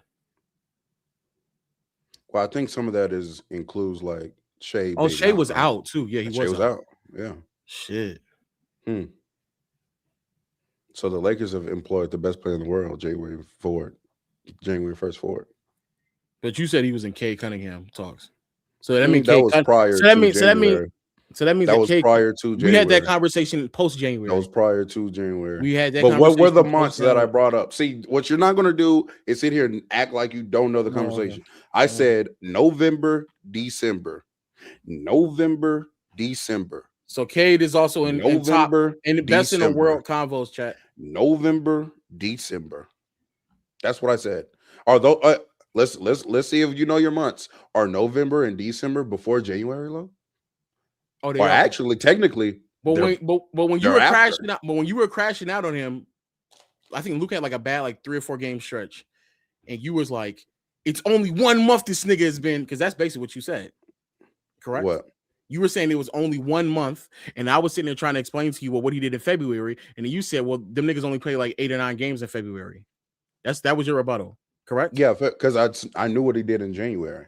Okay, so I knew the stats that you were using referenced January when I already said he was the best player in the world. That's what I was saying. So now you're telling me. I was saying what I was saying. I wanted you to understand what I'm saying at the time.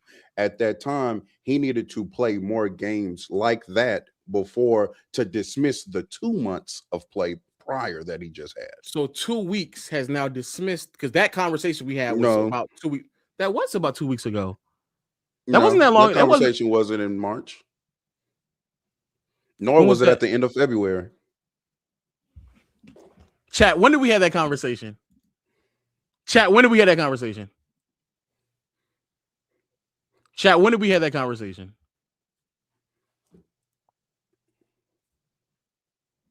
I don't recall. Do you? That conversation wasn't that long ago. It was like February 20-something. 2 weeks ago? Okay, that's what I thought. It was February 20-something. So 2 weeks have now changed. Even if it was February 28th, that's 2 weeks. It's still effectively 2 weeks. So the 2 weeks has now changed. My brother's birthday. Salute to you. So 2 weeks is now. So 2 weeks have now changed your mind about everything. Well, first off, I was saying that December and November was when he was in Cade talks. So 2 weeks have now changed that for you. No, the whole month of January changed that. But we knew that what he did in the whole month of January, and you were still willing to say that because of the 2 months before January. Let's see if you know your months. So you have December, you have November, right. Then December, and then January. Okay, so 2 months had passed. 2 weeks has passed, and now you're changing your tone now. It was too. It really wasn't. I'm not even trying to be funny. It wasn't that long ago. It was like 2 weeks ago. It was a 2 week ago conversation. I'm not changing my tone or anything. What am I changing my tone on? You said he was in Cade convos. So 2 weeks. And I was saying that off November and December. So 2 weeks have changed that he's no longer in Cade convos. No, the whole month of January changed that. And we had this bro. Come on, stop. But I wasn't saying no. Chat, y'all know this nigga doing. Cade combos. What's the next one, man? Then. What's the next one, bro? What's the next combo? Because you're not going to sit here because you were making the argument that what he did in January was amazing, and in February was too small of a sample size for me to make the determining factor off that because it's still heavily dependent on January. We had that conversation like 2 weeks ago. So you're telling me now that 2 weeks has passed. It is now enough time for you to now change your tone on that. That's effectively what you're saying. I said he was in Cade convos, which factually he was because they were talking about Cade in that line. So 7 games has changed. The MVP, the Cade MVP push was happening then. So and people were saying he was better than Luka. He was in Cade convos. Yeah, it's not even really 7 because it had to be around the time when we lost to Denver as well. No, it was after we lost to Phoenix. I know the exact date actually. I was just seeing if you did. So it was February 28th. February 28th. I know the exact day. So 2 weeks, nigga. I'm about to get. I said no. I'm about to get off. I'm about to get off. He was factually in Cade conversation. So it was they were putting Cade as an MVP. So 2 weeks has changed. They your were mind. putting Cade. Were they talking about Cade as an MVP candidate? 2 weeks has changed your mind. No, not me. He was. Was he not in Cade combos? Nigga, why would you come to me? Was he not in Cade combos? For me, no. No, but I'm saying in general, was he not in? That was when it was heating up. He was in Cade conversations. So that's a fact. So you came to me about what other niggas are talking about? Yes. How you felt? What you mean how I felt? How did you feel? I had already posted online. I thought Luka was the best player in the world in January. No. I'm saying at that time, how did you feel? I've always felt Luka's better than Cade. Did you feel I've never not one time this year said Cade is better than Luka Doncic. I've never not one time said that. Did you think that he had slipped down to Cade convos when everyone is healthy? Is that not what you said? No, that was the conversation that was going on. What's next? He was What's in next? K conversation. What's next? What's next, bro? Because you're not. No. Are you What's telling next? me I'm making that? Am I next? making that up? Am I making that up? Was Shout Luka out. Doncic not in K shit. conversation? Am I getting donations? You are getting donations. Efficiency should matter in the playoffs. Just get the win. Yeah, no, I don't know about that. What's the next thing? Because you're not going to admit it. So what's the next thing? Somebody's lying in chat saying I had Luka's best in the world and Giannis and Jokic and Shai all in one season. That is a lie. What is next? Is that it? I can let Mondon up here. Well, I was trying to see if you were serious about that Shai. No. What you call? Oh, I gotta get off.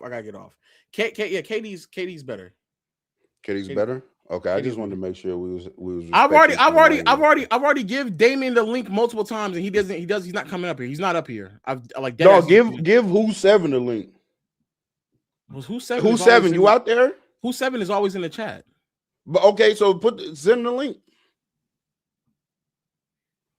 Send Who's 7 the link. Because Who's 7 always got shit to say. All right, Raquel, I'm Who's 7 the link. No, Mondon and Damien are the same person. There we go. Quick, are we gonna do quick? Go ahead, go run it real quick. Is this Who's 7? No, that's Damien, the dude that we've been trying to get up. No, I didn't know his name was Mondon. That's the only thing. Yeah, the Mondon. That's what it is. The Mondon. Oh, okay. But I'm saying when you're talking about Steph and you're talking about playmaking isn't just assists, you do realize that Steph Curry before when he was with Mark Jackson, he isn't moving off the ball like he was 15, 16, 17, all those years. Okay. So this is Steph on the ball when he's averaging 24 and 8. Like this isn't Steph Curry with 24 and 8 and he's an elite off-ball mover. So this is just Steph on the basketball 90% of the time. So why is Durant Williams at his best, peaking like clearly over, like below him? Why is he so far below him? As a playmaker? As a playmaker, yes. Like Steph Curry before he ascends. Why is Durant Williams so far below him? Like you're not even having the combo.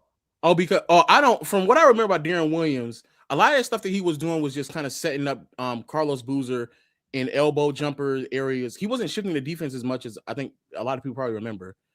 I don't think Steph was shifting defenses to that level before he ascended.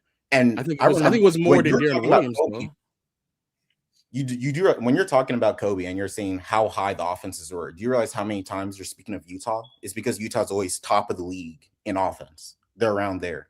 His swings and the impact that he has on Utah's offense year in and year out is top of the league level. Like he's one of the best offensive players in the league year in and year out, while being one of the best scorers. And he's not shooting 40% from the field. He's shooting 50% from the field. He's one of the best passers and playmakers in the league. Once again, how is Steph gapping him in 13? How is he gapping him in 14? Oh, because I don't think he's as much as a scorer. I don't think he's as great as a playmaker as you remember as well. And what their offense was providing was much more than just him on ball. But I think you kind of proven my point that Darren Williams was of that ilk. I'm looking at the swings. Without him, they're a 105 offense, and with him, they're a 114. They go from like bottom. Who else was on the floor? Who else was on the floor with him when he wasn't on the floor with him? It's him and his most played teammates are AK-47, Paul Millsap, Kyle Korver, Boozer, Ahmet Okur, and CJ Miles. I'm talking about, but during the stretch of years that I'm assuming you're arguing about him being on ball. I mean, being at top of the league offensively. With Boozer off the floor, they're still +6 offense. So unless you think that Kyle Korver or Paul Millsap are the ones dragging the offense, I don't see how he's the one who's supposed to get taxed for this. I'm not saying he get taxed. I'm just saying he's in a situation where that would happen like that. What were the Warriors in 2015 or 2014?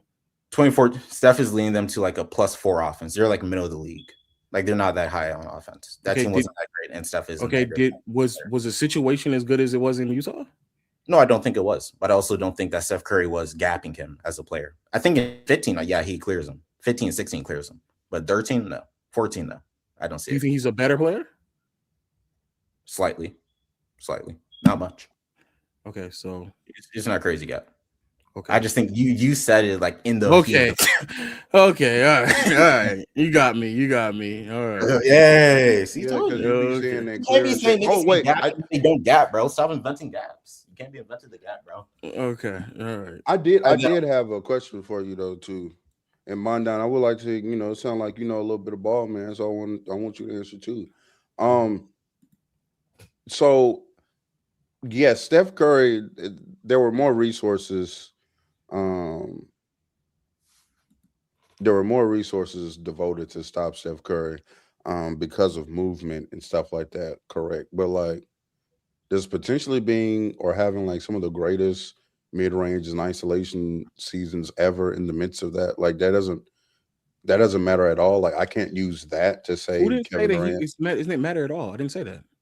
But I'm saying like, is it just going to be like, more people? It took more people to guard Steph Curry, so like, I think that he's better. No, it's not. I'm saying obviously, I'm saying when like Curry and Kevin Durant's on the same team. No, I'm saying it's not because he's just drawing two. It's because drawing two inherently makes shots easier. It's because Steph's giving me wide open layups and wide open threes because he's drawing two people at the 3-point line and not just at the rim. Though he still draws two at the rim, and he gaps him as a playmaker and he gaps him as a ball handler. That's why the reason why I can double KD in the Boston series, but I'm not doubling Steph, is because Steph Curry's the level of ball handler and playmaker in the pick and roll that I can't just double him because you're I'm just talking about when they're on the same team. I'm not talking about different years. I'm talking about even on the same 17 team. through 19. Kevin Durant. I can't make a case that Kevin Durant is very close to Steph Curry as an offensive player. I think KD's closer to Kawhi than he is to Steph those years. I think closer to that James Harden Kawhi group than he is to Steph and Brown. To be honest, I think KD as a playmaker and a defender isn't at that level, and I don't think he gaps enough as a scorer. Like, Compared to who? Steph? Yeah, I don't even. I can't say KD is a comfortably better scorer than Steph. Is he better scorer than Steph? I would say so. I don't think it's a gap, and I think the offense is a gap. I think Steph's a GOAT level offensive player. I don't think KD is, and I don't think KD's moving me enough on defense. From 17 to 19. So wait, so we can judge. I will give Steph Curry 16. So we can judge Steph as an offensive player to GOAT levels from 17 to 19. But we have a problem evaluating Kevin Durant in that same time span as a player. But we can say that Steph Curry is GOAT level offensively while Kevin Durant is on his roster. I gotta go. In the 2 years that I gotta go. KD's not on the team, is still GOAT level. That's why the offenses were actually better when KD wasn't on the team. I gotta go. Yeah, the team was already built for Steph Curry. Absolutely. Yeah, it's easier to build it around. He knows how to dribble the basketball. That's why. I gotta go. I'll see y'all later, man. This was actually pretty successful. I guess It was very successful. If Darren Williams is still better than, if Steph Curry is still better than Darren Williams, I don't even know what the fuck we're talking about then. Steph Curry, Darren Williams. Yeah, because you're saying it's a gap. I feel like you're using Steph Curry, who he became, versus who he once was. Like if I made a rookie Steph Curry, is Durant Williams better than him? No. Durant Williams is Durant Williams better than rookie Steph? Oh, I think even the other way around. Yeah, Darren Williams is better than rookie Steph. Yeah. So what if Steph Curry isn't that level of a defender for sure? If the crux of the argument is about who Steph was even before. If the crux of the argument was before Steve Kerr got there, what was he performing as? And if you're saying it's better than Darren Williams, then what the fuck are we talking about? My problem is the gap. My problem is the whole gap. I'll catch y'all later, man. Exactly. The point was him originally downplaying. I ain't gonna lie. This is where I have to say y'all niggas be on my penis. And then also, I get it. I'm the nigga that's like up here. Oh wow. But the original statement was. Oh wow.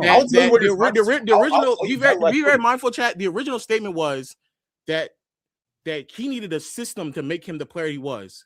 And all I was saying is before that he didn't need that. And now you're arguing with me that he was still better before the system than Darren Williams, which would further my original point. Yeah, but if you're more upset about my verbiage about he gaps him, fair. If you're upset at that, then you would have to be upset about what the original comment and how we even got to that point in the first place. You wouldn't believe it. I completely disagree with that guy. I was completely okay. So then, gaps him. Okay. My problem was also what you responded to was I said stop using the box score so much. Why do you keep saying, "Oh, a player is this good"? Oh, he's because I'm talking to a nigga that uses box scores. No, but I'm saying, why don't you use box score and then say, "Oh, Steph leads me these great offensive results"? Because I'm talking to a nigga at the time that uses box score. don't you also think that you only speaking the box score gives you the same community that only cares about the box score though? No, because I think that most of y'all know that I don't speak about just box score. I think most of y'all know that. I'm not gonna lie. With you, I'm not so sure. I ain't gonna lie. Well, I don't know how I don't know how that's the case when every you're a fraud. I don't know how that's the case when you just sat here and use on off, and I use on off in practically every single one of my videos. There's numerous advanced analytics. I'm talking about his own traits, and Steph's a way better off-ball player than he is. But if I'm talking to somebody who clearly doesn't comprehend that, then what am I going to talk about? If you keep talking down to your audience, you're picking people that only can understand. And that's by that logic, then I won't be talking to nobody because that's how most people communicate. Talk to a small group of people who are smarter. Well, I'm only going to accept the people who accept the link. You should have those people who accept the link be smart people. Because if this it's now my responsibility to make sure I know who is. Yes. All right, chat. Yes. Niggas on my penis. I gotta get out of here. Yeah. You lost me. You lost me. Niggas can't. I can't dictate who clicks the fucking link. I'm saying that you're gonna have a larger pool of people who care less about the box score.